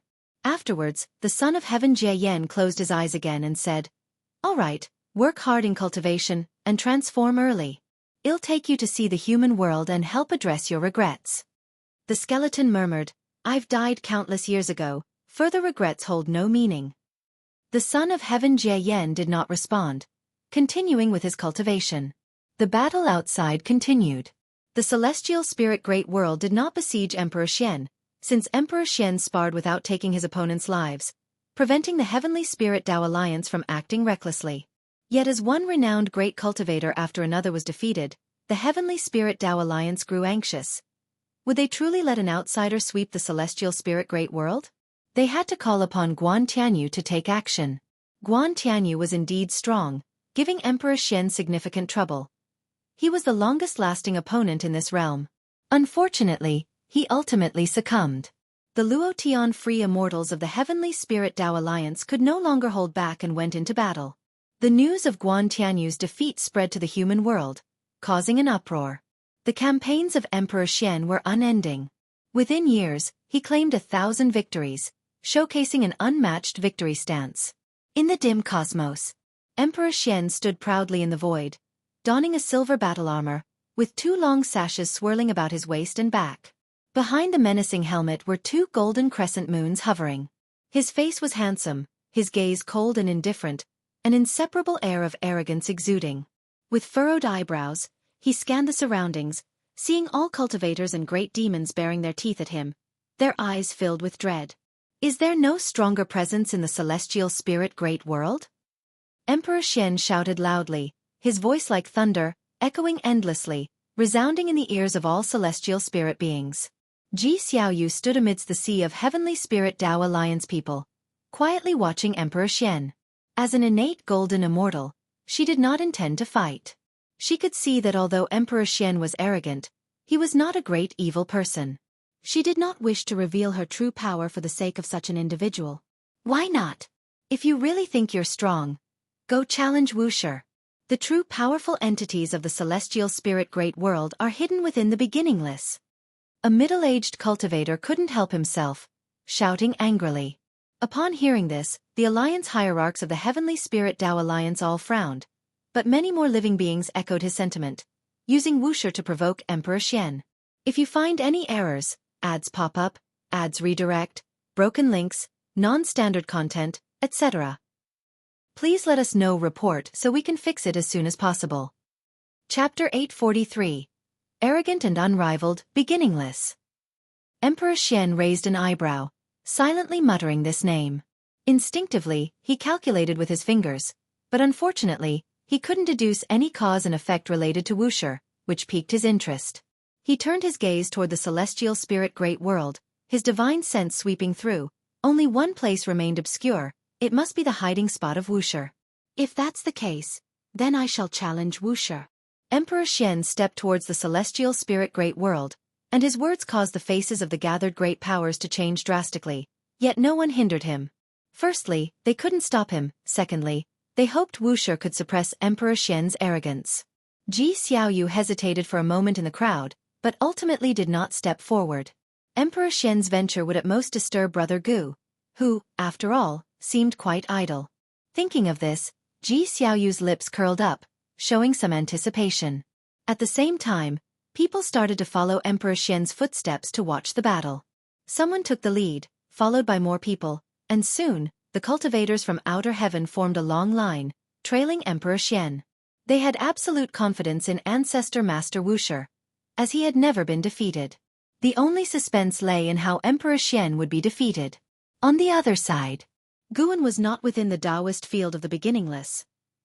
He was in the middle of guiding Xiao Lan's cultivation. Currently, Xiao Lan also reached the heaven-encompassing free immortal realm, and in terms of cultivation level, she ranked among the top 5 in the celestial spirit great world. Of course, this did not include the immortal gods. Guan was not directly helping her become an innate golden immortal. Instead, he wanted her to mature a bit more and accumulate insights. It wasn't because he favored Ji Xiaoyu more, but Ji Xiaoyu's reincarnation experiences far exceeded those of Xiao Lan. The two stood in a forest, Xiao Lan raising her right hand, with a green lotus suspended above her palm, continuously emitting silvery threads, and the light it produced illuminated her face, highlighting her expressions of anticipation, anxiety, and joy. Guan stood beside her, watching with admiration, and praised, "Condensing Tao into lotus, your thought Tao has achieved something." The thought Tao is the Tao of thoughts and ideas, distinct from the soul Tao but intricately connected to it. There must be a soul to have a mind, and with a mind comes endless thoughts. Cultivators comprehend the Tao, with the 3,000 great Tao, but few choose to cultivate the thought Tao. Guan, although primarily focusing on the path of cause and effect and the path of power, has dabbled in the 3,000 great Tao, and even if he is not familiar, his perspective and insights into the thought Tao are enough to benefit Xiao Lan greatly. Without Brother Gu, how could I have such fortune? Xiao Lan looked up at Guan, speaking with a bright smile. In the Xiao family, she was the supreme and revered ancestor, but in front of Guan, she was always the younger sister. Memories of past and present lives merged without erasing her original colors, even fostering a new self. Xiao Lan withdrew her hand and dispersed the green lotus within it. She turned to Guan and curiously asked, "You should have heard the conversation from outer heaven. That Emperor Xian is about to challenge Wuxia. Aren't you returning?" Guan shook his head, chuckling. "A trivial Emperor Xian still requires my intervention? Oh. Is there a disciple within the beginningless more formidable than Emperor Xian?" Xiao Lan grew more curious. Guan smiled silently, then followed up. "Since you don't want to practice anymore, take me for a walk. Your Xiao family has truly grown larger. Its reputation has even spread to the 9-spirit continent." Xiao Lan hugged Guan's arm and responded, "Large it is, but problems have also increased, with emotions and reasons entangled. Sometimes it's truly hard to resolve. I gradually understand why you left the Supreme Sect." The two departed the forest while continuing their conversation. The Xiao family is still just beginning. Compared to the ancient clans standing in the 3,000 great worlds, the Xiao family is merely starting out. I left the Supreme Sect simply to change my environment, change my mood, and maybe one day I'll leave the celestial spirit great world. Guan comforted, although the Xiao family had various troubles, overall they had not gone astray. Currently, the Xiao family had thousands of disciples, so it was inevitable that some evil individuals existed. Fortunately, the Xiao family's laws were strict and didn't shelter evildoers, so Guan's impression of them remained decent. If you leave the celestial spirit great world, then I'll follow you. I have already served the Xiao family well. Xiao Lan spoke with a radiant smile, her tone filled with anticipation. She had traveled the path of the great Tao and knew that there was a vaster world beyond the heavens. Following Guan through the heavens would indeed be an unparalleled experience.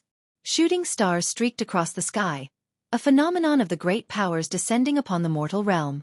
Emperor Xian flew towards the nine-spirit continent, his divine sense enveloping the heavens and gaining a deeper understanding of the celestial spirit great world. Immortal gods, son of heaven, ancestor master Wuxia.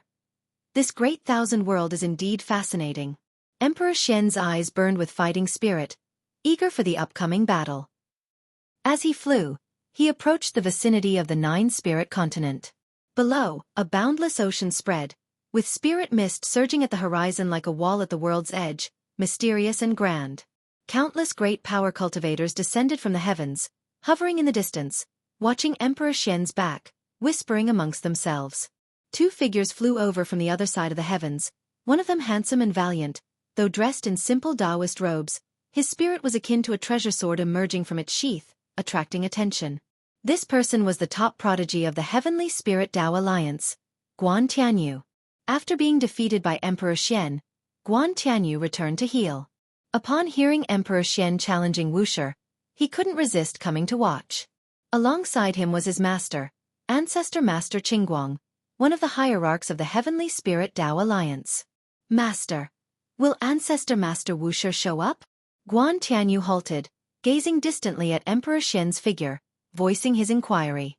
Though he had always stayed within the Heavenly Spirit Tao Alliance, he held a curiosity regarding Wuxia. Having met disciples of Wuxia, their brilliance inspired him.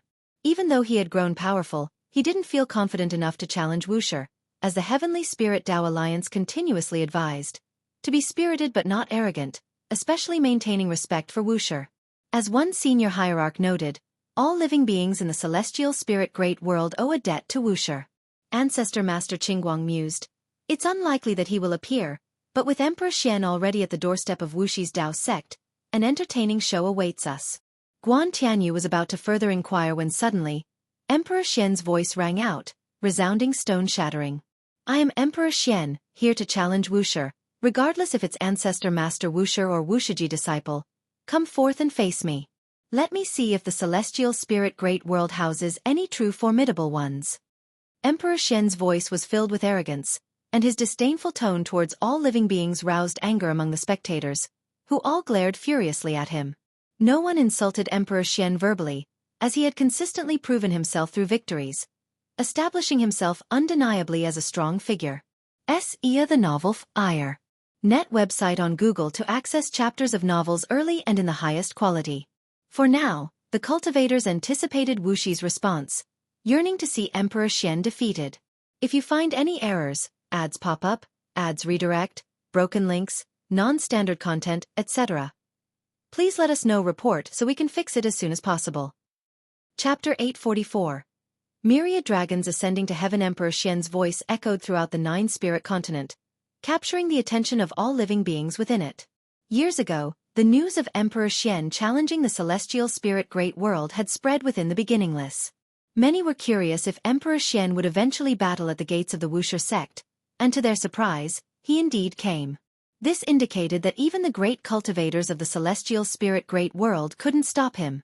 Within the continent, those cultivators in seclusion came out one after another, and more living beings gathered in the direction from where the voice came. Emperor Xian stood proudly in the sky, his long scarf fluttering like a dragon. Behind his head, 2 golden crescent moons shimmered with dazzling golden light. With each flash, the 2 golden moons grew larger, and his aura intensified accordingly. The ocean began to surge, waves overlapping, thunderclouds gathered above, and faint thunder roared. The spirit mist surrounding the nine-spirit continent also started to surge violently, as if ready to sweep towards the celestial vault, shaking the skies.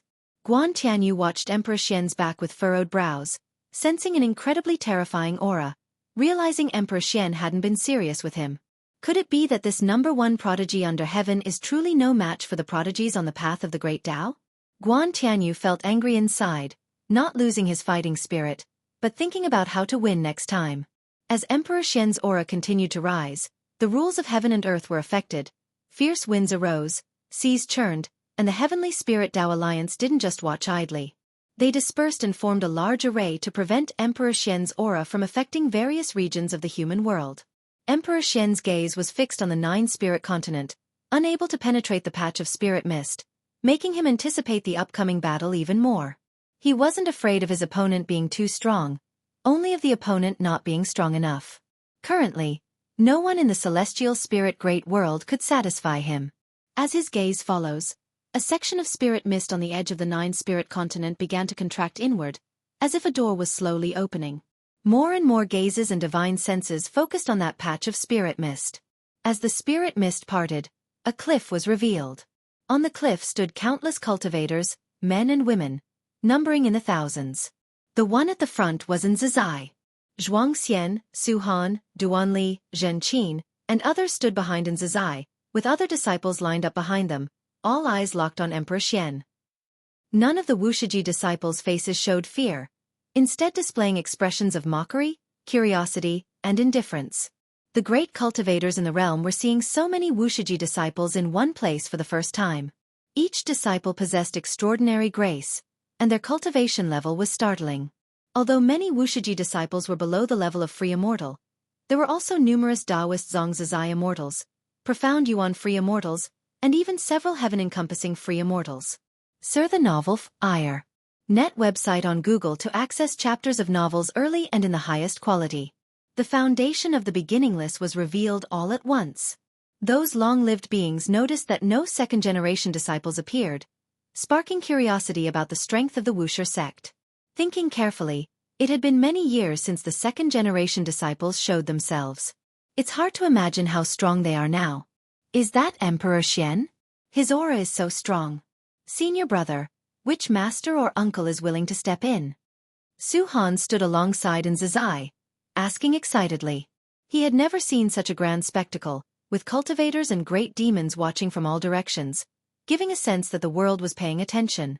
Guan wasn't present, so Suhan thought a second-generation disciple should step in. He had seen some of them, each with unfathomable cultivation. He even felt that his own master might be the weakest. To deal with this person, why bother our elders? Nzizai stated calmly. After speaking, he took a step forward, stopping at the edge of the cliff, standing against the wind. Emperor Xian's gaze involuntarily fell on Nzizai. He marveled at the complexity of the Wuxia sect, while Nzizai gave him a very powerful impression. I am the third-generation head disciple of the beginningless, Nzizai. Since fellow Taoist wants to fight, I will oblige. Nzizai's voice resounded beneath the thunderclouds, clearly heard by all. Many great cultivators had interacted with Nzizai, though they weren't sure how strong he truly was. Today, hearing Nzizai's willingness to fight, they perked up and began to anticipate. No one dared doubt the foundation of the beginningless. As the third-generation head disciple, Nzizai often traveled among the sects under the heavens, being the most familiar Wuxia disciple to the various sects under the heavens. But until now, Nzizai hadn't fought anyone. At least, they hadn't seen or heard of it. I hope the beginningless will not disappoint me. Emperor Xian's voice was overwhelmingly proud, filled with immense confidence. As his words fell, he stepped toward the 9-spirit continent. The world suddenly darkened, thunderclouds erupted with countless lightning bolts, all intertwining with the 2 crescent moons behind him. At a glance, it seemed as if he had grown a pair of gigantic lightning wings, spectacular and unparalleled. As he approached the 9-spirit continent, his aura grew even stronger, each step stronger than the last. The world darkened, terrifying waves surged like the end of the world. The fierce wind came roaring at Nzizai, yet he stood immovable, like Mount Tai. Suhan watched Nzizai's back, eyes wide. It was the first time he felt Nzizai's strength. Not only him, but the younger generation like Zhuangxian and Duanli were equally inspired, anticipating Nzizai's might. Not only were the various sects under heaven curious about Nzizai's strength, the Wuxia sect itself was equally curious. As Emperor Xian got closer to the 9-spirit continent, more and more living beings came to watch. Amidst the dark celestial sea, Emperor Xian became the most dazzling presence. Yet the Wuxia disciples standing on the cliff of the continent also exhibited a fierce courage that made it hard for any living being to judge who would win. If it were the ancestor master Wuxia himself, Emperor Xian would be undoubtedly defeated. But now, with Nzizai stepping up, None among the viewers dared to make light judgments. Emperor Xian's gaze remained fixed on Nzazai, and Nzazai likewise focused on him. As their gaze confrontation extended, Emperor Xian's battle intent continued to grow, with his aura strengthening accordingly. The destinies of the primordial Tao Emperor and the Taoist Emperor infused into the two golden crescent moons, energizing his entire being with two completely different types of aura flames. Suddenly, Emperor Xian stepped again, his figure vanished into thin air, with the sky full of lightning paused above the vast sea. And Nzazai's eyes sharpened, striking upward with his right palm, his hand twisting at the wrist, striking forward with a sky-pushing gesture. Boom! Emperor Xian materialized in the air above Nzazai, less than 100 yards apart, two immensely powerful forces of mana clashing, scattering the surging spirit mist and revealing the towering mountains of the nine-spirit continent. In an instant, Emperor Xian's brows furrowed suddenly. Before he could react, intense light burst from the roiling ocean, illuminating the world as silver dragons leaped from the sea, crashing into Emperor Xian. Despite using mana to block, he was pushed up towards the celestial vault. Endless silver dragons continued to leap from the sea, charging forward recklessly, relentlessly tearing at Emperor Xian's mana, counting sidestimble the multitudinous dragons. Emperor Xian gritted his teeth, intent on unleashing divine skills, only to find an unmovable suppressive force enveloping him, unable to teleport, leaving him to withstand with mana alone. In a blink, he was hurled through the celestial Tao light layer into the outer void, his mana fully depleted, unable to recover fast enough to sustain his expenditure. A giant dragon far larger than the rest emerged from the celestial Tao light layer, its dragon head alone equivalent to half the size of the celestial spirit great world, its mouth opening wide to swallow him whole. Deafening silvery dragon roars echoed in his ears, assailing his mind. How is this possible? Emperor Xian's eyes widened, his heart roaring in fury, and he was immediately engulfed in vast silver light. Su Han, witnessing Nzazai's back, asked wide-eyed, "What divine skill is this?" Standing in front of him, Nzazai didn't turn back but spoke calmly. "Myriad Supreme Palm, Second Palm, myriad dragons ascending to heaven. If you find any errors, ads pop up, ads redirect, broken links, non-standard content, etc. please let us know report so we can fix it as soon as possible." Chapter 845. The Change of the Future Myriad Supreme Palm. The Second Palm. Myriad dragons ascending to heaven. Su Han felt a surge of emotions upon hearing this. He had heard of the myriad supreme palm, which was said to have been passed down from their ancestor to the eldest disciple. Nobody else within the beginningless knew it, and it was said that the ancestor once said that mastering the myriad supreme palm allows one to be invincible across all heavens. There were many such claims. The beginningless had too many secret skills, so Su Han had never believed it before. But seeing it today, he believed and was even moved. He wanted to learn this skill. It wasn't just him. Other disciples of beginningless were also excitedly looking at the celestial vault.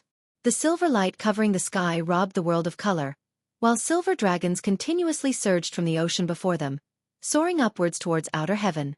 Myriad dragons ascending to heaven, the so-called dragons were dragon chi of the great Tao, constantly emerging and crashing into Emperor Xian, devouring his mana. The celestial Tao light layer of the celestial spirit great world was pierced through, with a silver light arc appearing from heaven to the depths of the universe, incredibly magnificent. That was the trace of the myriad dragon's sweep. Once the arc ceased to extend, Emperor Xian's aura weakened significantly. He flew out from the vast silver light, covered in blood, hair disheveled, in extreme disarray. The two golden crescents attached to his chest dimmed considerably. This scene was caught by countless great cultivators. After a brief silence, a commotion erupted among the great cultivators above the ocean. Such an overbearing divine skill. To solve Emperor Xian in just one move. What kind of cultivation level does this Nzazai possess? Could it be the mythical innate golden immortal realm? CTH novel, F. Iyer. Et website on Google to access chapters of novels early and in the highest quality. No, I can feel his aura is still within the heaven-encompassing free immortal realm, but he is the primordial Tao Emperor, carrying the destiny of both the primordial Tao Emperor and Taoist Emperor, yet unable to surpass the primordial Tao Emperor? Beginningless truly hides dragons and crouches tigers. Hearing the discussions all around, Ji Xiaoyu also had a look of surprise on her face. She knew the second-generation disciples of the beginningless were strong, and perhaps even hid innate golden immortals, but she didn't expect even the third-generation disciples to be this powerful. Indeed, that fellow, though lazy, became incredibly strong through daily cultivation together. Guan Tianyu was equally shocked. He had battled Emperor Xian, whose profoundness once filled him with despair. He never expected such a powerful Emperor Xian to be so easily defeated by Nzizai. He had seen Nzizai before when he visited the Heavenly Spirit Tao Alliance, and many alliance hierarchs had personally welcomed him. But at the time, he only marveled at the supreme status of beginningless, not thinking Nzizai was particularly powerful. Now, as he gazed from afar, Nzizai stood on the cliff edge of the Nine-Spirit Continent, facing the wild wind, a stance that gave him immense shock. Is this the beginningless? Guan Tianyu suddenly felt that Heavenly Spirit Tao Alliance was just so-so, and perhaps even the so-called Celestial Court couldn't compare to the beginningless. Truly terrifying, among the third-generation disciples of beginningless, many have extraordinary talents, and the future disciples also have exceptional gifts, but none can shake his position, his master, the ancestor of green light, said with genuine admiration. Everyone marveled at Nzizai's strength, while some rushed to outer heaven to check on Emperor Xian. In the depths of the universe, before the world gate, the celestial spirit god, Tian Hao, and Tai immortal monarch stood side by side, witnessing Nzizai's strike. Myriad supreme palm, what powerful creation, those dragons are all the power of the great Tao, Tai immortal monarch praised. He had interacted with Nzizai many times and had long realized this child was no ordinary, so today's display didn't surprise him too much. Tian Hao's eyes were also full of admiration. This disciple of beginningless, surnamed En, was his sister Nzin's eldest disciple, and he naturally regarded him as his own. Upon returning, he wondered if he should teach Nzizai, but upon reconsideration, knowing Nzizai cultivated under their master, he would surely be outstanding. Indeed, the strength of the myriad supreme palm made even him want to learn it. The celestial spirit god spoke. This Emperor Xian is not simple, with a cause and effect of the heavenly Tao behind him. Tai immortal monarch scoffed. With such arrogance, he must have something to rely on. Elsewhere, Guan and Xiao Lan arrived at the Xiao family city, where Xiao Lan had also witnessed Nzizai's move. Such an overbearing divine skill. Did you teach it? Xiao Lan curiously asked. Guan smiled. I created it, 7 palms in total, and this is just the second. Can you teach me? No, only disciples in charge can cultivate it. Guan rarely refused, as he intended to make the myriad supreme palm the hallmark secret skill of the beginningless. Though a bit disappointed, Xiao Lan didn't pester him. She then asked, what is the origin of this Emperor Xian? What if Nzizai accidentally kills him? Guan replied meaningfully, he has significant backing. A powerful cause and effect were ready to fall upon Emperor Xian to help him recover, but unfortunately, it was invisibly neutralized by Guan. This cause and effect came from the Tai Shang. Tai Shang can alter the destiny of all heavens. Emperor Xian challenging the beginningless had already caused changes in the future, staining his undefeated path. However, Guan saw Tai Shang corrected the future, preventing the news of Emperor Xian's defeat from spreading. The duel between Emperor Xian and Nzizai also sowed seeds of calamity between Guan and Tai Shang, officially bringing the celestial spirit great world into Tai Shang's view. Guan was unfazed. Though Tai Shang was strong, the only true contender was the celestial emperor. Currently, Tai Shang is managing the celestial court, with many tasks requiring his attention, leaving him unable to focus on the celestial spirit great world. Emperor Xian was merely his pawn. However, sometimes pawns escape the chessboard. This Emperor Xian not only had extraordinary talent but also harbored immense ambition. The all heavens and myriad realms were like a prison, countless pieces looking up at Songtian, seeking not only the position of immortal gods but also the strongest throne of the celestial emperor. Brother Gu, tell me about the geniuses from other great worlds. Are there any not inferior to Emperor Xian? Xiao Lan suddenly asked, her face full of expectation. Although she now stayed with the Xiao family, she had always had the heart of a strong person. Had she not failed in achieving Taoist emperor, she wouldn't have chosen to settle.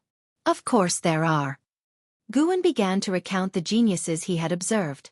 Emperor Xian was indeed formidable, but to call him the first of the heavenly Tao underestimated it.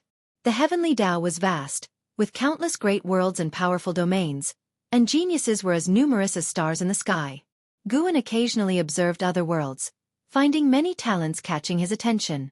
In the days that followed, the news of Emperor Xian's crushing defeat by a third-generation disciple of the Beginningless swept the world, and the name of Nzazai and the myriad supreme palm also spread to all cultivators' ears.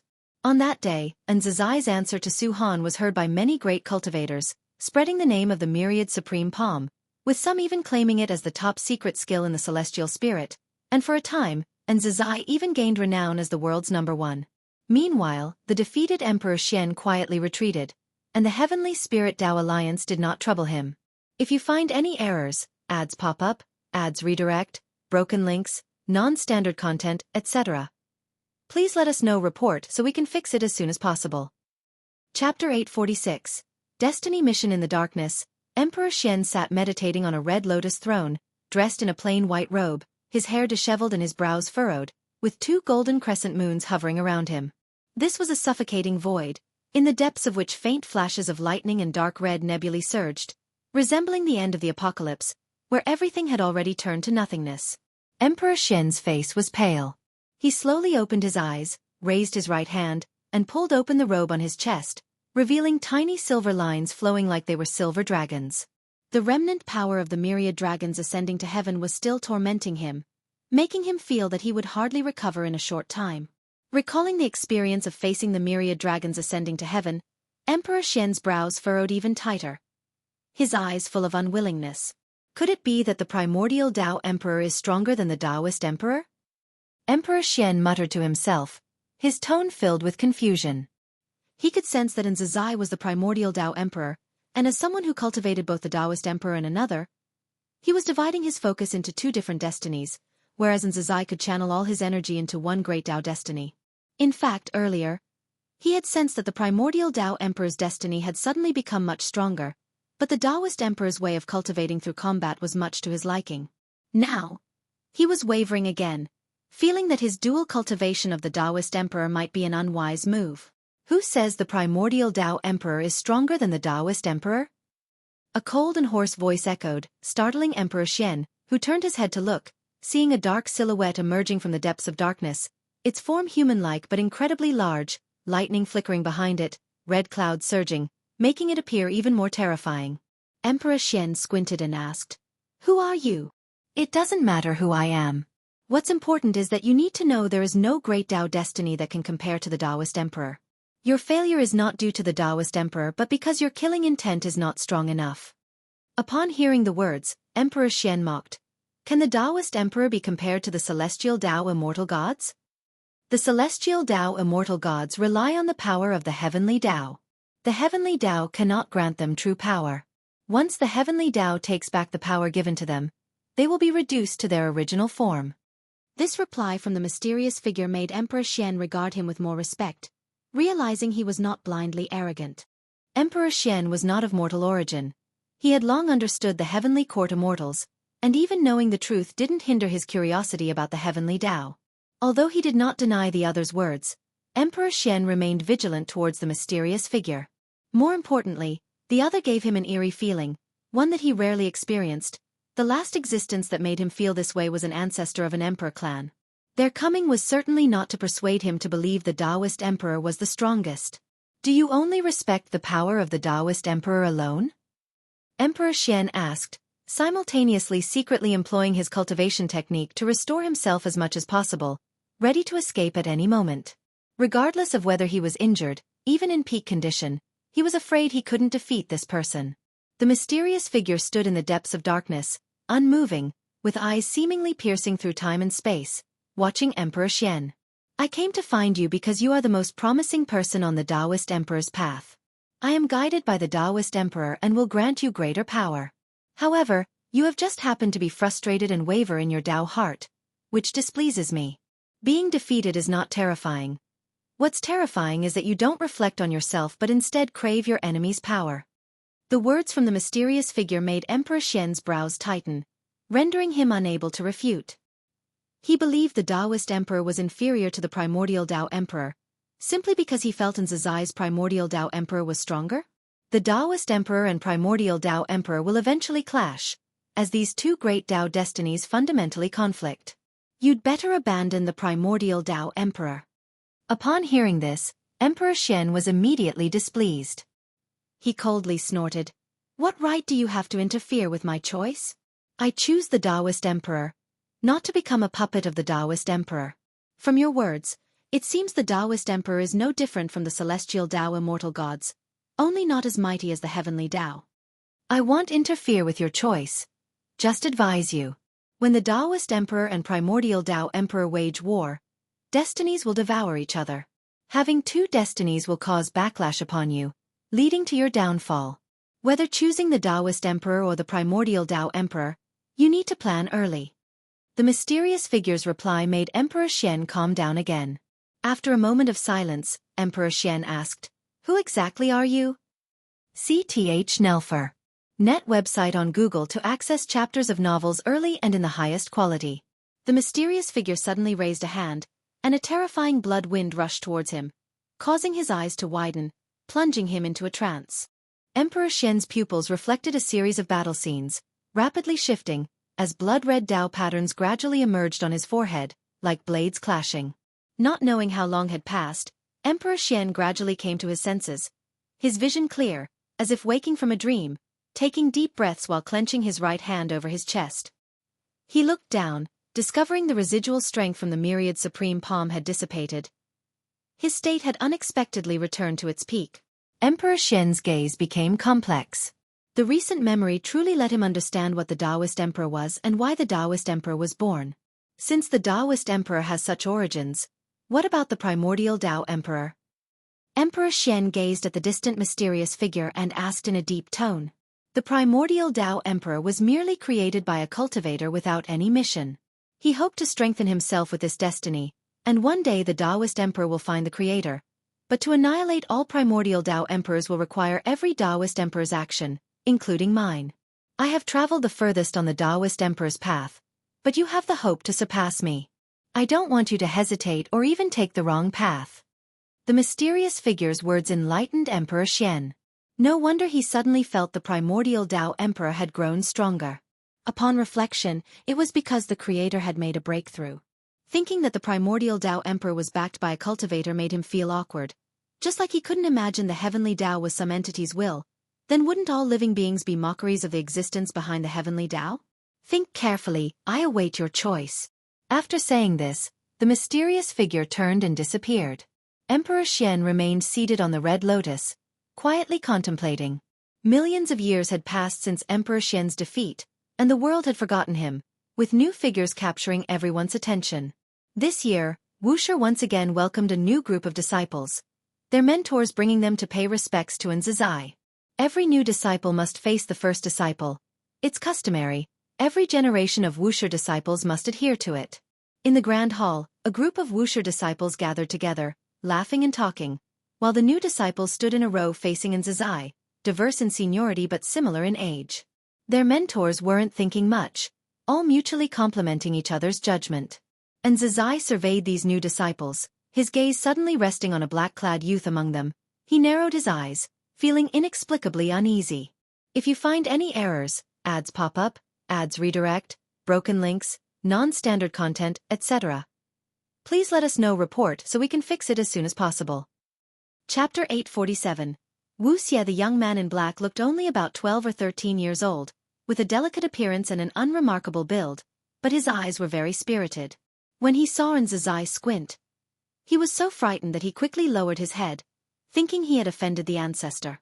Soon, the Wuxia disciples in the hall also noticed Nzizai's gaze and stopped talking, looking surprised at the young man in black. The other new disciples also became tense, sensing the subtle atmosphere, which made their hearts beat apprehensively. Could they be expelled even after stepping into Wuxia? What is your name, and why do you want to join Wuxia? Nzizai spoke, his tone indifferent, making all disciples feel tremendous pressure. Everyone's eyes fell on the young man in black, including the new disciples, increasing the pressure on him. Cautiously he raised his head, faced with Nzizai's gaze, and quickly lowered it again, trembling as he answered, My name is Wuxia, born in Yang City. I've grown up listening to the legends of Wuxia, and I want to become a Wuxia disciple, someone like ancestor Master Wuxia.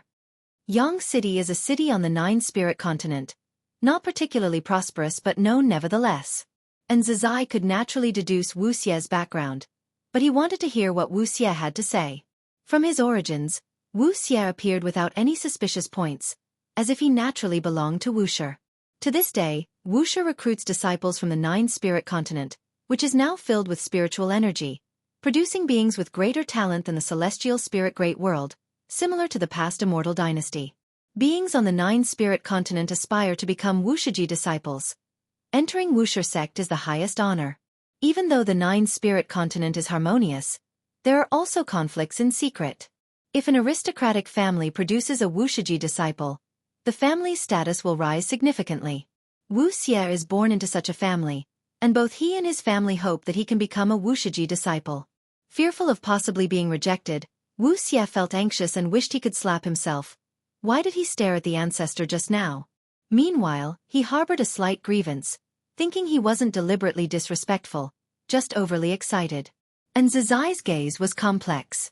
Rationally, he knew Wuxia had no problems, yet Wuxia made him feel uncomfortable, an unease he couldn't explain. His thoughts inexplicably turned to words spoken by the ancestor many years ago, that Wuxia would give birth to a great calamity. Because of the ancestor's words, he set stricter standards for recruiting disciples, meeting each new disciple personally. And Zizai took a deep breath, aware that everyone was watching him, knowing he must remain composed. Henceforth, you are all Wuxia disciples. Remember, Wuxia disciples must not intervene in worldly affairs unless the world faces trouble. Brothers must not damage each other. If discovered, their cultivation level will be abolished and they will be cast into reincarnation. And Zizai said expressionlessly, shifting his gaze from Wuxia to all new disciples. Upon hearing this, a Wuxia disciple quickly said, "Hurry and kneel to thank the ancestor." Sar the Novel Fire, NE*T website on Google to access chapters of novels early and in the highest quality. The new disciples were overjoyed, kneeling to thank Zizai. And Zizai waved his sleeve, signaling for them to withdraw. The Wuxia disciples left with their apprentices, and soon only Zizai and a 4th-generation disciple remained in the hall. This 4th-generation disciple, named Hai Yuan, was Zizai's most capable junior, assisting him in managing Wuxia. Hai Yuan wore a blue Taoist robe, his hair black and white, and carried an elegant scholarly aura. He frowned at Zizai and asked, "Uncle, what problem does the disciple called Wuxia have?" It was the first time he had seen Zizai show such an attitude towards a new disciple. "Hai Yuan, remember when I spoke of the Wuxia calamity? I have an intuition that the disciple called Wuxia is that calamity. However, he currently hasn't committed any offense, so I can't punish him or expel him," and Zizai said with a complex tone. Hai Yuan had heard of this, originating from the ancestor's words, and believed it firmly. Hearing Zizai's judgment, he did not hesitate but seriously said, "Uncle, if it's difficult for you to handle, I can do it. I'll expel him." And Zizai glanced at him, unable to resist shaking his head and smiling. The nephew was very similar to Zhuangxian, except Zhuangxian only believed in justice, whereas Hai Yuan only believed in him. "Forget it, let's keep observing. If it's destined for Wuxia to have a calamity, driving him away will only lead to another appearing. Better we nurture him earnestly and see if we can overcome the celestial mandate spoken by the ancestor." And Zizai smiled, dispelling the earlier gloom, even showing a hint of anticipation. He had observed Wuxia's unparalleled talent, seemingly having a powerful physique as Dao Intent approached him, a gift unmatched by other new disciples. A disciple like him, if continuously monitored and well-trained, might become the foremost of the new generation in Wuxia. Hai Yuan heard this but did not agree. He felt the uncle underestimated human nature, but he couldn't say it outright. Hai Yuan secretly decided to closely monitor Wuxia, and if he displayed any inappropriate behavior, he would persuade the uncle to expel him from Wuxia. On the other hand, Wuxia had emerged from tense emotions, following his master and listening to his introductions about the peaks along the way. His eyes filled with longing. He had finally become a Wuxia disciple. He must not bring disgrace to his family and aims to become the greatest in Wuxia, even making the legendary ancestor Master Wuxia proud of him. Little did he know, the ancestor master he dreamed of was just hundreds of miles away. Guan sat by the lake fishing. Despite the growing number of Wuxia disciples, his aura was so ethereal that divine sense couldn't detect him unless approaching closely, allowing him peace. He too was observing Wuxia. Interesting, managing to extend to the dojo. Though the process was intricate, it's indeed resourceful. Guan murmured, a faint smile appearing. Wuxia posed no issue, but Wuxia's primordial ancestor did. When alive, the primordial ancestor was invaded by the great Tao destiny of the Taoist emperor, always lurking, later joining the nine-spirit continent and passing on this destiny. Long ago, Guan had noticed this but did not mind, even anticipating what might transpire. He did not resist the Taoist emperor, though unfortunately, the Taoist emperor disliked him. Great Tao destiny is not just between you and me. Guan murmured leisurely.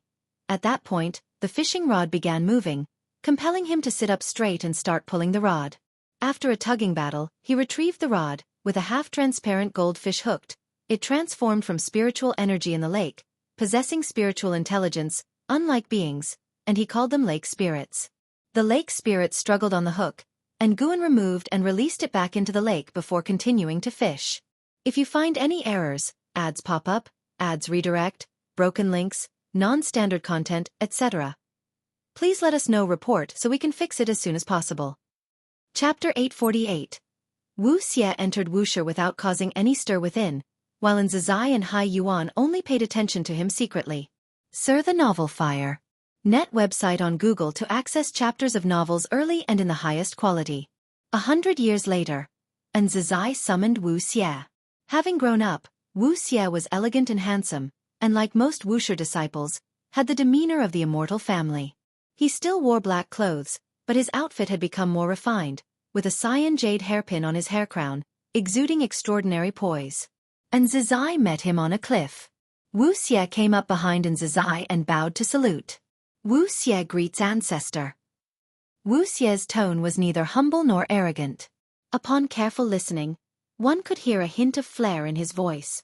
Since joining Wuxia, he had been cultivating and hadn't met Zizai again, but he couldn't forget the embarrassment when he first met Zizai. On the way here, he wondered why ancestor had summoned him. He couldn't understand but wasn't worried, because he was already a Wuxia disciple.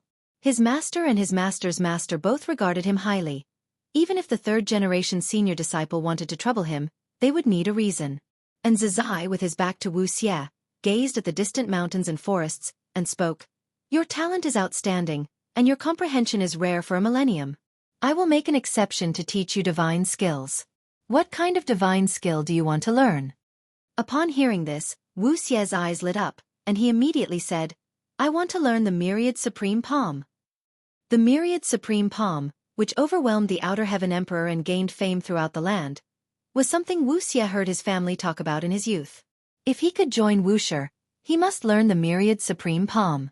The Myriad Supreme Palm can only be practiced by the Wuxia senior disciple.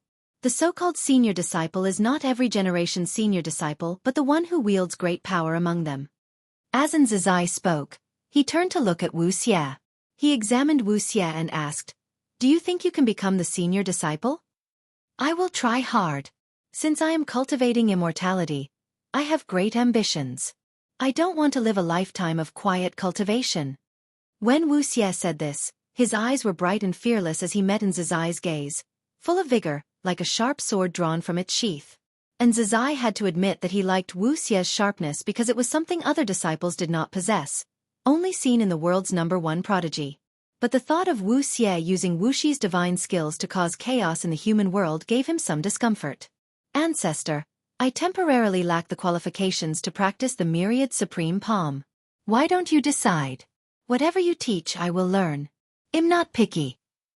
I feel that only by mastering all divine skills and Taoist techniques can I reach the ancestor's realm. Wuxia said excitedly, mentioning the ancestor, he clenched his fists tightly. Zizai nodded and said, Then start with learning the escape skill first. Penetrating the essence of all things is seeing through all things, which will aid in your comprehension of heaven and earth.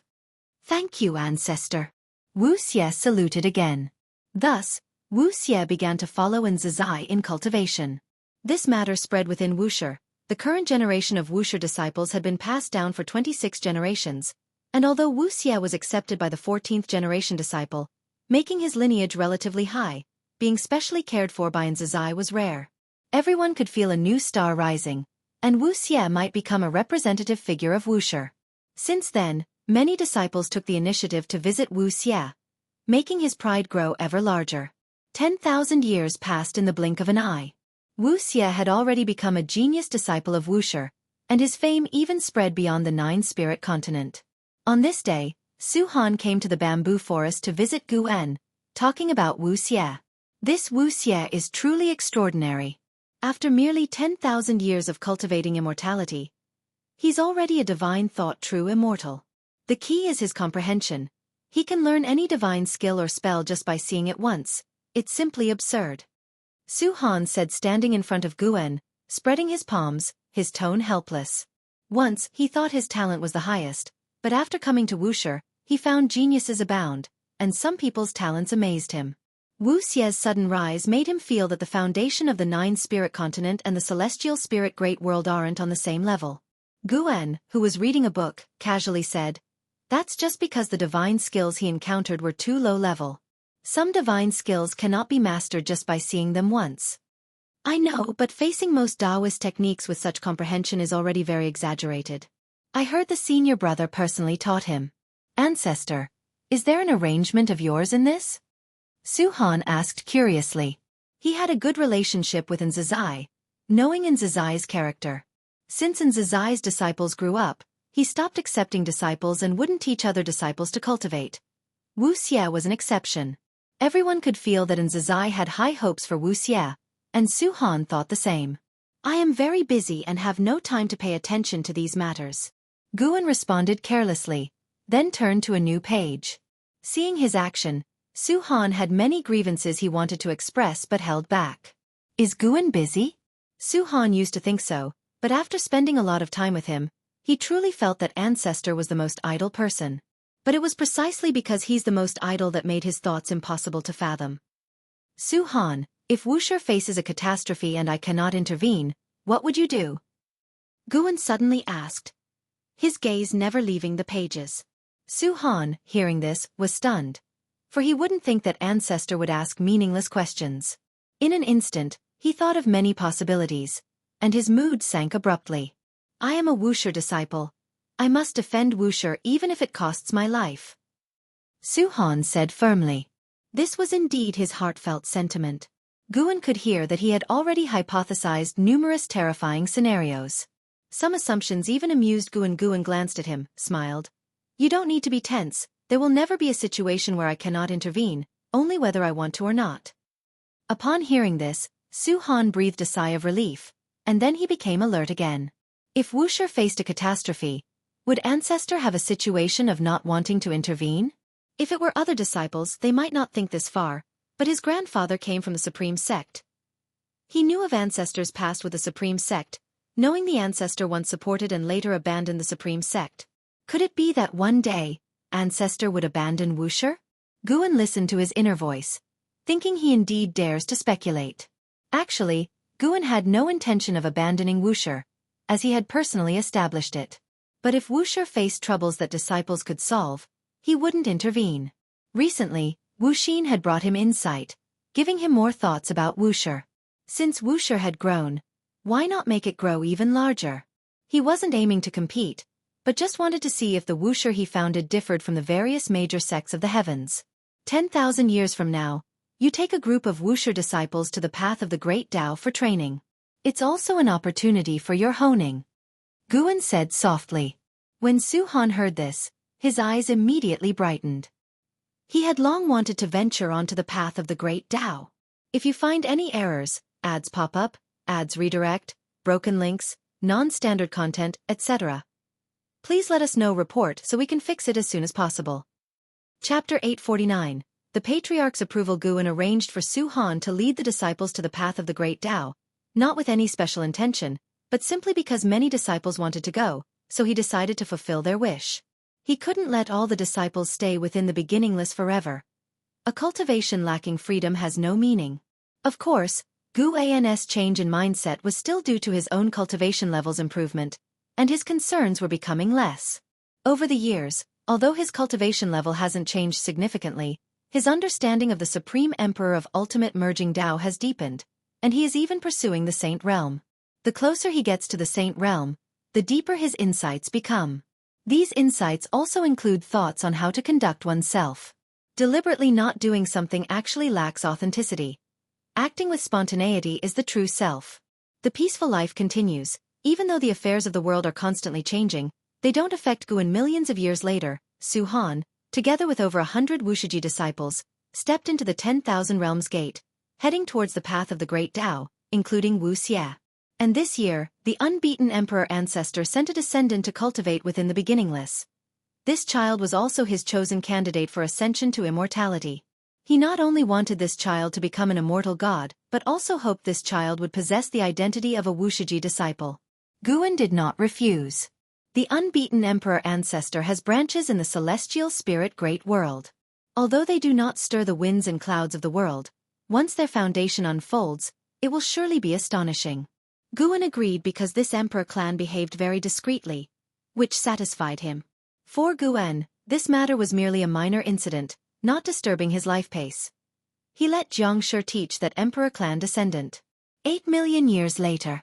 Ia the Novel Fire. NT website on Google to access chapters of novels early and in the highest quality. Su-Han returned with that group of disciples. No one had fallen, and Wuxia once again became the focus. He was like the Emperor Xian, possessing the destiny of both the Great Tao Emperor and the Primordial Tao Emperor. The day after he returned, Wuxia went to visit Nzizai. Nzizai had constructed a pavilion on a high peak, situated on the mountainside, providing a view of thousands of miles. Master Ancestor, I've returned. Wuxia, already a heaven-encompassing free immortal, stood in front of the table, looking at Nzizai, smiling with high spirits. Nzizai scrutinized him, while he faced it openly. Although the young man still carried immense arrogance, Nzizai could feel that he hadn't changed much from millions of years ago. Tell me about your experiences these years. Nzizai said, simultaneously gesturing for Wuxia to sit down. He was secretly shocked, for it hadn't been long since Wuxia's cultivation level had caught up with him. Though he still had confidence in subduing Wuxia, Wuxia's rapid growth made him somewhat uneasy. If Wuxia truly became a threat and he couldn't contain him, wouldn't it cause trouble for the Master Ancestor? Wuxia was unaware of Nzizai's thoughts, and after sitting down, he began to speak incessantly about his years of experience. Quickly, Nzizai too was drawn in by his experiences. To become a great Tao Emperor, one must engage in battles on the Emperor Road, competing with Tao seekers of the same realm. The great Tao destiny would guide him to find opponents, and amidst battles, he would reflect upon the myriad heavens, cultivating the path of the primordial Tao Emperor. In the 8 million years, he and other Wuxia disciples experienced many things together, including grudges and emotions. He even recounted a portion of his marriage. The woman from the Tai Great World indeed moved my heart, but I won't forget my original intention, so I chose to defeat her, not only ending her Emperor Road but also severing my bond with her. I don't want to go to the Tai Great World. I belong to the beginningless. All my accomplishments should be rewarded to the beginningless, not taken away by others on the road. When saying this, Wuxia's face was full of determination, as if trying hard to convince himself. And Nzizai had no comment on this matter because he too once severed this type of emotion. He had already surpassed the mortal spirit, not driven by instinctive desires. Ordinary emotions seldom moved him. Wuxia looked up at Nzizai and smiled, saying, actually, I was able to achieve the great Tao Emperor thanks to the fellow disciples. If it weren't for them desperately protecting me every time I got injured, I would have died long ago. Truly, the so-called Emperor Road seems like a battle of heaven's chosen ones, but it's actually a contest of forces. Other heaven's chosen ones also have their own forces supporting them. But I've observed so many forces and feel that our beginningless is still the best, pure and simple, without so many entangled interests, without jealousy among disciples, only genuine happiness for fellow disciples. And Nzizai finally showed a smile and asked, do you truly think so? Initially, when Wuxia wanted to go to the path of the great Tao, he was very troubled. However, many came to persuade him, all saying that Wuxia's talent shouldn't be wasted, that he should go out and venture. He didn't have enough reasons to refuse, so in the end, he agreed. Throughout the 8 million years, he often worried that Wuxia might turn bad, but it seemed that wasn't the case. He suddenly wondered if he had judged incorrectly. The threat is not Wuxia. Maybe it's due to Wuxia, like his disciples or descendants. Of course, Master Ancestor. I plan to preach my insights to other disciples. What do you think? Would it violate any rules? Wuxia responded without hesitation. And Zizai naturally had no objections. In his view, the Great Tao Emperor and Primordial Tao Emperor weren't vastly different, just different paths of cultivation. If Wuxia disciples could have more choices, that would be even better. He was very pleased with Wuxia's broad-mindedness, so he decided to personally help Wuxia establish a dojo for disciples to come and listen to teachings. In the days that followed, Wuxia smoothly preached, his teachings benefiting many disciples, greatly enhancing his status and prestige, and his deeds on the path of the Great Tao became widely known. One evening, when Guan returned to the mountaintop courtyard, he overheard Celestial Demon Child, Shenzhen, and Shangguan Xiener discussing Wuxia, feeling that Wuxia was outstanding, more brilliant than past disciples, even more exceptional than Tianhao. Tianhao had displayed his talent the moment he left the beginningless, but Wuxia, despite having already become a heaven-encompassing free immortal, remained steadfast in the beginningless. Moreover, Wuxia's cultivation speed indeed surpassed all Wuxia disciples. Celestial Demon Child asked Guan for his thoughts on Wuxia, and he simply gave a brief compliment. Once he returned inside, the three women remarked that it's true he doesn't care about his junior's accomplishments. Indeed, after all, he is too strong. Thus, Wuxia became the most outstanding existence among Wuxia disciples, and afterward, whenever Zizai went out, he would take him along.